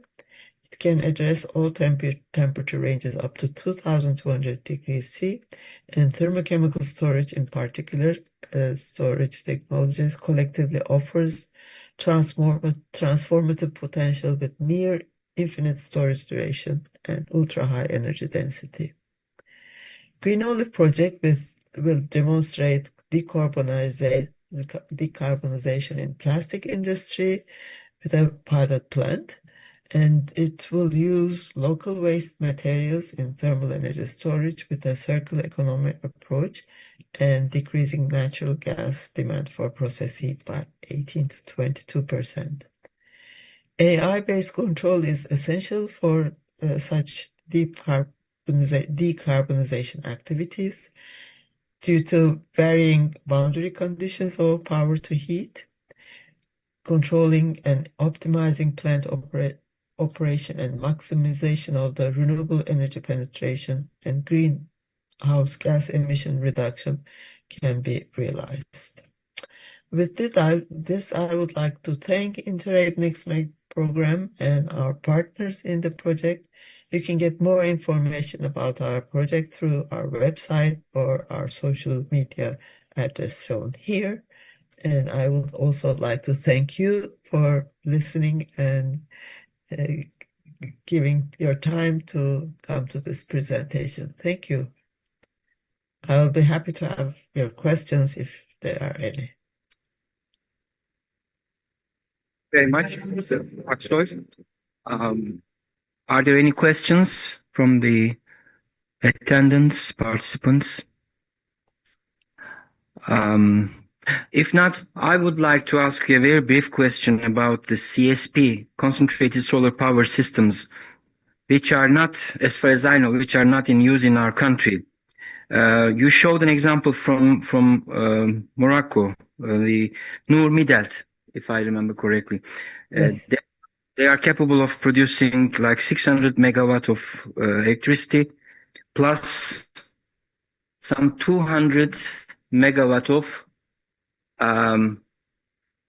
power. Am I right? So I think a very similar system is here in Turkey, in Karaman, which is 1000 megawatt, I believe, the PV field. But don't you think that an addition of CSP plants would create a beneficial status for our country? I mean, how do you see the future of CSP plants in Turkey? Thank you for this question, Murat Hocam. Actually, there has been an attempt to build a CSP plant in Turkey that was in Mersin, not far from where we live. And it was a small one, but unfortunately it was not finalized due to some financial problems and conflict with the contractor, I understand. But yes, I agree, we should have a concentrating solar power plant in our country too. The concentrating solar power plant produces very high energy, and it also has the flexibility to be providing heat to the surrounding industries or districts. And also, as you can see in the example I have shown you, together with PV connection, like the one you mentioned in Konya, and there are many gas projects around Turkey that can be combined with. Of course, you need to have a suitable land for CSP that has a flat field and large dedicated area with clear sky radiation availability. And there are many regions in Turkey that I think that could be applied. Okay. Well, thank you very much, Professor. With this, we say goodbye to you, and we will be having the second speaker of this session. Thank you very much once again. Thank you. Thank you. I wish you a very good symposium.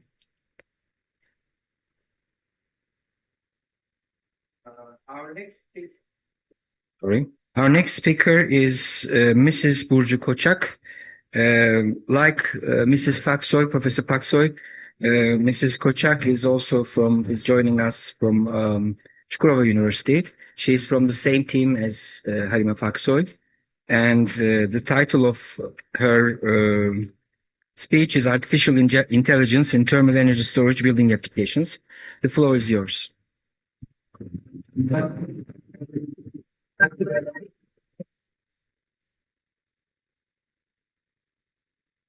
Good afternoon. First of all, thank you for your attending to this session. My name is Burcu Koçak. I am from Çukurova University as a researcher. I am also working in Green Olive project, which Halime Paksoy is tell about in the previous presentation.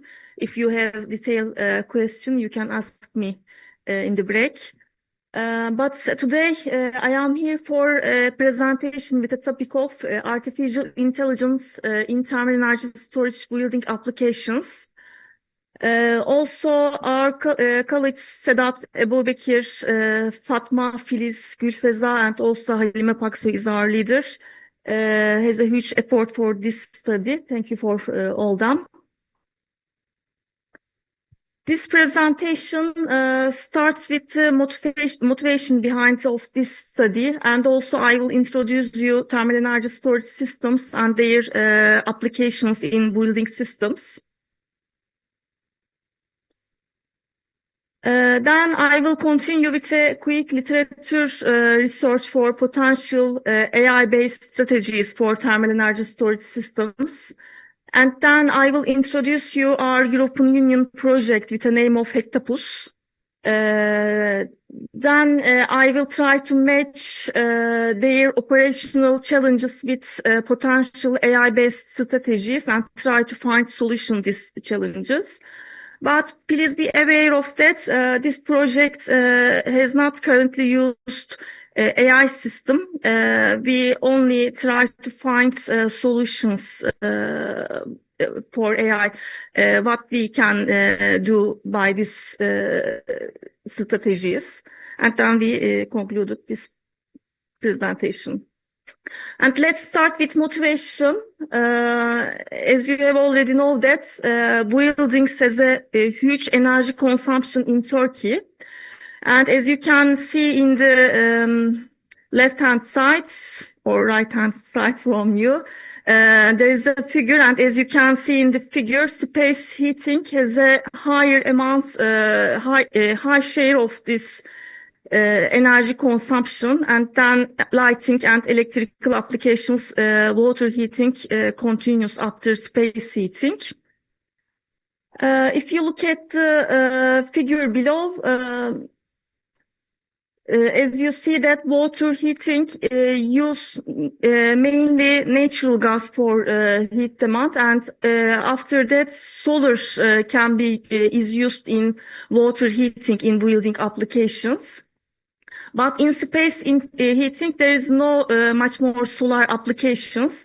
We mainly use natural gas and then coal, then solid biomass, etc. Generally fossil fuels.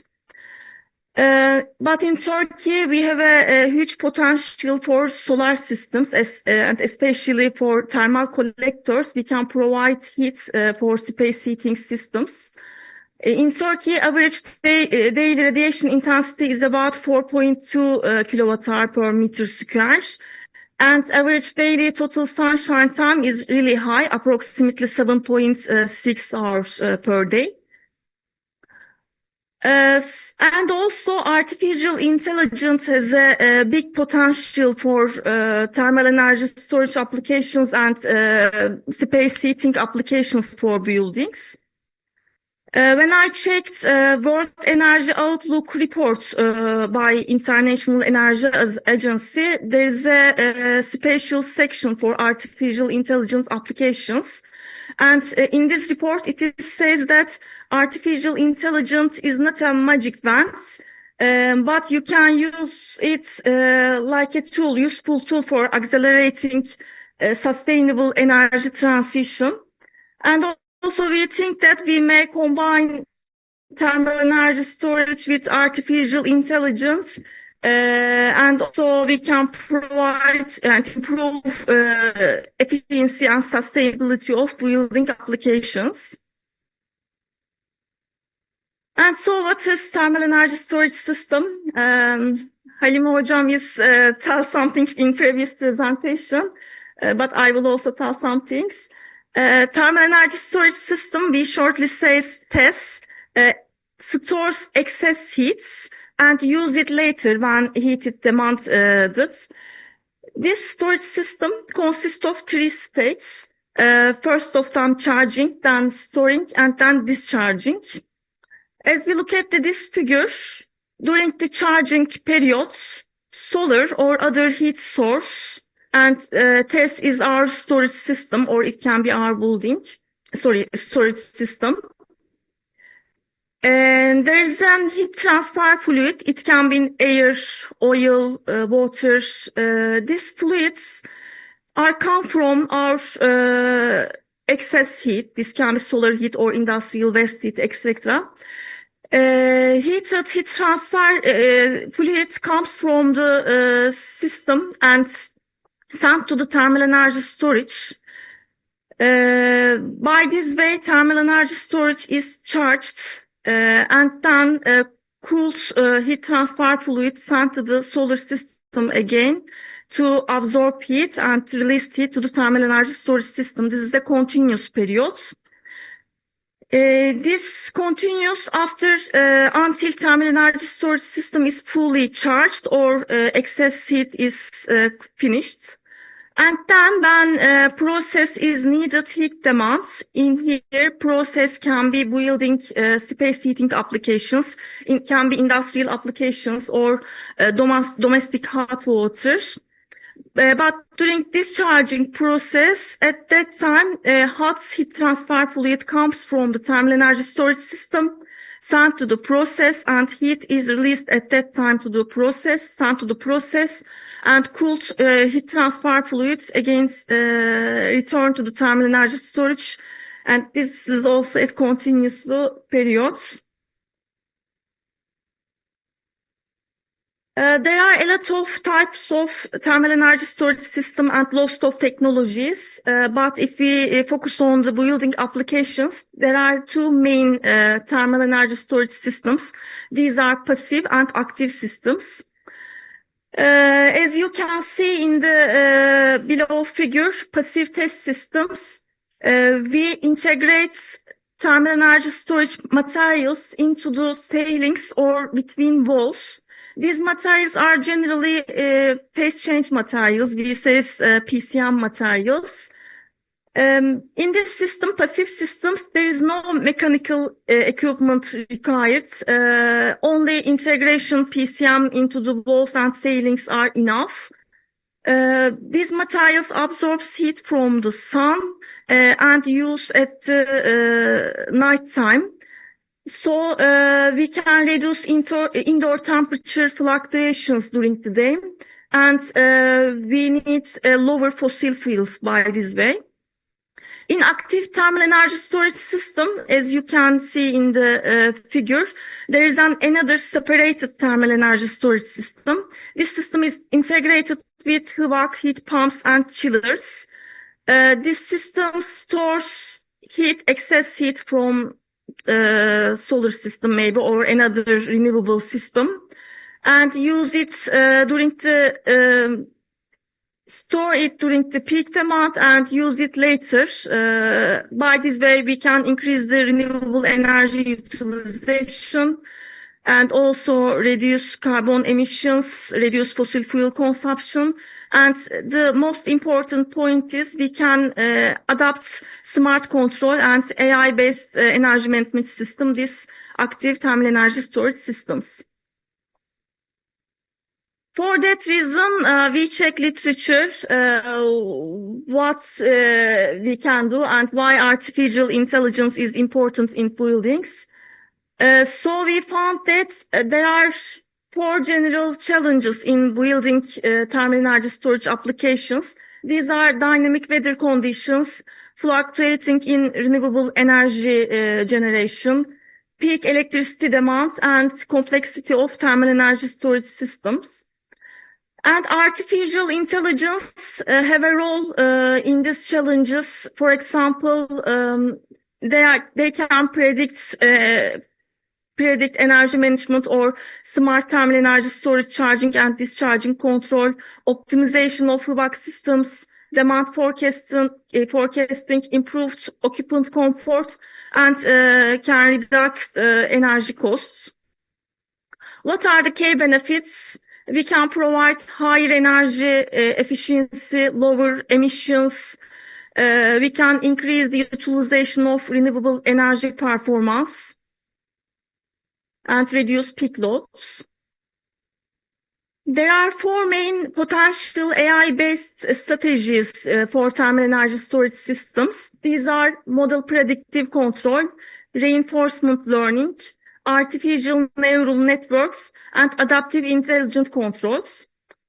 Model predictive control is the most important in thermal energy storage system because MPC is collect historical operation data or real-time data and use it to provide optimum operational conditions, such as the system can modify flow rates or can done preheating of PCM or storage tanks and enhance energy utilization and reduce auxiliary energy consumption. For reinforcement learning, this is a self-learning method. Learns optimal energy management strategies. By this way, it can optimize operational parameters, again, flow rate, charging duration, and also digital twin can be used in this system.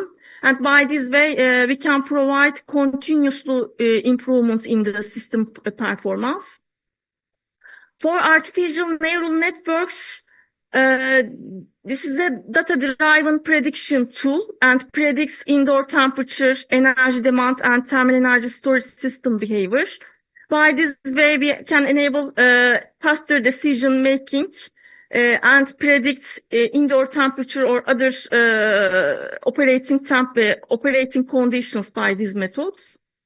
The last one, adaptive intelligent control. We can adjust system operation automatically. And also, we can provide flexible and real-time adaptive controls in smart buildings. Now I want to introduce our project Hectopus to you. This is a European Union project and supported under Geothermica Smart Energy Systems Eranet framework. For this system, we developed a container, as you can see in the figure. This is a real system. There is a cabinet, prefabricated cabinet in Turkey, Barış Enerji company location. This prefabricated cabinet has a dimension of 3 meters, 7 meters, and 2.8 meters dimensions, and it includes 2 thermal energy storage tanks. One of them is hot, the other one is cold tank. What we say these names because one of them is used to heating indoor, and the other one is used for cooling, again, the indoor of the containers. These containers, each of them includes 1,000 kilogram PCM. Hot tank includes paraffin material, paraffin phase change material, and the cold tank includes cocoa oil and expanded graphite composite. These tanks, both of them include helical copper coil as a heat exchanger. Hot water or cold water comes from the collectors, enter to these helical copper coils, and other side, empty sides inside the tank is fully filled with phase change materials. We use this helical copper like a heat exchanger between water and phase change material. So there is an indirect contact between heat transfer fluid and phase change materials. And also there is an 8 flat plate solar collectors top of the container. This collect also 4 fan coils to give cold or hot to the indoor by this fan coils.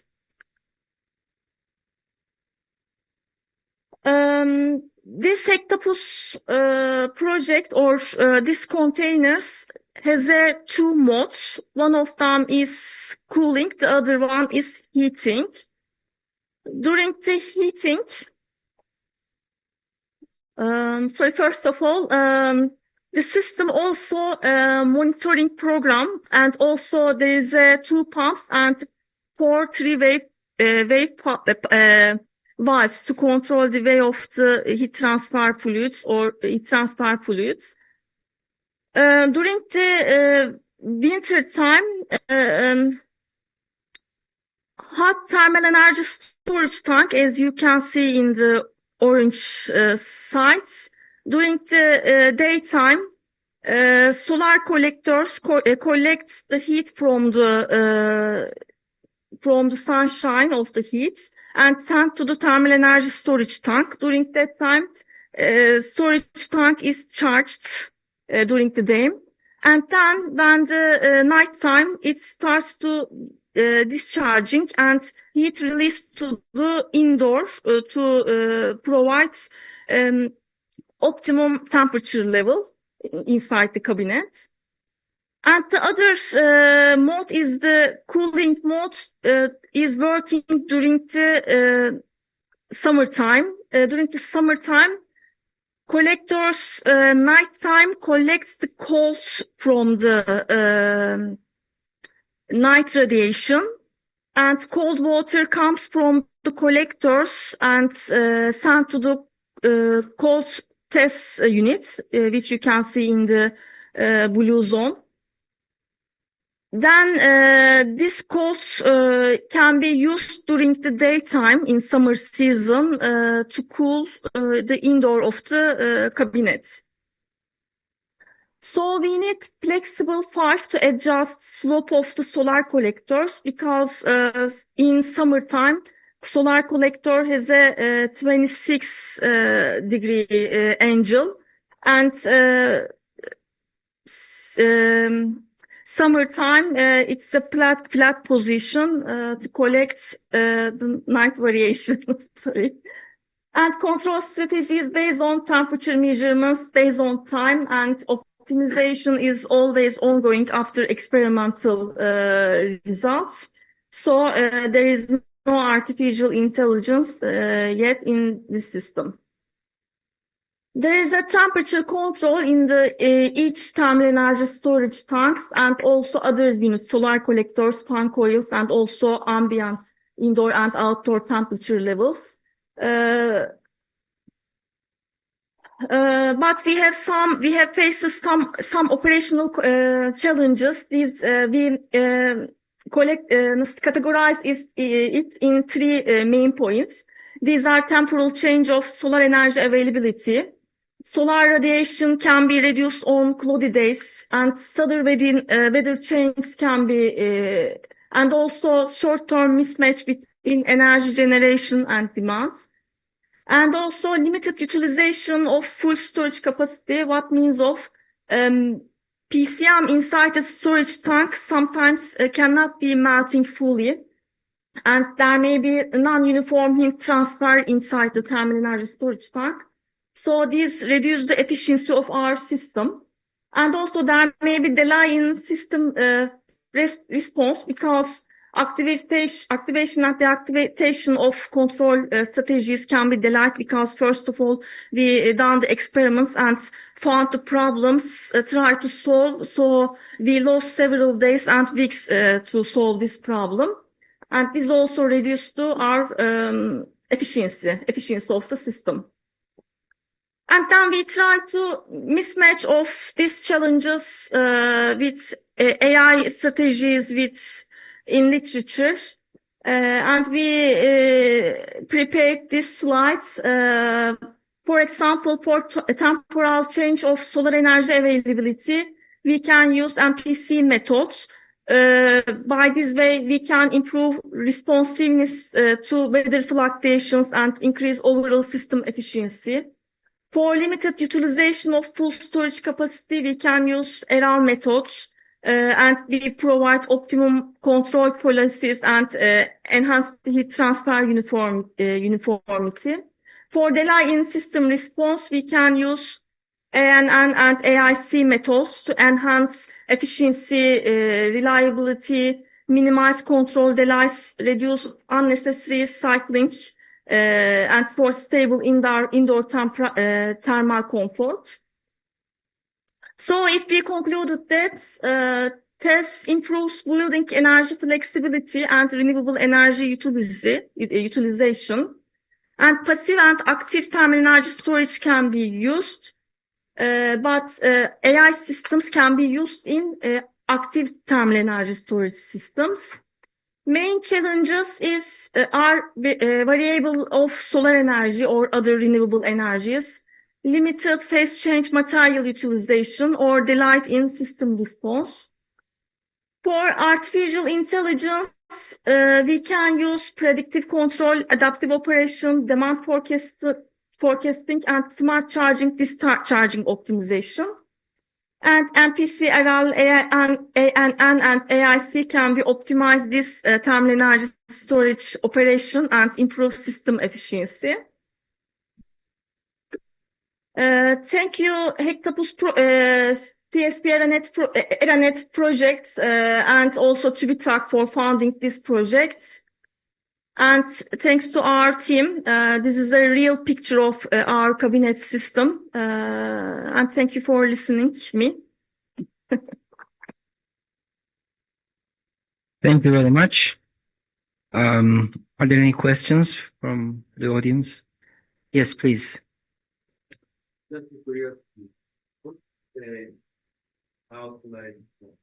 Olivia, please. Just a very simple question. What is the outlet from the solar collector, which seems to be compound parabolic collector from the picture, during summer operation? What is the temperature of the water during night radiative cooling? During night time, we should decrease to 27 degrees Celsius. But it may not be possible for August, especially in Adana is very hot. For the previous summer season, we cannot provide this temperature, but generally between 15 and 20 degrees Celsius.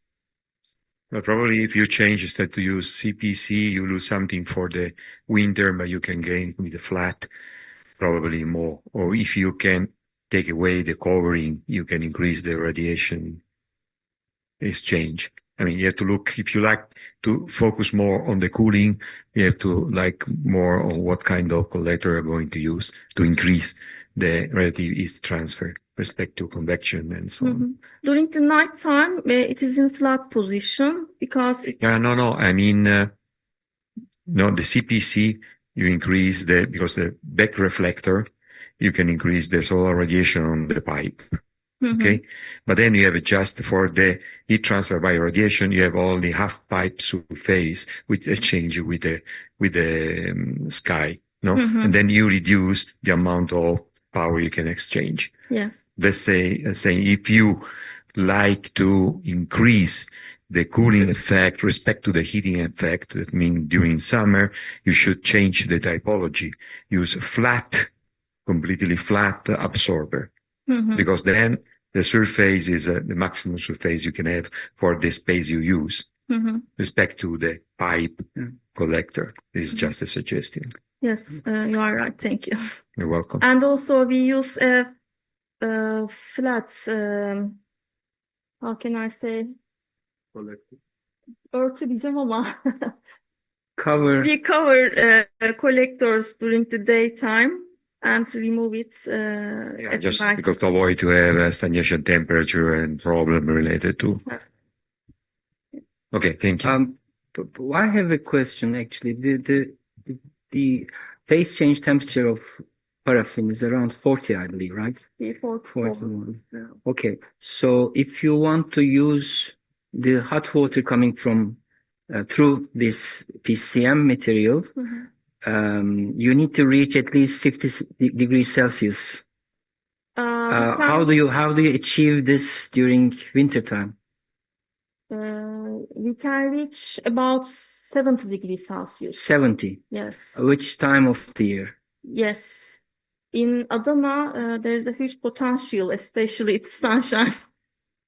What's that?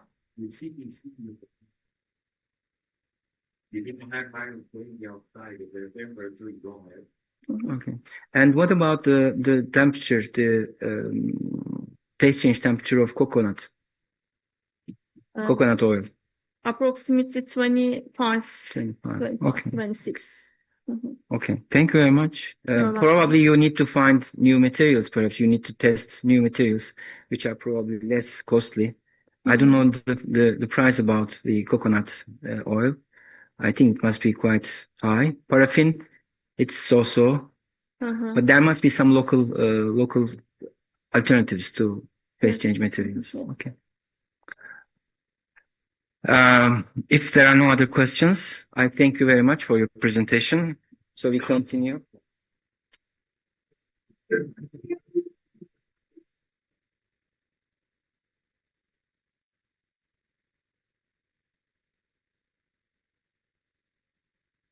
Our third speaker is Mrs. Gürler, Tuğba Gürler.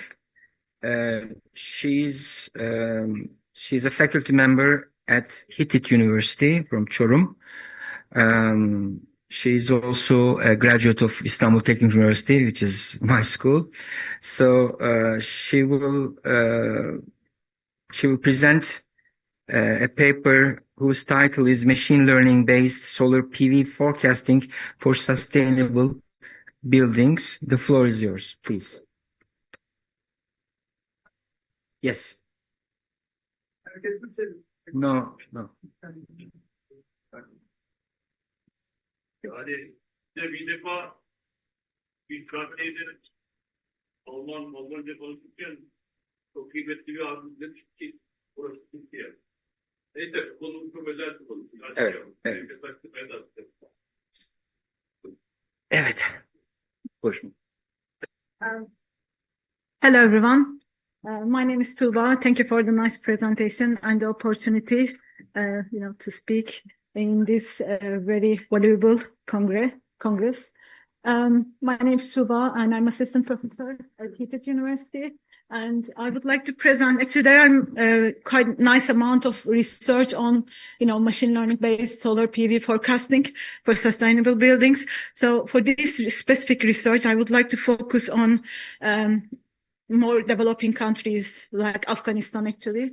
Safiullah is my postgrad student, and he collected some data from Kabul, Afghanistan. And I thought that would be a good, contribution to the literature and all the other research, because as mentioned, the machine learning needs always more data all around the world. And he is also a lecturer, so it is not only like the postgrad students, a lecturer also in Afghanistan. The main aim was to develop an artificial neural network, or we can say ANN based model to forecast solar energy prediction using real-time data and also corresponding meteorological parameters. And why we need this? Because the existing simulations tools, such as GCA, also including in this study as well, they have like high errors, high level of errors. That's why the gap between, you know, the predicted and the real data is real problem for the engineers. So again, so we would like to have like lower accuracy than real data. So higher accuracy than real data by using this machine learning ANN model. And the specific targets for the users, actually, basically energy engineers, building energy managers, policymakers. I'm mentioning engineers. This study focuses on only photovoltaic systems because, for example, in Nottingham University, at the same time, I'm also collecting data from Nottingham University, United Kingdom. There is a photovoltaic thermal heat pump system integrated.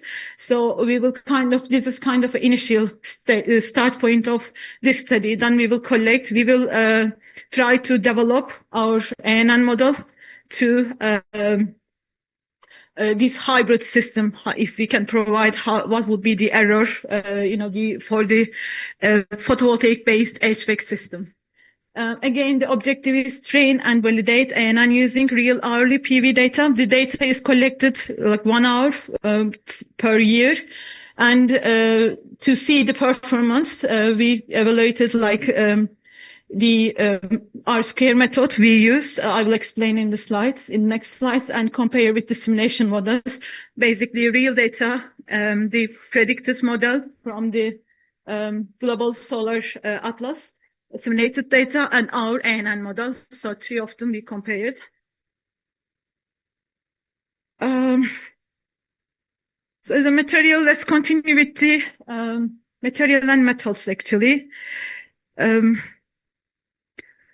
So you can see here the data is collected 1 hour,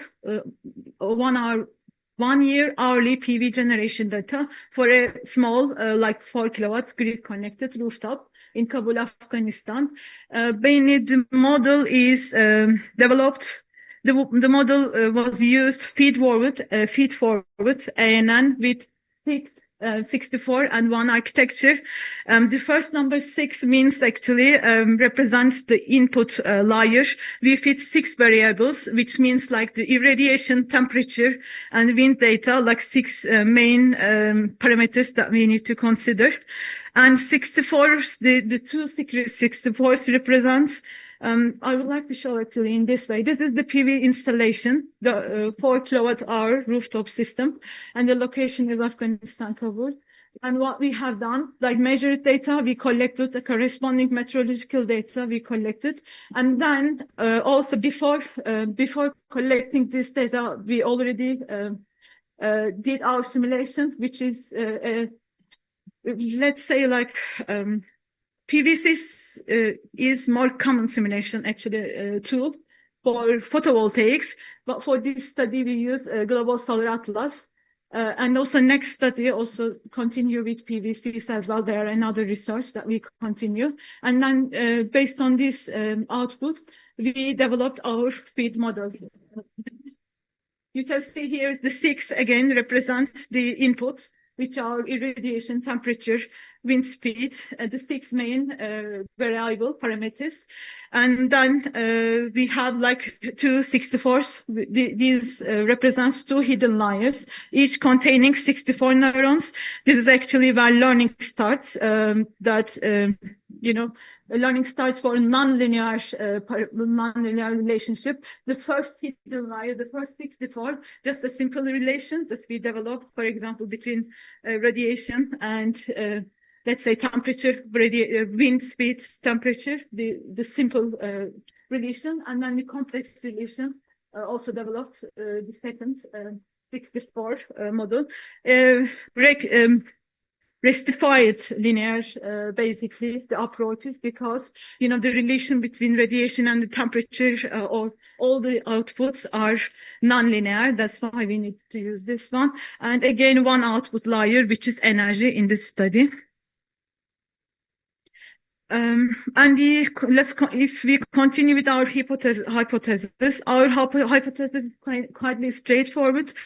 We would like to deliver higher accuracy and lower error than simulation-based model. So we can use this model, you know, before the actual setup, or even more, as I mentioned, for the like photovoltaic thermal system, or of course for the photovoltaic thermal or integrated heat pump system, we will need much more parameters that we can not use directly this model. These are the experimental setup procedures that we use, and that we just split into the training and validation sets to continue to develop the ANN model. And we compared the against the measured PV generation and GSA estimates. And then as actually, I would like to explain this part in the results section, but basically we use root mean square error methods to see our errors. You know, when we compare between the real data and the solar, real data and the simulation and the ANN model, mean absolute error, mean absolute scaled error, and coefficient of determination. And these are the monthly energy outputs. When we compare the actuals, you can see the actuals on the figure. On the figure 1 is the actual energy source hours that we see, for example, in January 1.35 kilowatts. The ANN prediction is the 1.63, which I will also present the errors between for each simulation also. And the green mark is this global solar. Oh, I'm very sorry. I'm a bit excited. Sorry, thank you. Global solar atlas simulation. And these are the yes, and starting, this is the most important part actually in the slides, because we compare our ANN model against the GSA model, and also the, sorry, not again. We compare ANN model error and GSA model error against the actual real data performance. You can see in here, starting with like root mean square error, our ANN model like achieved 0.1, which is actually 10 times higher. In other words, like 10 times less accurate than higher GSA model is 10 times GSA model 10 times less accurate than the ANN model, and the other one is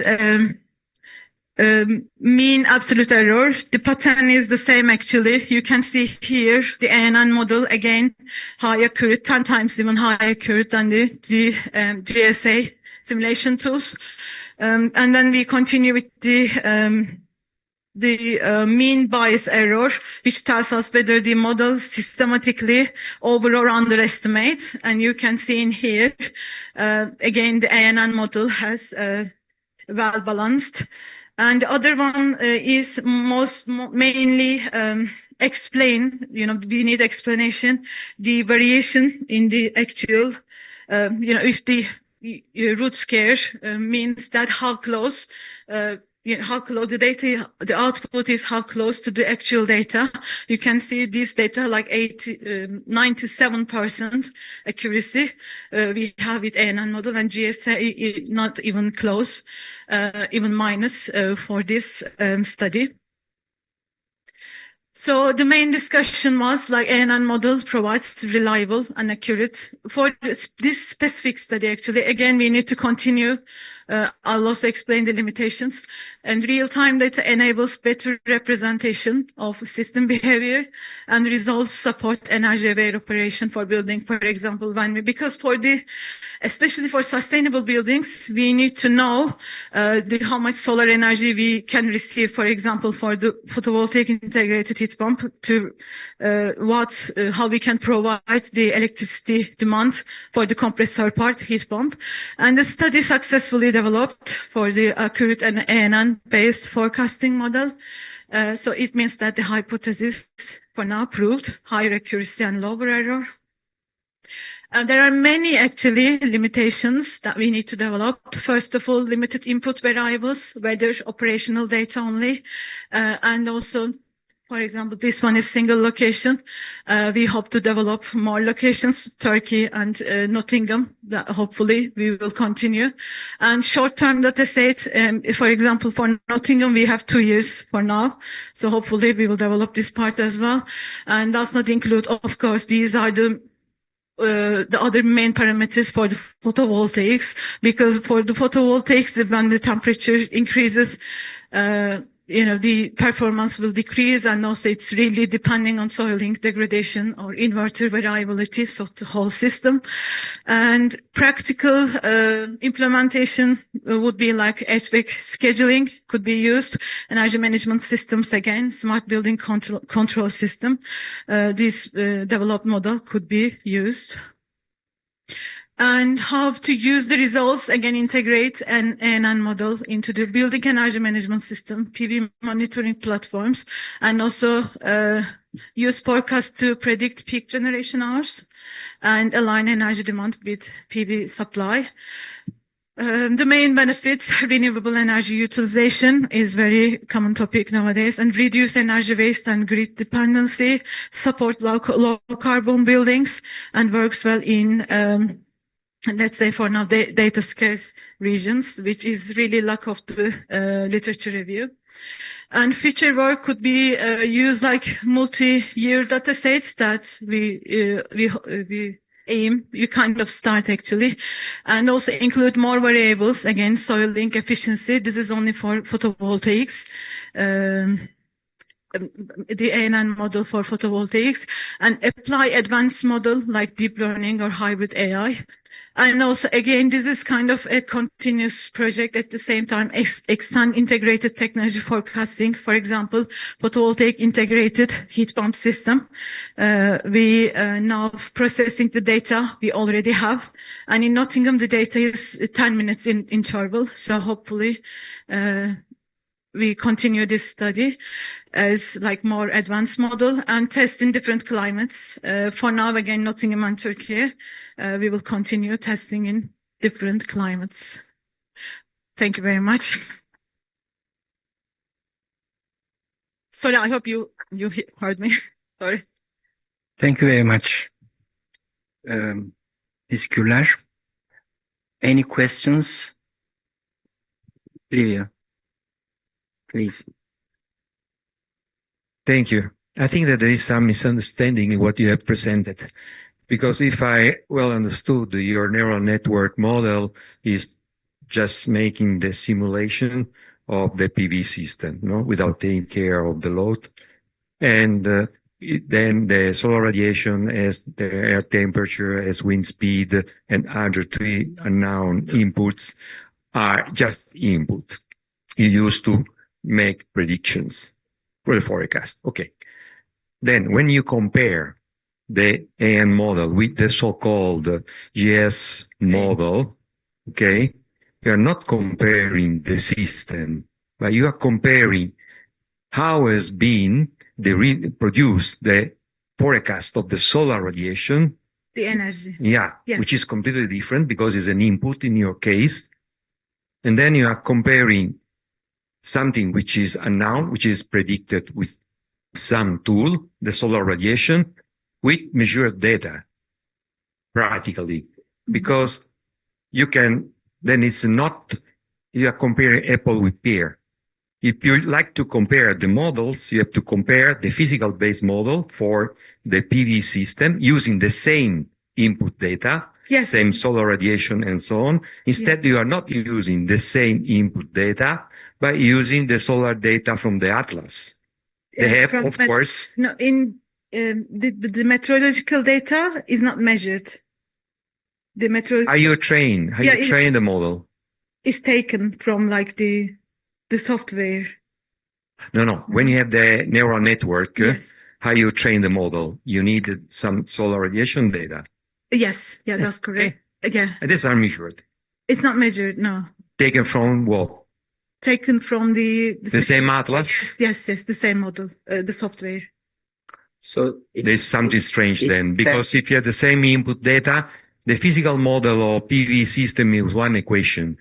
Let me just explain.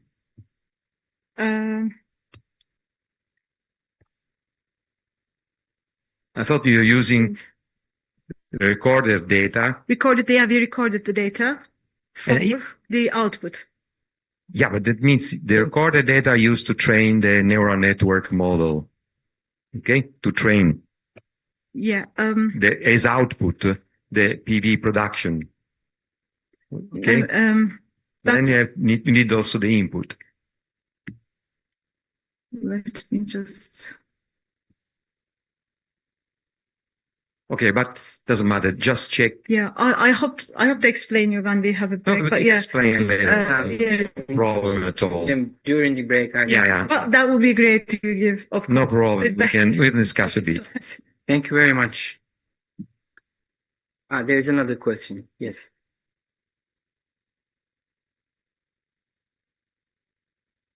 Öncelikle sunum için teşekkür ediyorum. Türkçe soracağım, arkasından İngilizce soracağım. Topladığınız gerçek datalarda, data verileri veya data serileri içerisinde nasıl bir threshold kullanıyorsunuz ki datalar anlamlı hale gelsin? Ve bu esnada fail-safe çalışmasını nasıl koordine ediyorsunuz? Hangi dataları filtre ediyorsunuz? İngilizce sorarsam, how do you define the thresholds values for data series to accomplish fail-safe or conservative changing during uncertain days and datas? Thank you. Thank you very much.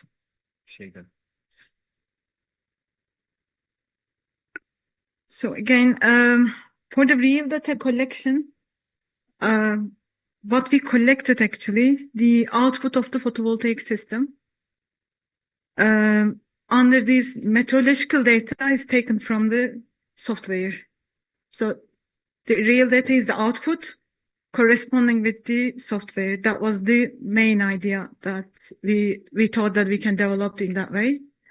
The second question, onu anlayamadım. Öbür sorumuz.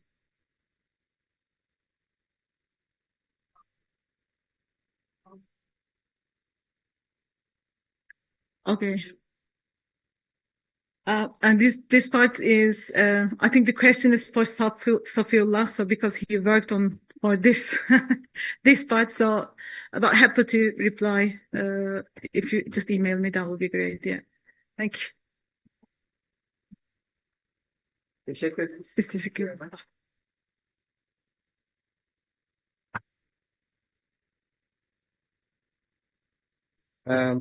So I think we are on time. The last speech of this session will be delivered by Cem Kodaman. The title of his presentation is Digital Hydronic Balancing in Heat Interface Units. Mr. Kodaman is joining us from Kotsan company. Please, the floor is yours. Kotsan is one of our sponsors, by the way. Thank you. Ben de o mikrofonu alabilir miyim?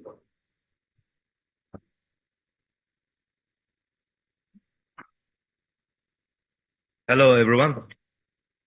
First of all, I would like to thank TTMD for providing this opportunity for us to get together, a wonderful organization. And I would like to thank to you, the audience, for being here and exchanging information. Today, I will discuss about digital hydronic balancing in heat interface units. These units are especially used with district heating and district cooling systems networks. So let's begin.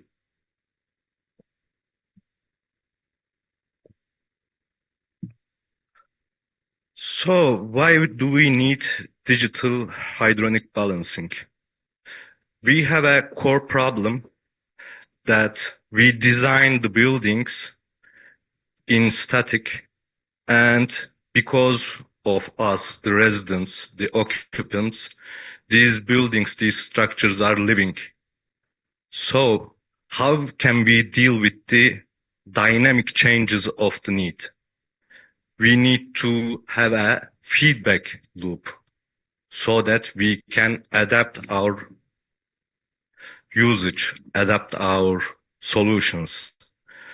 So, as you can see in the slide, we have a huge amount of energy waste and loss of comfort. So we design our buildings in their peak demand times. However, we only have maybe 3 to 4 hours of peak usage in the buildings. So all of the other hours, we are wasting energy. So as the balancing devices are developed, we started with the conventional manual ones. These are pressure dependent. There is no data feedback. These are mechanical solutions which are low cost investments, however, high cost operations. And these are providing immense amounts of energy waste. Then as the technology progressed, we move on to the more automatic solutions with PICBs. These are pressure independent products. We have a limited data availability. We can get some feedback from the test ports. These can react to pressure fluctuations to a certain point. And now we have the digital solutions. Right now, some of the companies are starting to commercialize these solutions. The main idea of these solutions are constant loop of feedback between both ends, in the house and in the boiler room. So with the terminal, we can get the data from each point, and with the help of the AI and all of the data from all of the houses, all of the residents get together in the server. With the help of the AI, we precisely predict what will be the demand. When the occupants are using, when do they need certain energy consumption? We can all get these data through endpoint solutions such as room thermostats and humidity controllers and other solutions such as the proximity detectors for human beings. So, to use this system, we need several components. The first component we need is the smart actuators. These actuators have microprocessors that can log the data with Wi-Fi or Zigbee or Modbus or other media. These products can transfer the data to the terminal. So with these data, we can allow the motors on the PICBs to set themselves according to the need. So all of these actuators can communicate with each other, so we can communicate them with pumps and boilers and chillers and all the stuff between. Sorry.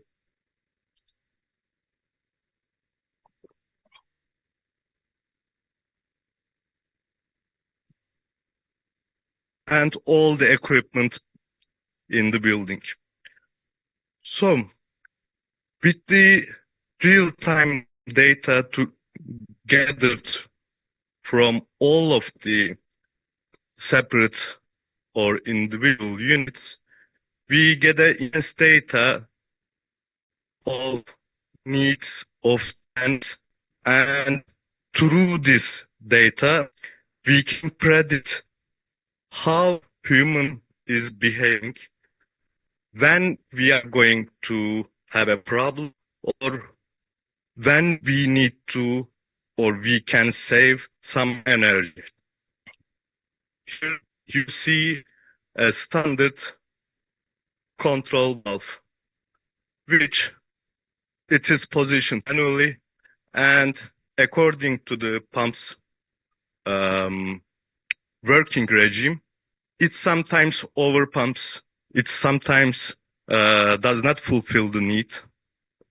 We have a comfort problem, we have an energy waste. So when we are using digital PLCV, according to the need, we can constantly arrange the position of the valve so that we have a full authority over the flow.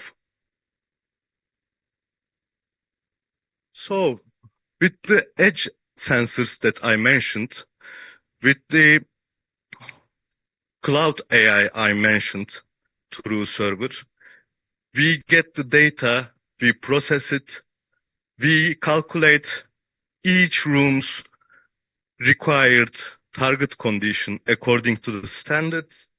Then, according to the system's complexity, between 2 days to 1 week, the process begins to autonomously calibrate itself.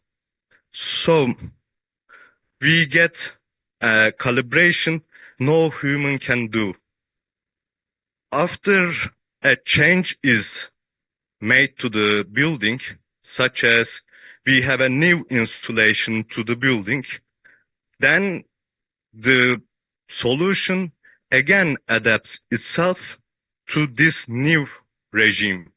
So there is no need to have another waste. There is no need for recalibration through human means.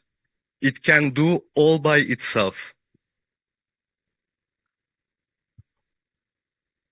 So what we do need to operate this, we need to have a physical layer, which are the products that we used on our installation.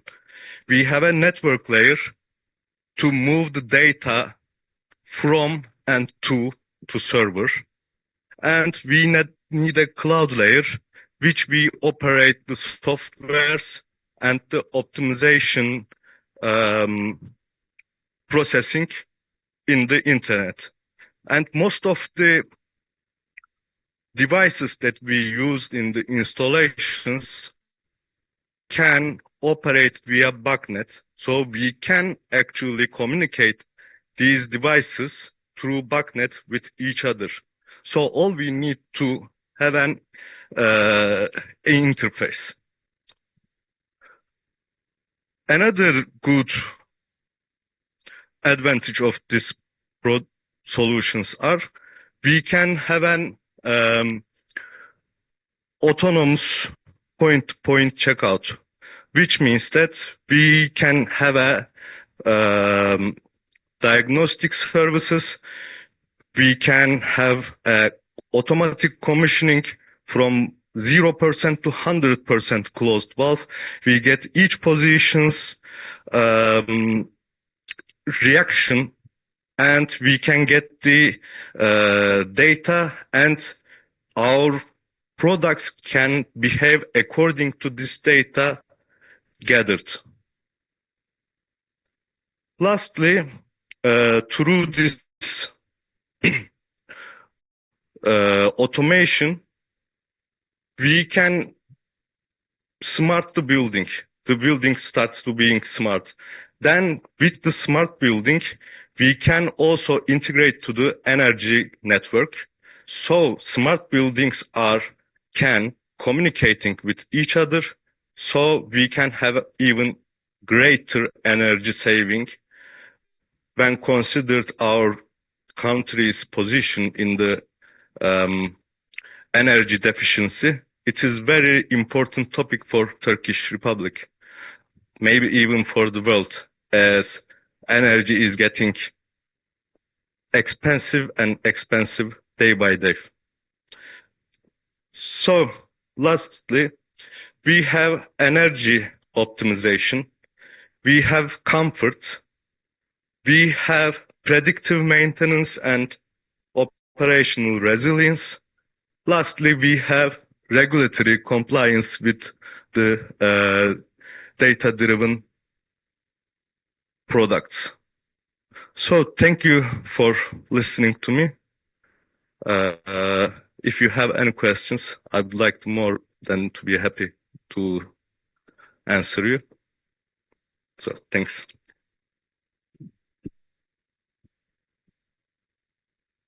Sorumuz teşekkür ediyoruz Can Bey'e. Var mı sorumuz? Are there any questions? Okay, if not, I thank you very much. And this way I conclude the first technical session. We'll be back in 20 minutes to wait for the main around 5:04 we will be there.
Aydın Global, PAG ile Türkiye'nin ilk pik boru markasını 2015 yılında piyasaya vermiştir. Türkiye'de ve çevresindeki ülkelerde dökme demir pissu boru sistemleri konusunda tanınmış bir markadır. A1 sınıfı yanmaz, ses geçirmeyen ve %100 geri dönüşümlü özellikleriyle binaların iç tesisatlarında son derece güvenli bir sistem sağlamaktadır.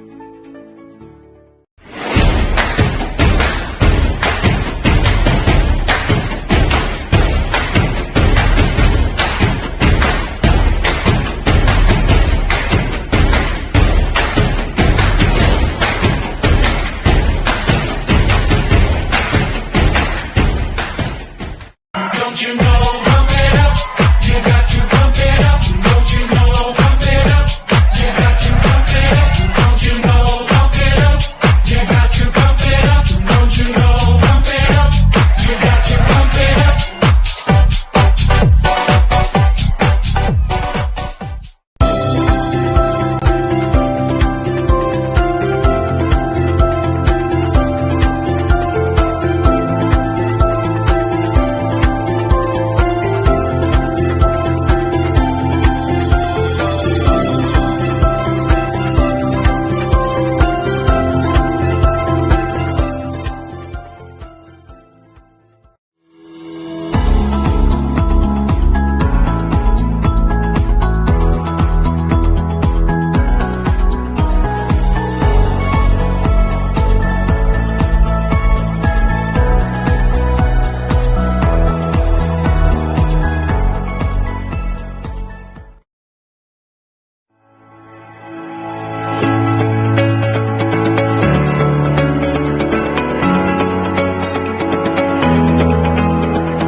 Aydın Global, PAG'le Türkiye'nin ilk pik boru markasını 2015 yılında piyasaya vermiştir. Türkiye'de ve çevresindeki ülkelerde dökme demir pissu boru sistemleri konusunda tanınmış bir markadır. A1 sınıfı yanmaz, ses geçirmeyen ve %100 geri dönüşümlü özellikleriyle binaların iç tesisatlarında son derece güvenli bir sistem sağlamaktadır.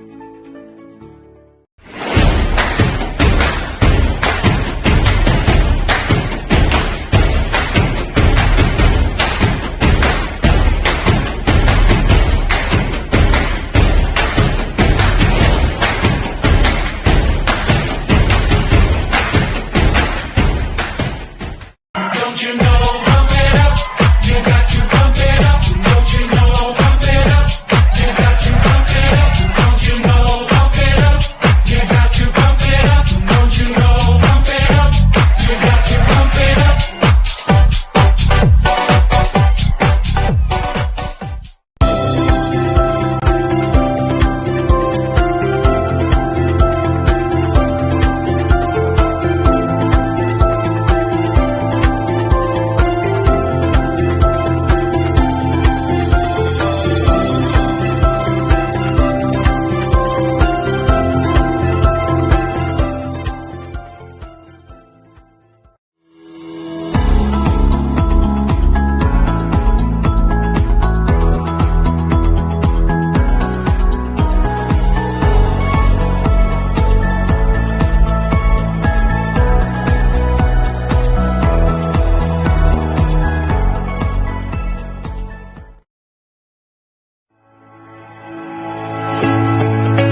Aydın Global, PAG'le Türkiye'nin ilk pik boru markasını 2015 yılında piyasaya vermiştir. Türkiye'de ve çevresindeki ülkelerde dökme demir pissu boru sistemleri konusunda tanınmış bir markadır. A1 sınıfı yanmaz, ses geçirmeyen ve %100 geri dönüşümlü özellikleriyle binaların iç tesisatlarında son derece güvenli bir sistem sağlamaktadır.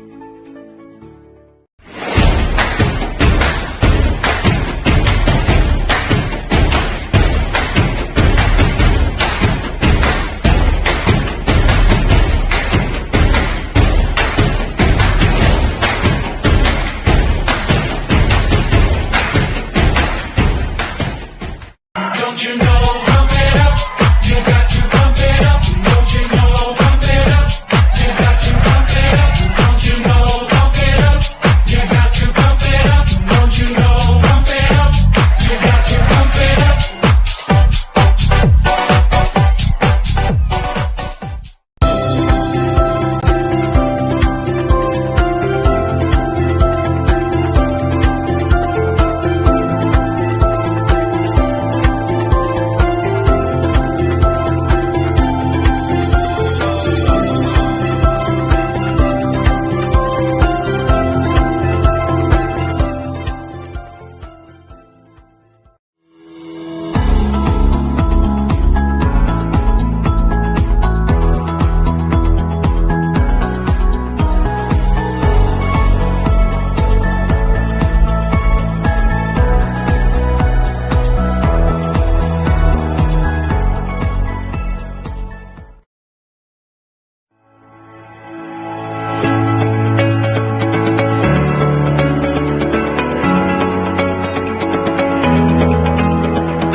Aydın Global, PAG'le Türkiye'nin ilk pik boru markasını 2015 yılında piyasaya vermiştir. Türkiye'de ve çevresindeki ülkelerde dökme demir pissu boru sistemleri konusunda tanınmış bir markadır. A1 sınıfı yanmaz, ses geçirmeyen ve %100 geri dönüşümlü özellikleriyle binaların iç tesisatlarında son derece güvenli bir sistem sağlamaktadır.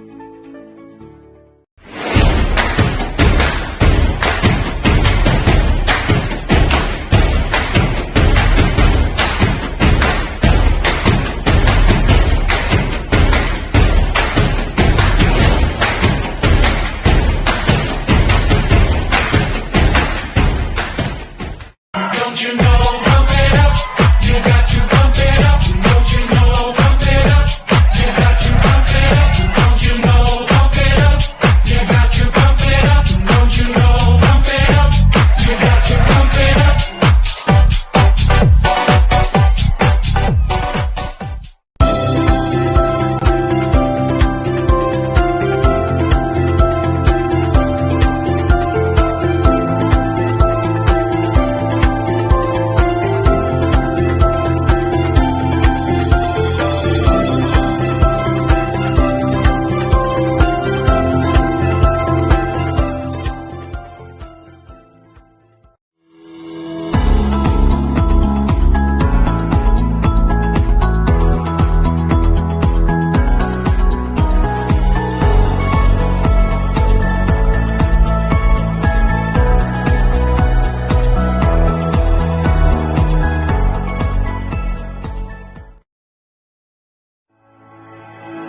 three presentations.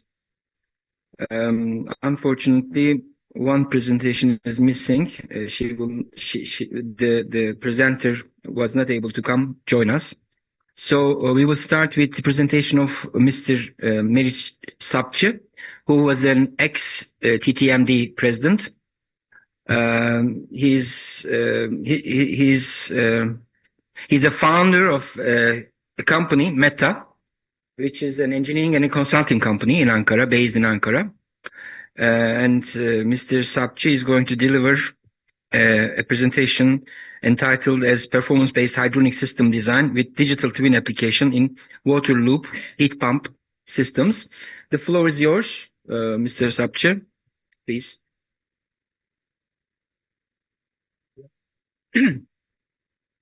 Thank you very much, Murat Hocam, for having me.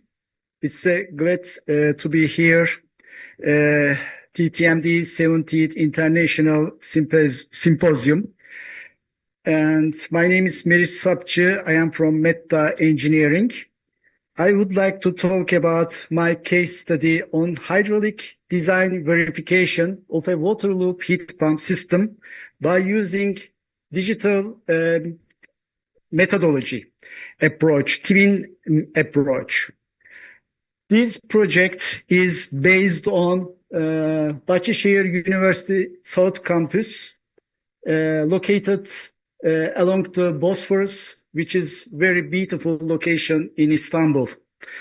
And the main idea of this project is to underline and emphasize the design verification before the procurement and installation.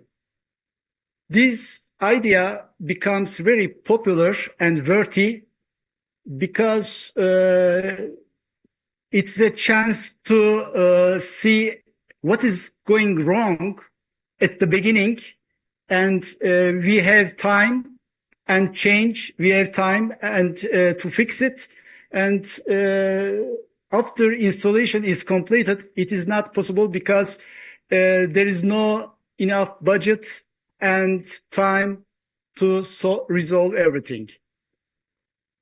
As an HVAC system engineer, having a professional life more than 3 decades, I have often noticed that, observed that the systems we design do not match the systems installed. I would like to say that the main reason behind this issue is the hydraulics behavior of the system. Then a question is rising, what is hydraulics? What is the role of hydraulics in HVAC systems? And as HVAC engineers, we usually focus on the thermal calculations like heat loss and heat gain analysis to select the right equipment. And equipment capacities are based on peak load analysis. But the buildings operate under part load conditions for the majority of time.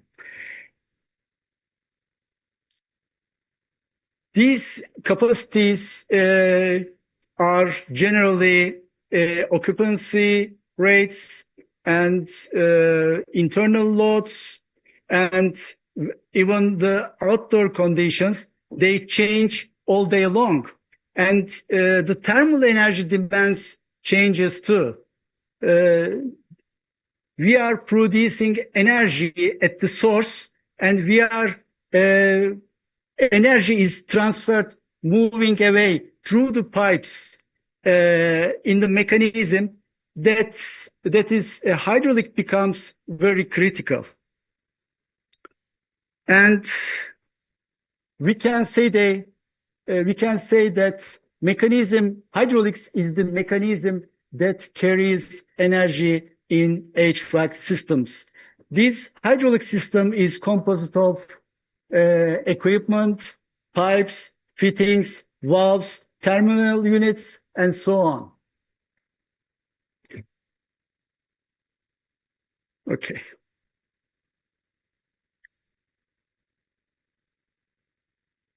And the hydraulics is one of the important aspects of mechanical systems and especially in HVAC systems. But it is very difficult to understand and it is not easy to visualize. That's why most of the time the people in this industry skip it and omit it. And actually, as you see, there is a building project process, whole entire process of the building. It starts from design and it ends with commissioning, and then the building is handed over to the operation people. But after the design, before the procurement, hydraulic design verification should be done because it should be verified. And because the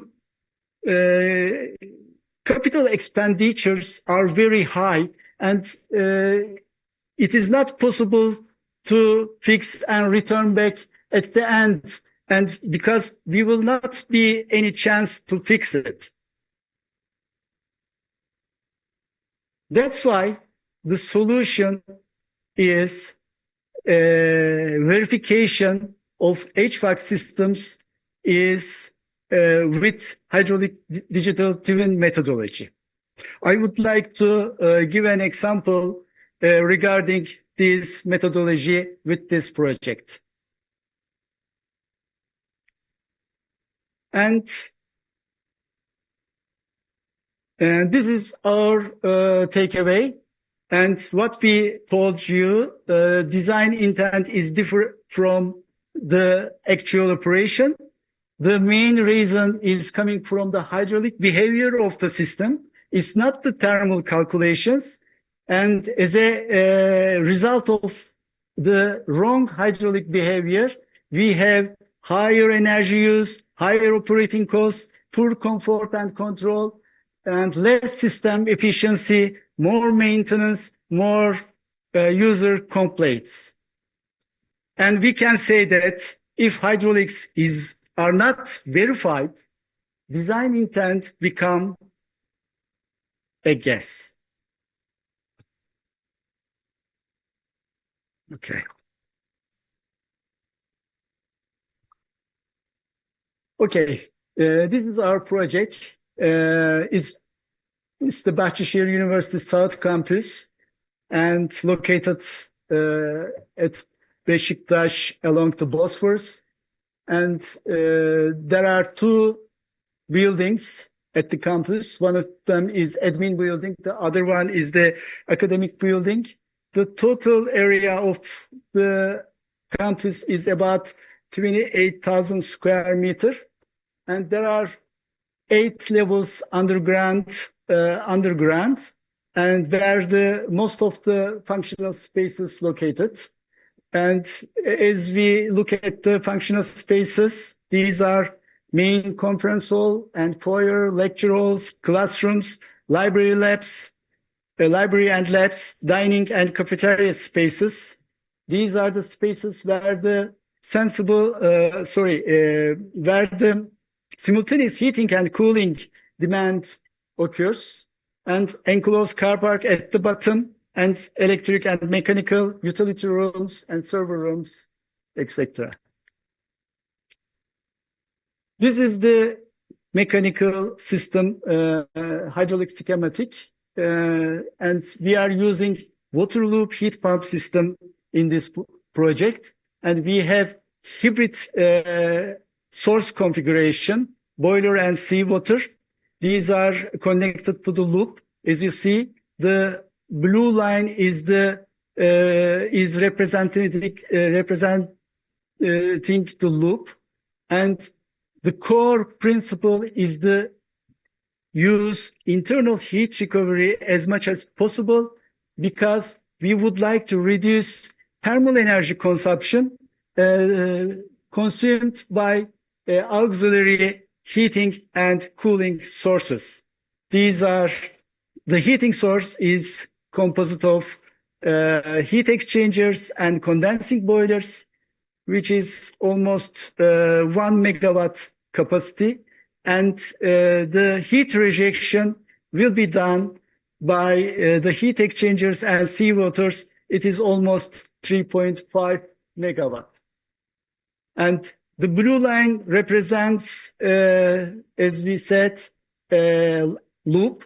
It acts a thermal buffer, actually thermal energy storage, and the volume of the blue line should be as much as possible we would like to have, because if thermal energy increases and the consumption of boilers and heat exchanger through the seawater becomes less. And there are 10 zones. These are substations. And the substations are composed of water-to-water heat pump units and VRF outdoor units.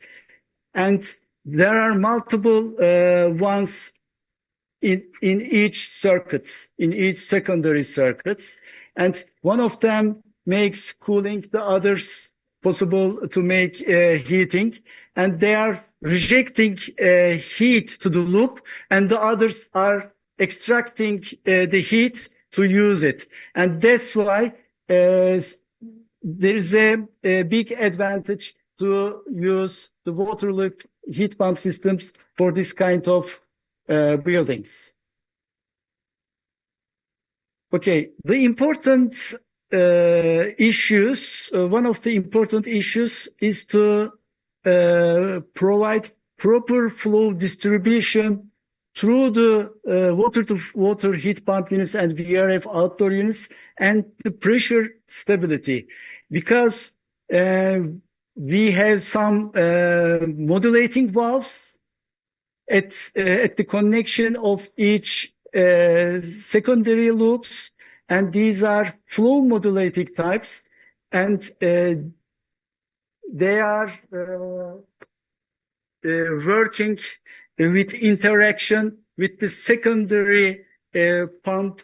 These two should be synchronized. And I would like to show you the hydraulic, mention about the hydraulic architecture. And as you see, there is a decoupler and the secondary circuit pump and the modulating, flow modulating one. The main idea is to have zero flow and zero differential pressure on the decoupler. We can establish it by using a controller unit to synchronize these two systems, because flow in one circuit affects the flow, disturb the flow in second circuit, and that's why the decoupler is very important element for the primary and secondary pumping systems. Yes. And up to now, we defined our case study. It's a water loop heat pump system, and we would like to maximize internal heat recovery because we don't want to use external energy use, and operation stability for flow and pressure is very important. And let's have a look at the control strategy now. And the loop is a big energy storage, actually. Okay. The loop is a thermal energy storage, actually. And the temperature of the loop is changing continuously between 19 degrees centigrade and 32 degrees centigrade. And the primary loop is based on temperature control. And if the temperature of the loop just before the seawater source station is higher than 26 degrees centigrade, then the cooling pump starts to work to cool the water down to 24 degrees centigrade. On the other hand, if it is less than 23 degrees centigrade, and then its BMS system understand that the heating is a requirement, the flow of temperature is getting lower, and then start to heating station pumps and boilers, etc. And there is a dead band, and it is between 23 and 26 degrees centigrade, and it is the internal heat recovery region, and there is no energy transfer at that region, and this is very good range for the operation of the building. And the primary pumps are generally controlled by VSD pumps, and it is delta P variable type. And the secondary pumps, the most important thing is the flow rate through the water loop heat pumps and VRF units are constant.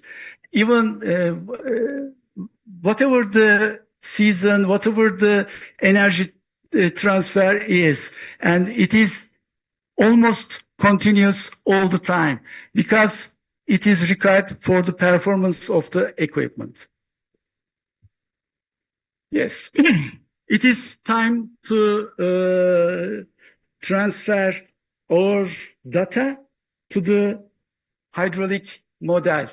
And in this project, we use Revit BIM 3D model, and all the information are ready to use, and we can extract them whatever we want to use them. And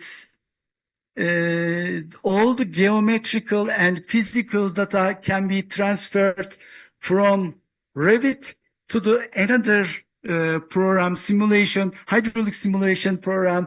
It is called here pipe flow engineering software.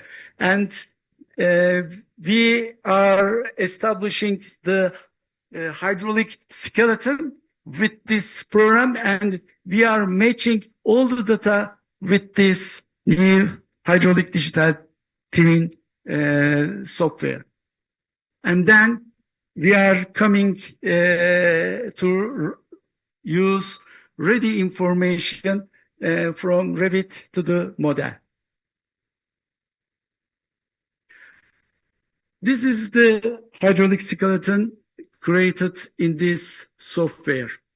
And this is the primary circuit hydraulic scheme.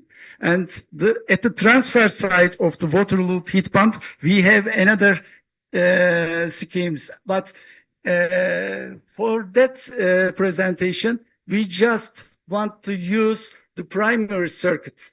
And there's a closed expansion tank, primary pumps. There are 3 primary pumps, and also the 4th one is there, but it is missing here. For the simplicity of the hydraulic schematic, it is standby one. And the 10 zone secondary pumps, each zone is seen here. And the main principle first to find out the critical circuit of the main pumps. And we need to identify the critical circuit by using the hydraulic analysis. And we also want to confirm that each secondary zone will have adequate flow rates. And we need to verify the decoupler behavior, as I said before, how it works. And we need to find out the delta P, minimum delta P range to control the pump VSD panel and motor. And this is the critical one is LP9. And but the main idea, we would like to see the pump analysis at part load conditions, and at that conditions, what happens, the main control valves, how they behave, and they are working properly or not.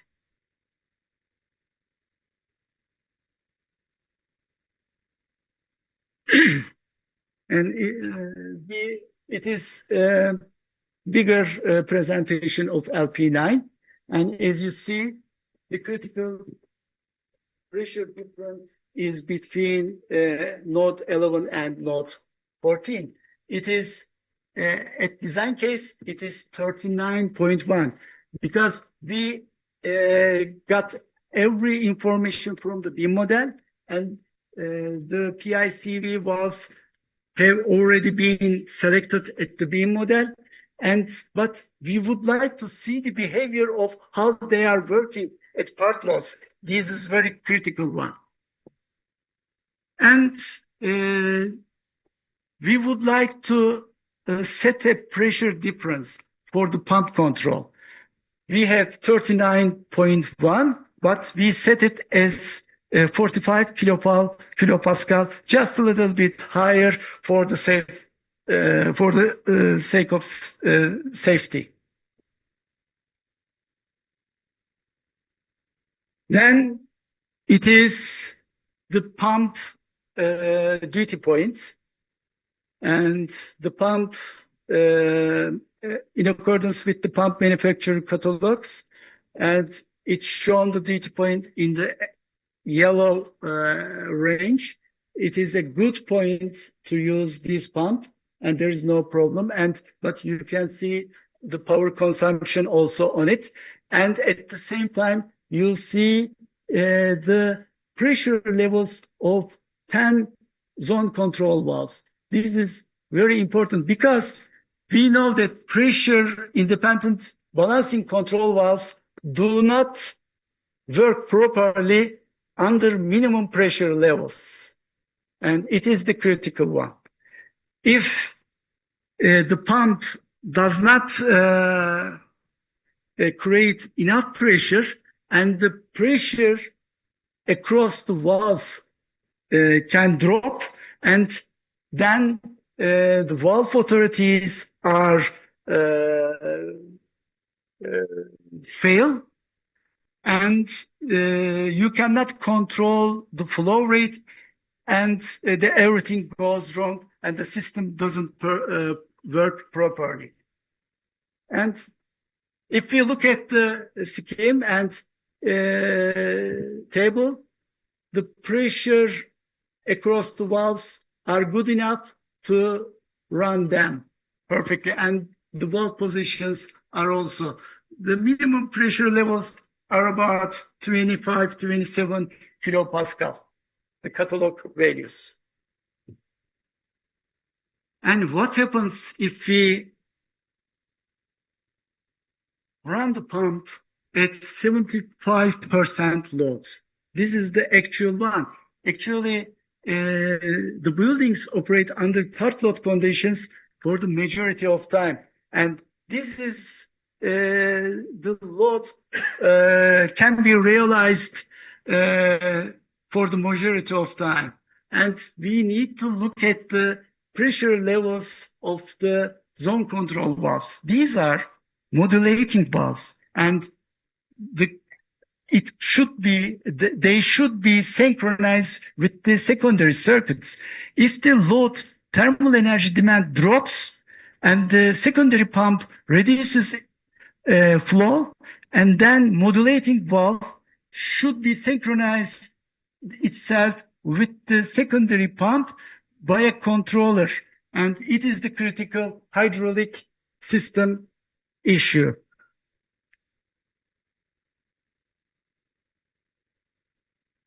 And this is the 50% load, and the pump is in the envelope, and it is in the range, and at that time we need to use two of them because we have just 50% of total load.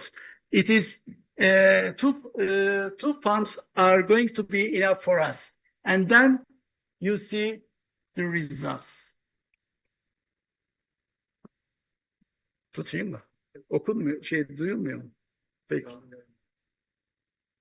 This is the 25%, and at the 25% load, we have only one pump needed to operate because it is less than 33 and one pump is enough. And at that case, we are checking the valve pressures, and these are good enough. And what happened? 12.5. It is pump, there is no problem, and it is in the envelope, and it works. And we need to check the loads, and as you see, the loads are reducing, and the pressure levels is almost 45. And the pressure stability for that case is very important. And pump comes to a point at minimum. It is one pump, and there is only 24 cubic meter per hour. We understand that pump shouldn't be run less than 24 cubic meter per hour. And what are we going to do at that case? We need minimum control, flow control valve. And where is it? And we need to determine the minimum flow control valve appropriately in the system. But we can notice that while we use the hydraulic simulation program, if we go with 100% load analysis only, we cannot notice it. And it is very important.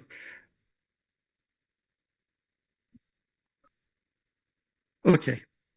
And finally, another alternative, we would like to run these pumps with delta P constant control. As you see, there is no problem at delta P constant for the pump. Pump control is good. But what about the valves? Valves are running with higher pressure levels at low flow levels. And the hydraulic stability, pressure stability is not good. Even the pump runs properly, but the valves are producing noise, and they are fatigued. And but life cycle cost of valves is getting worse, and that's why delta P variable control is better most of the time. And okay, design verification is very important because our design or performance goals are different from the actual performance of the system. And part load operation is very critical, and valve authority and pressure stability of the system are very important.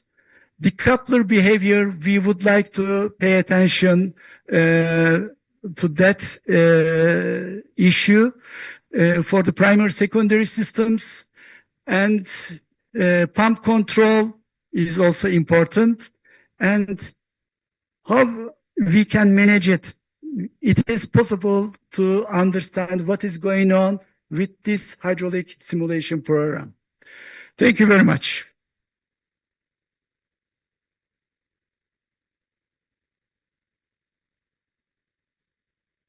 Teşekkür ederiz. Thank you very much, Mr. Sapçı. Any questions? Sure. Can you give me, please? Okay. Over here. I would like to understand why you use the hydraulic decoupler setting to 0 the cross flow, and then the delta P, of course, at 0. Then if you do that, you just avoid to have the decoupler. you put a valve, you save money. It's point 5 of your last slide where you have, yeah, if you like.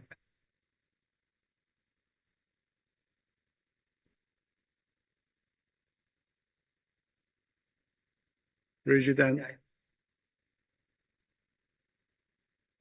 I mean, you have an hydraulic decoupler, okay, in your circuit, and then you design the system in the way that to have no cross flow, No flow through. no flow through, and then no delta P, okay? Yes, delta P. Of course. Zero. But then why you use the decoupler? Put a valve, and you save money.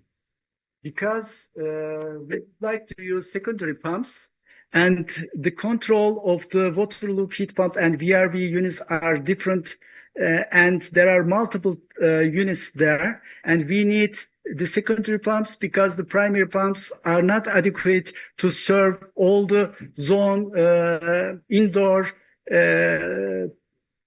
terminal water-to-water heat pump system. Yeah, but and that's why we can differentiate it, and we would like to control differently, separately, each zone.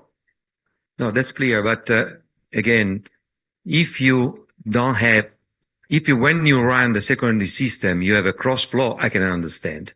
But if you design the way not to have, in any case, cross flow, where you put the decoupler, just put a valve. But we have the secondary pumps. And yeah, but that means that you have some cross flow. Yeah. That means you have some cross flow when you run the secondary. But one circuit disturb the secondary pump flow system. And it is the hydraulic synchronization. That's why we are using decoupler. Okay, I have to think carefully about.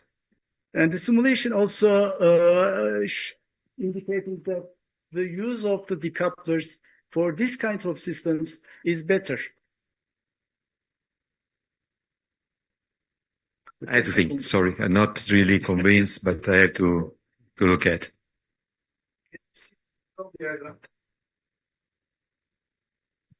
Which one?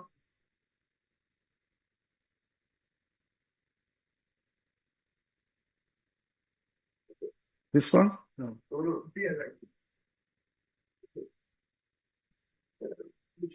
I think there was another at the beginning. There is another one where we see the seawater, etc. Okay. Okay. I have some questions here. Did you say that we have a primary chiller system? Do we have a primary chiller system?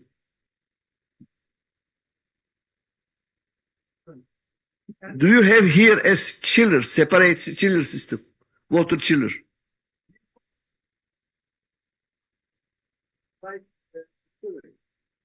Because this special circuit. On that side of the chiller is not the evaporator side of the chiller. Normally, we don't need any chiller in this system.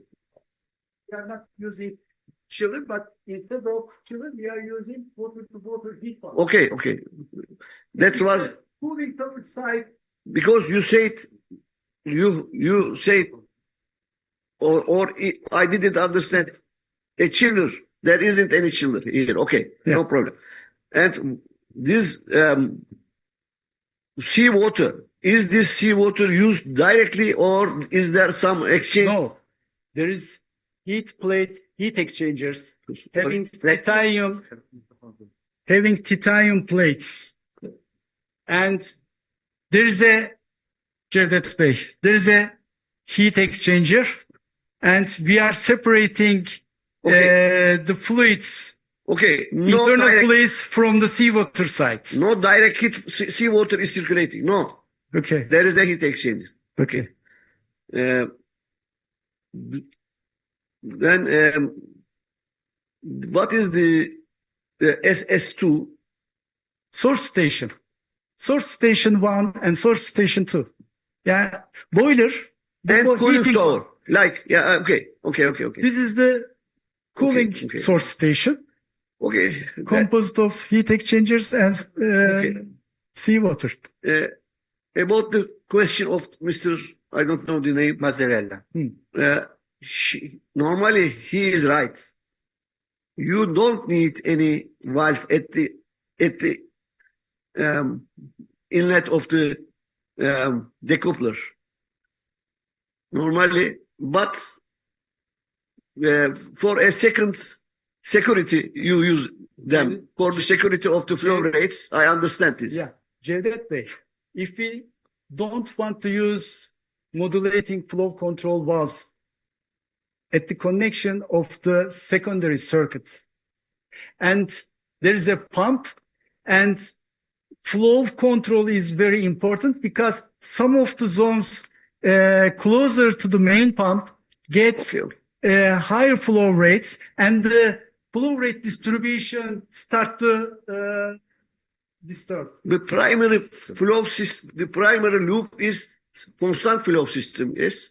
No, it's changing because the heat pump unit, the thermal energy demand changes, and these capacities are also changes, but the flow rate through the condenser are the same. But there are multiple ones. And I mean the condenser flow. The condenser, the blue circle is primary circuit and has a constant flow rate. Okay.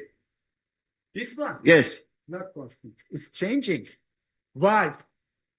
As you see, there is only one unit. But there are many units in that circuit. Small VRV units, think about 40 kilowatt. 5 of them connected near by near. And water loop heat pump system also.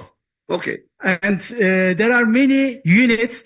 And if one of them is not running and the flow control valve is the flow limiting valve on-off type, it closed. And the pump changes its circulation flow rate. That's why the flow is getting lesser. And then this one is getting lesser. I thought the loops 5, 6, etc. are all connected to the second flow system. But you say now they are connected to the first flow system. They have separate pumps normally. You can each substation has secondary pumps. Okay. Yeah. There is a decoupler, as you see, the green one, and it is very this one. This is the decoupler. This is the decoupler, and it's hydraulic separator. Pump should be with frequency controlled. Yes. But the main flow should be constant flow, I say. No. Okay. Yeah. Okay. Are you bored, sir? No. Okay. Yes. First circuit should be constant. I would like to mention that it is very difficult system understand by the people, constructing people. It is very strange, but it is reality. And this is the hydraulic system and different than the conventional chiller system. Now, that's why I would like to present it. Yeah. It's a complicated system. Thank you very much. By the way, it's okay. Let me remind you that the REHVA journal, this article by Mr. Sapçı is going to be printed in the REHVA journal, maybe the next issue. It has already been accepted by the referees. And I think it's a good example of its kind. Thank you very much. But I think it's also good to that it arose some discussions, technical discussions, which is also very, very good for us because through this discussions we learn a lot. So, yes.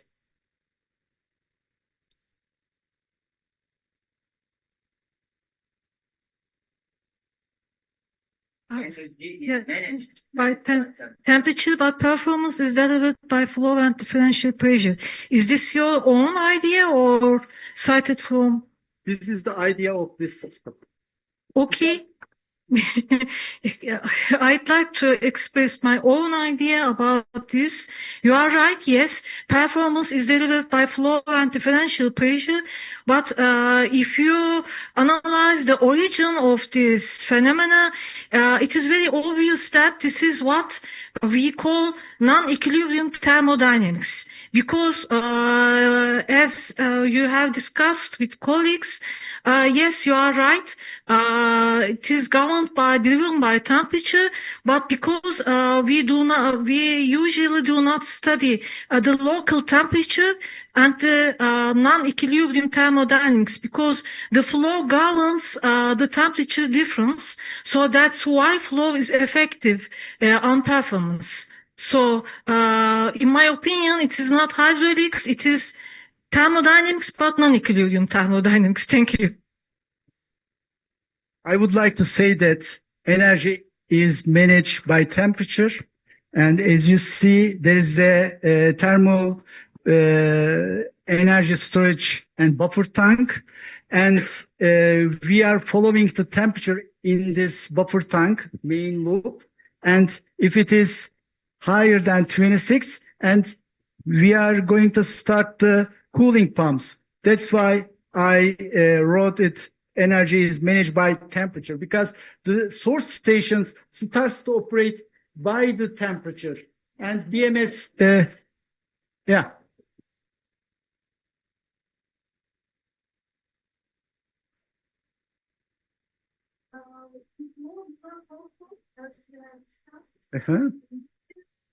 So that's why the non-constant flows result in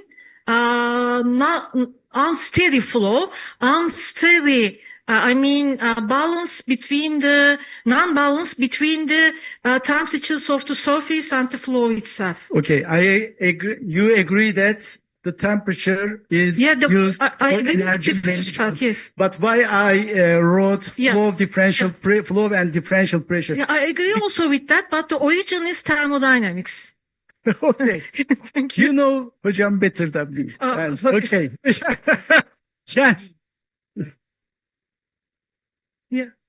Spend 1 day about this wording, because I mean, it's really not thermofluidodynamics what we are dealing with. And anyhow, it was not in the transient, but was just steady state analysis with different hypotheses of flow rate.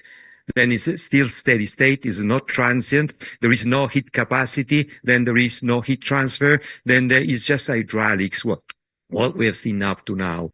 And what he's saying is an engineering approach, which saying, if I have a real system, it's no matter only to set up the set point temperature. If I have a bed, the sizing and control for the hydraulic system, the system will not work as expected. Yeah. And this is the engineering, the outcome of your experience and application. In short, the differential pressure across the pressure independent control valve is very important to have the stable valve authority of the valves. Sure. Otherwise, the starvation and the overflow start to begin.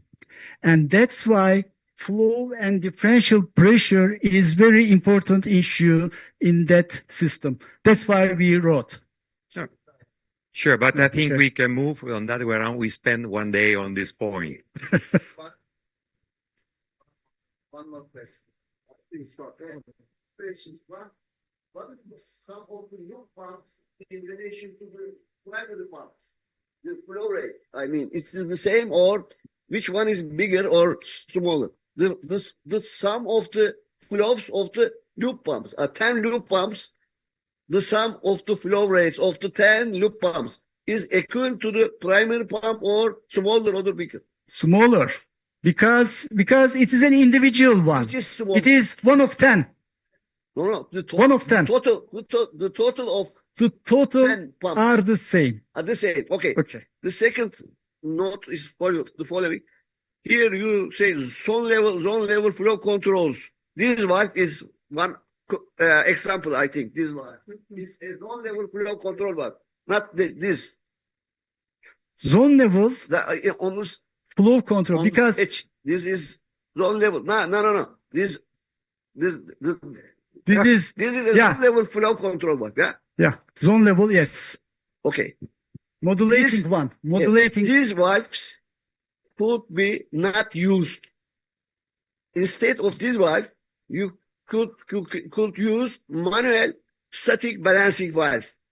This is an extra security for your system. Normally, it causes extra pressure loss and could be not used.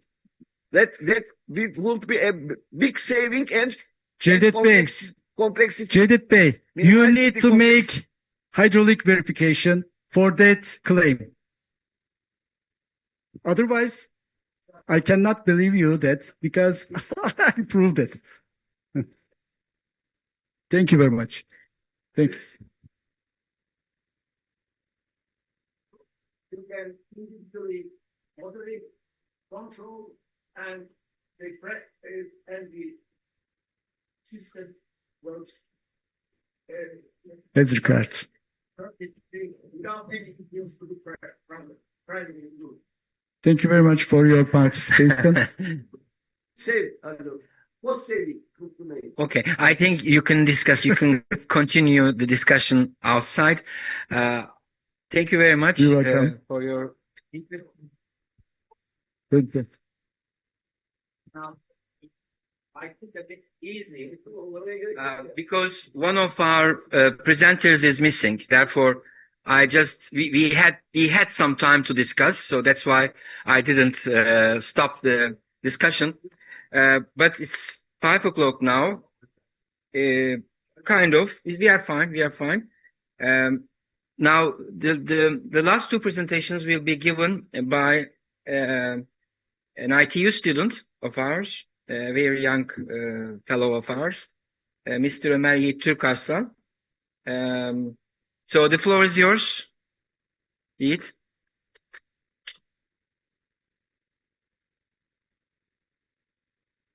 The sound is great, right? Okay. Hello, everyone. My name is Ömer Türkarslan from Istanbul Technical University. Today, I'm going to present. By the way, where is the pointer, actually? Söyleyebilir misin? Pointer mı? Pointer orada olmasın. Sizde kaldı. Sizde kaldı. Buldum.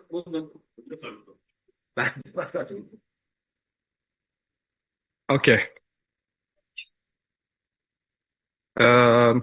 Today I'm going to present a tutorial paper on artificial intelligence for data center thermal management. My co-authors are Koray Ömercan Saçlı and Professor Seyhan Onbaşıoğlu. So, let me introduce our problem that we are trying to solve. In the 21st century, we are building a lot of data centers, but which brings us to really burden and really crucial energy crisis. And let me put it this way, we are consuming the 38% of the total energy of the facilities spent on cooling. And the second one is average power usage effectiveness, which states that the total energy ratio over the energy consumed from the IT equipment. So, which means that we are spending much larger energy to cooling the system than running the system. So, what are we going to try? There are classical methods like CFD cases, but they are too slow. In real-time use, we can't use them because approximately one CFD cases in multi-core processor in CPUs, it takes 1 hour or maybe more than this. More than this. And secondly, here's the key points. CFD is too slow. Experiments is too costly. So what I'm gonna try is machine learning approaches. the machine learning approaches brings us to prediction in milliseconds, and but it can violate the physics in pure ML approaches. So, what are we gonna aiming with this study? There's a gap in between academic ML literature and practical engineering. We are gonna fill in the gaps, but how are we gonna do it? We are gonna talk about 5 different AI approaches today. These are PINs, PCNNs, which states that physics-constrained neural networks, and the PINs are physics-informed neural networks, and the hybrid methods, and purely data-driven models. Engineers need to know how methods is used to know, and how are we gonna use them. But these in the literature, the methods are scattered across the hundreds of papers, and they don't have any unified guides. So what are we gonna deliver? We are gonna deliver a structured comparison framework for 5 different AI approaches, which includes decision guides and practical guidelines for data generation. Let's look at the table. These are the 5 AI methods that we are going to talk about. Firstly, the first one is data-driven models, which you can say is multi-layer perceptron and convolutional neural networks. And the second ones that we talk about is physics-informed neural networks. And the third one is physics-constrained neural networks. And the fourth one is hybrid approaches, which states that a physical model and artificial neural networks. Sorry. Sorry, I'm suffering from allergy. Sorry, my throat is really not bad.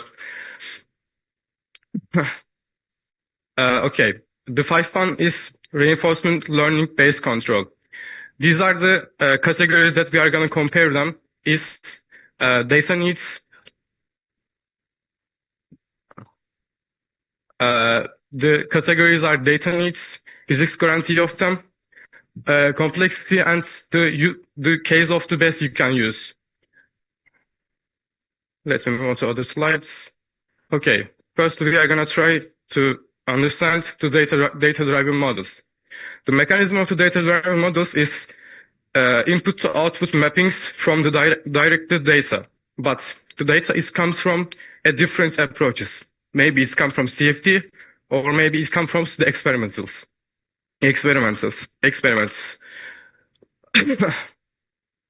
But you have no governing equations, which means that you have no physics guarantee of these approaches.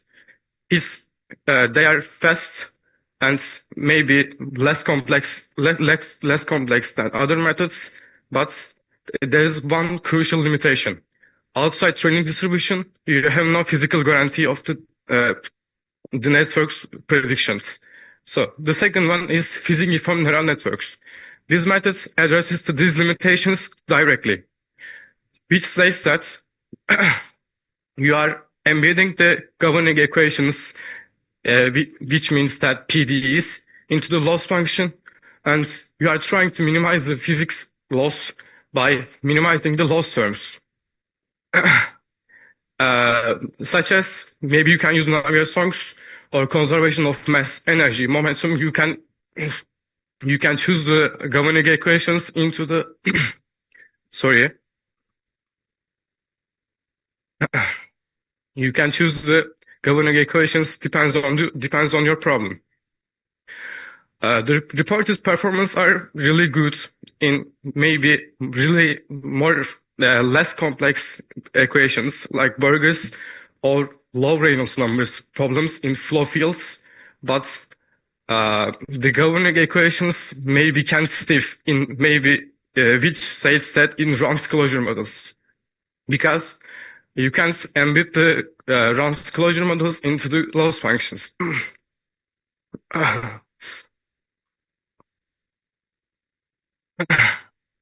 Okay. Let me rephrase that. In Run's closure models, you have K and omega PDs, but they are too stiff, and the neural network approaches in layer to layer, they cannot converge or minimize the loss functions because they are realistic, and the challenges are spectral bias, which states that pins has a tendency to learn smoother functions faster or better than the sharp gradients. And the second challenges are that we are going to talk about gradient pathology, which states that into the loss terms, maybe that we are going to talk later, the physics constraints, the one loss terms dominates the other one, and the network ignore the other ones, the dominated ones, which results in you can maybe drop the loss terms, but you cannot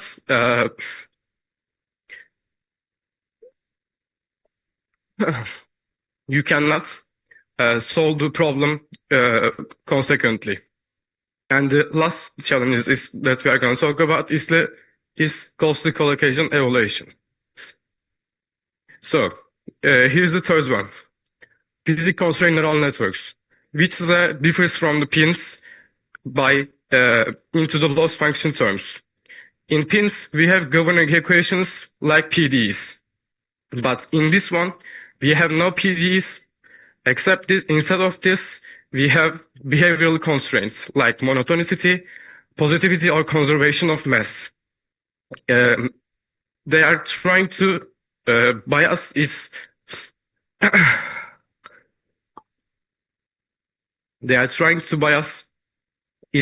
loss terms for in a closed way. Like if you have a higher Nusselt numbers, you have a higher convection coefficient terms. The reported performance is really good. In multi-fidelity PCNN, it comes from the 10 times less mean square error. And the practical advantages if you don't know the PDEs, or maybe you don't know the governing equations, you should use PCNN because you know the behavior of the systems.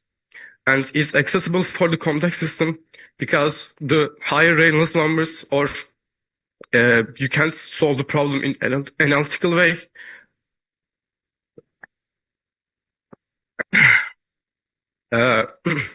You can use this methods because you don't need the governing equations actually. Okay. The fourth one is hybrid methods. It's a simple method actually. If you have a basic physical model that you know it's working, you can use it and calculate the answer, but it's biased. Like you are trying to solve supersonic flow in Euler equations, but you are gonna know the shock waves or something like that comes from discontinuities, but in real world they are not. So how are we gonna embed the physics? In the closed form, you can see the loss function. It's creates from the loss from the data and plus lambda times loss from the constraints. These are the basic two type of the constraints. As actually, the first one is soft constraints and the second one is hard constraints. It differs from the architectural or penalties. In soft constraints, you penalties the loss terms and trying to minimize the loss functions, but they cannot guarantee that it's a totally work in physics. But in hard constraints, they are more complex, but you have a really known solutions like in a higher temperature, you know, it's the enthalpy increases. You can use hard constraints because the hard constraints is architectural in loss terms, and it's impossible to create the answers because of the hard constraints. Lee, are you approaching the end of your presentation Um, or not really? I have the feeling that not really. uh, Because you have as I about remember, 2 minutes, there is 2 minutes left. okay. I'm gonna try faster. Yeah. Okay, these are the specific training strategies in physics-aware models. First one is curriculum learning. It's inspired from the learning process from the humans. You are increasing the weighting factor of the physics by each steps and trying to establish a balanced learning process. And the second one is adaptive loss weighting. We have talked about grading pathology, and in the training process, we are trying to control the loss weighting factor of the loss terms and adapt it in automatical way. In third one, we have Fourier feature encoding. This overcomes the problems that we are going to talk about, that we have talked about, spectral bias. It's random functions that's sinusoids before the network, and it captures sharp temperature gradients in the data center thermal management. And the second and the last one is activation and schedule of learning process. You should choose the best activation function according to your problem, or maybe depends on the problem, and you should adapt your learning rates into the loss functions, because it's actually differs from the learning rates into the each epochs, and you should maybe you must adapt them. Okay, and finally, we are ready to know the general framework. The first one is data generation. We have talked about it, but in specific, you have 50 or 500 cases. You can obtain these data sets in a Latin hypercube or factorial design. These are the methods that you are going to find in the literature. And you should distribute the data into your domain function. And of course, if your data set comes from CFD, you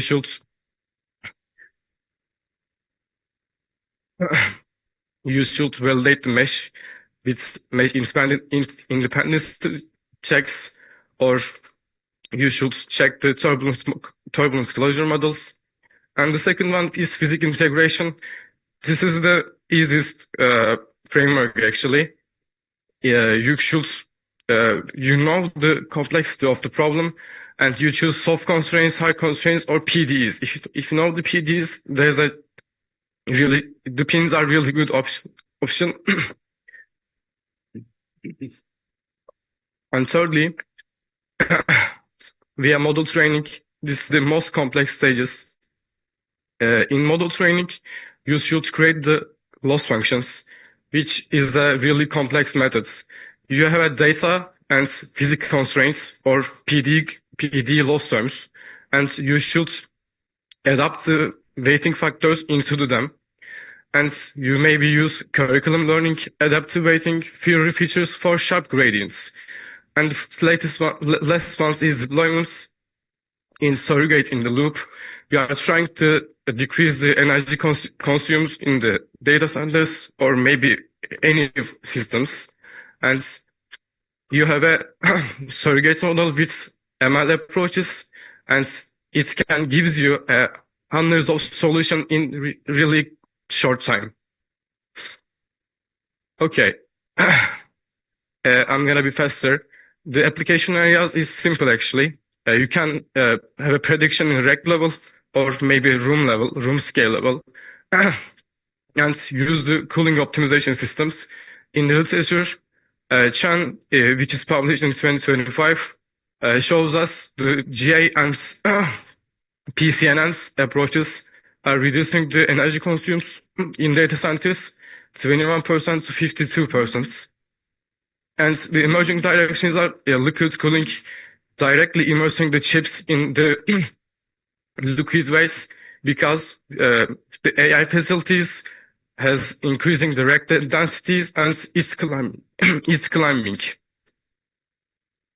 Okay. Sorry. Okay. There's a practical guideline. I'm gonna be faster again. The data generation is simple. We have talked about it. You can use latent hypercube or factorial sampling. Factorial sampling is less complex than latent hypercube, and it's an easier way. There's a really brief model selection guideline. If you have a less of data and interpolation tests only, you can use data-driven models. And in sparse data, you have a less data, and you know the governing equations and the PDEs. You can use pins. In a complex flow, and you don't know the PDE equations and a quality physics, you can use PCNN. And the fourth one, you can hybrid models, but when you have a working physical model. And real-time control and dynamic loss, you can use reinforcement learning-based controls. And the training is, you can use, like we said, Fourier feature encoding, activation functions, curriculum learning, adaptive loss weighting, cosine annealing with worm generally. Cosine annealing with worm generally beats fixed learning rates. And finally, validation and deployments go beyond aggregate errors. Approaches is not trust blindly. The validation culture isn't not there. You should test the interpolation, extrapolation of your network, and test its physical guarantees.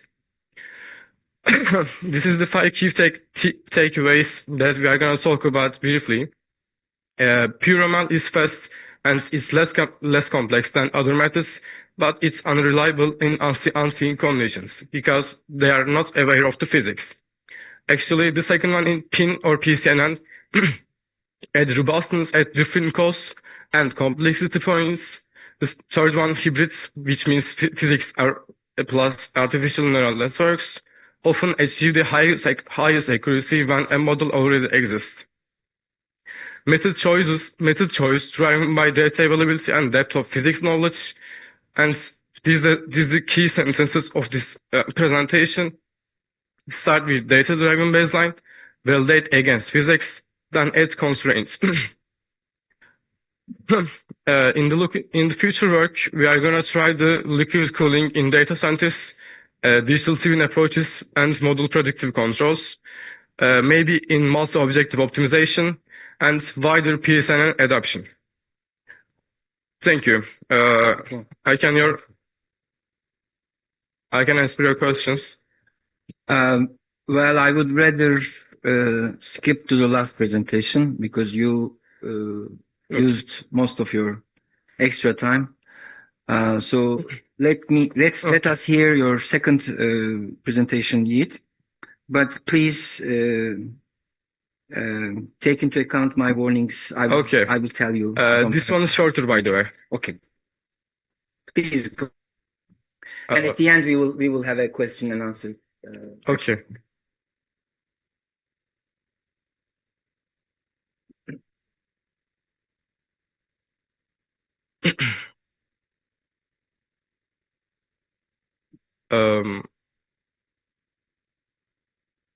This is the wrong slides, by the way. I give them but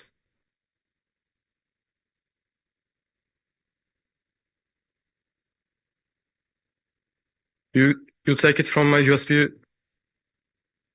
in 4 hours ago. No.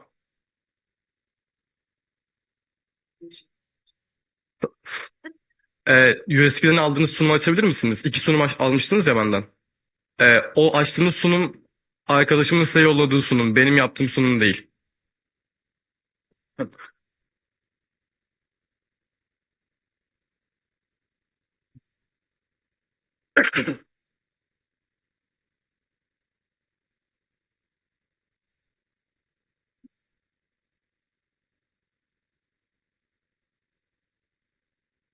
Yes. Today I'm going to present one more presentation. Unfortunately, Koray Marjan Saçlı couldn't attend today because his health issues. I'm gonna present this presentation too. So let me begin. We can say the same as with the other ones. We use too much energy to spend on to cooling the systems, but in more specific, this is the application, and it's a research paper. In data centers, we have sparse data, which comes from the sensors, but we don't have the full field temperature, but we need it because the hotspots are on the GPU racks or GPU cards. There's one missing point that violates the safety factors. Again, we can't use CFD cases because the 1 hour is really too slow for real-time use and real-time control and optimization. We need high-resolution thermal fields in real-time from limited sensors. So it's our approach. We choose physics-concerned neural networks for these problems, and we obtain the 0.75 centigrade degree mean absolute error in PCNN, and it's better 5.8 times than unconstrained neural networks, which shows us the difference between the AI approaches. So the network architecture is we give them input data, which is location at the two-dimensional domain, and the velocity. We use Fourier encoding because we have a sharp gradients of this problem, and we are trying to catch them. And the residual blocks and the outputs. The output is delta t in a plane, and it's a function of the location. The loss function of our system is again Bayesian factors times physics loss terms plus the loss terms comes from the data. So these are the temporal fields we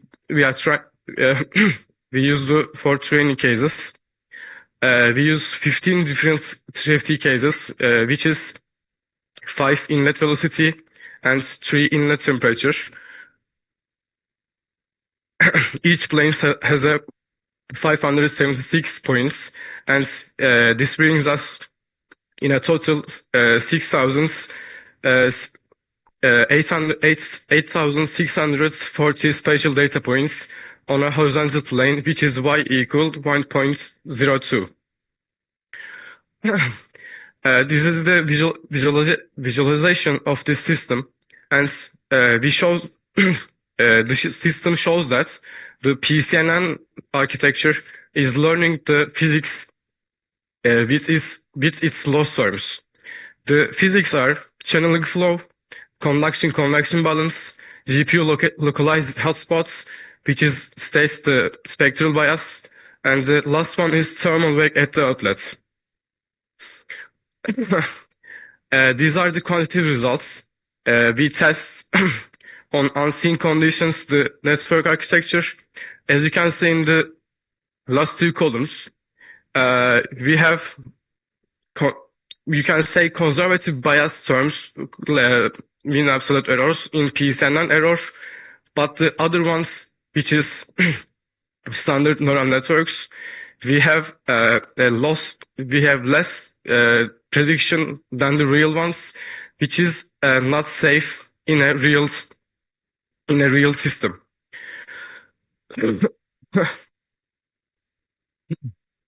Okay, this is the mean absolute error in and unconstrained neural networks, and the left side and the right hand sides, we have the conservative bias safe one.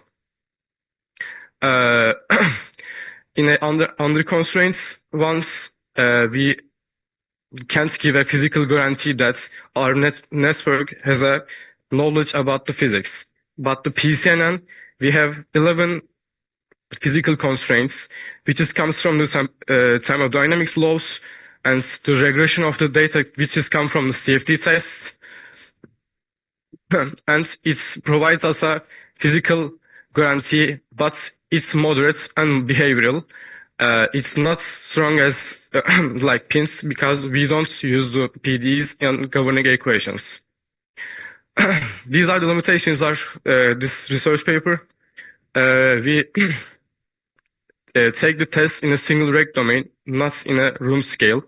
And the CFD tests simulations run in steady state only because we are trying to do this in a one load in an AI facilities, or you can say data center facilities.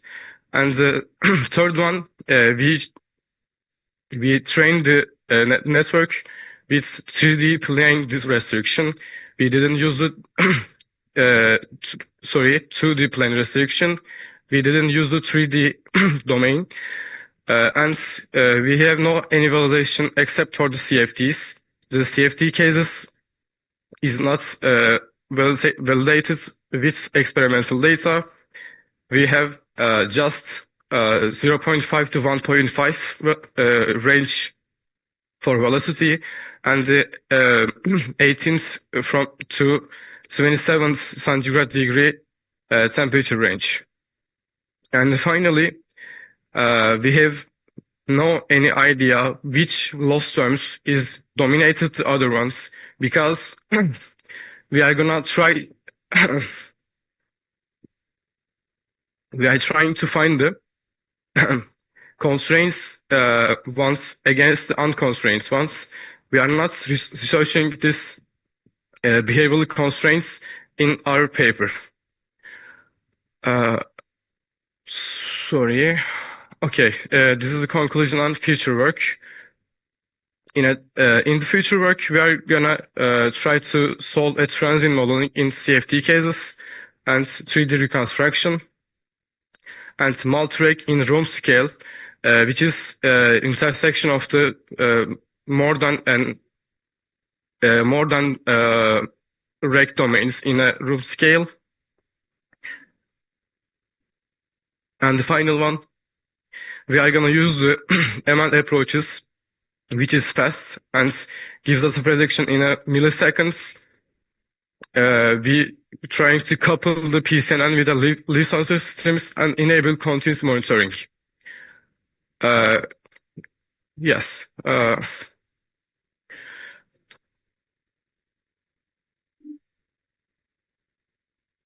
Do we have any questions? Wait. What? Too many questions. I'm sorry. I didn't.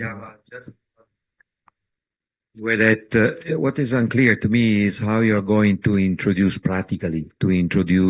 the constraint, the physical constraint in your term, because you just this nice L and a weight before, but while maybe it's enough clear if you're going to calculate the residual of your differential equation and then you weight somehow, and this weighting is free.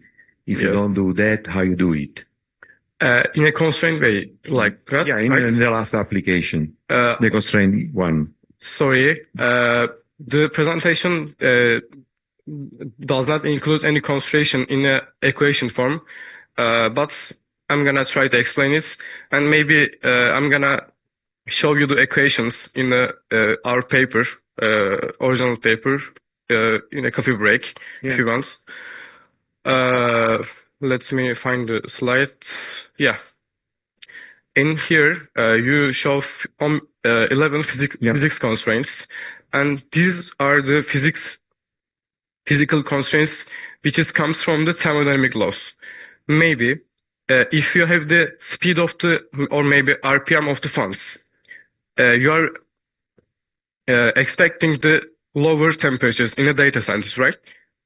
Okay. This is an inequality, but it's a physical behavioral. And we are embedding in the loss terms these inequalities because we are in an engineering cultural. We know the inequalities, but does not the analytical solutions of it. And we use the constraints into loss functions because it's less complex than the embedding the PDs into the loss functions. Okay, if I well understood what you mean is that for instance, if you increase the speed of the fan, the temperature cannot be higher, but should be lower. Sorry? If you increase the speed of the fan, the temperature cannot be, of the fluid flow cannot be higher, but should be lower. This is what you said. In a temperature way. Yeah. We think that because it comes from the problems flow separation, you means, or maybe something else mechanisms, but the expectation of this physics modeling, we are trying to solve the physics constraints. It's trying to reach the similar temperature difference between the CFD tests. We are not trying to solve the equations. Yeah, understood. But then the weight is something which is coming from the fitting between the data you have. Yeah. There's another fitting, not the WC, I mean, there. Sorry? The WC term you have in your loss equation is something which is 1 degree of freedom you are trying to fit with the data you have. In a literature, as I remember, it's called sparse data, sparse regression, or something like that. Yeah, it's regression. Yeah, okay. We are in a when we take the CFD test, we have 576 points at each CFD test, and we are doing the regression test on the fields of temperature and trying to reach the you can say the governing equations into the CFD test because these fields comes from the physics in a numerical way. It includes numerical error, but we are not trying to solve the problem truly. No, I understood. But then I have another very simple question, maybe stronger. You didn't say anything about the separation between training data and verification data. Have you done it or have you used the same set? I was trying to be sorry. Let me clear this. As you can see in here, these are the training data, which is 5 inlet velocity and the 3 inlet temperature. Multiply them. We have 15 CFD cases. These are the temperature fields that come from the Python Python codes that are encodes. These are not comes from the ANSYS Fluent actually. As you can see in here, we have a sharp gradients on the middle points, which states that a spectral bias that I mean in the middle of the on the middle of the slide, the presentation. Which has a UDF in this function in ANSYS Fluent that we trying to observe the sharp gradients and any points and hotspots to be handle more complex problems. Because in other words, you have just looking Laplacian equations in temperature fields, and it looks like too easy to solve. Sure, but the question was much more simple.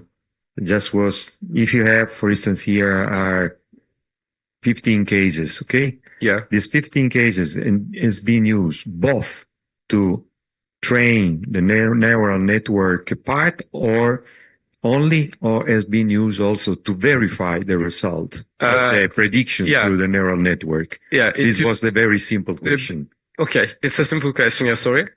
Yeah, we use them, the both of them, for verification and training. But in the slides, I just show the on unseen conditions because these are the real ones actually. Because the data weighting factors is really forcing the forcing the networks to reach the similar temperature distribution. You have maybe you can see in 0.558 mean absolute error, but in data sets that we are training and verification models, verification models, we have just 0.002 or maybe less than it. So I didn't show them because it's, like I said, too easy to solve. Yeah, again, if you're using the same data set for verification, still you work in the range of the noun value you have used, I expect to have close to zero because it's that you have exactly used the same data for the training. If you are saying to me that it's no matter for the case you like to analyze to go out of the data set range to see in extrapolation what you get, probably can be, but you never know what you have out of this range. Then how you're going to catch the error out of the range if you don't have the data out of the range? In physics constrained neural networks, you are not trying to do an extrapolation test, but you can maybe close them. But it's not pins. You have no Governor equations, and you are not have an equation like including equivalence. These behavioral constraints is not sorry. These constraints is inequality, not equivalence and an equation. And it comes from its own bias. And we are trying to solve the background mathematics of it actually in our research team. Because as you can see in here, when we add the constraints and maybe output to constraints, we have very biased predictions. The bias of the predictions is not similar to zero. They are positive or negative. Yeah, but if understood well, you have a second, let's say, interpolation to define the influence of the physical boundary condition. Okay. And then if you say have a second interpolation and still the data you are using and the same data using for verification, the bettering is because of you have a secondary interpolation with a more degree of freedom, and then you can get closer solution. I mean, if you have a second order polynomial on 10 point, you have not so good solution.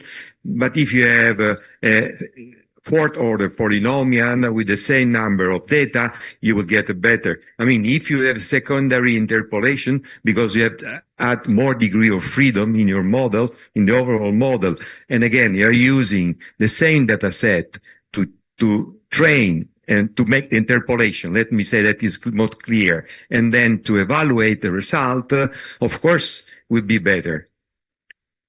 I mean, it's not an answer, I would say. You have to repeat the experience using different data set for the verification. Then you can say, yes, what I'm doing is bettering the result. I'm not bettering the results, actually. I'm fastering them. You have a better prediction. Let me say that. Yeah. Actually, it's aiming this. The aim is to have better prediction, of course. So, one thing. I have a criticism. Okay. Can you come back to this colorful picture? The only colorful one. Yeah. This one. These are temperature field. Yeah. Temperature field. Yeah. Neither here nor before this slide we see anything about the flow. at this slide, we see that the flow has a velocity, has a number of velocities. Yes. Yeah. But we do not know what the flow is. How the flow approaches this plate, whatever. Now, please go one step further this way. Yeah. Now I see it. Now, in terms of presentation, the quality of presentation, to make things easy for the public, you need to first describe the flow. Now, this don't take it too harsh. No. It's just a criticism. Maybe you have an idea to do such a thing, but then I need to hear it. Actually, I have to do it because the original paper is not include the safety test and the mesh, and this visualization is actually not really close our model. As I said, in here we have single rect domain. This But my point is very, very down to earth. It's very simple. I mean, why don't you show the flow field and the temperature field and make everything clear?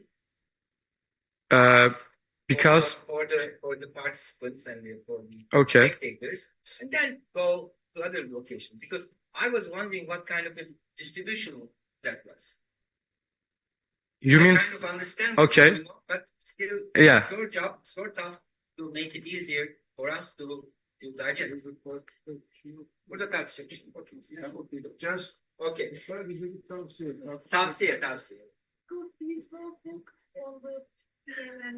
Yeah, but I know.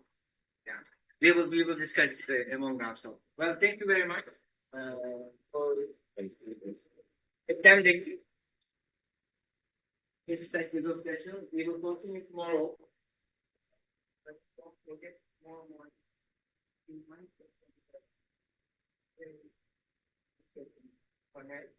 On data set 2, look at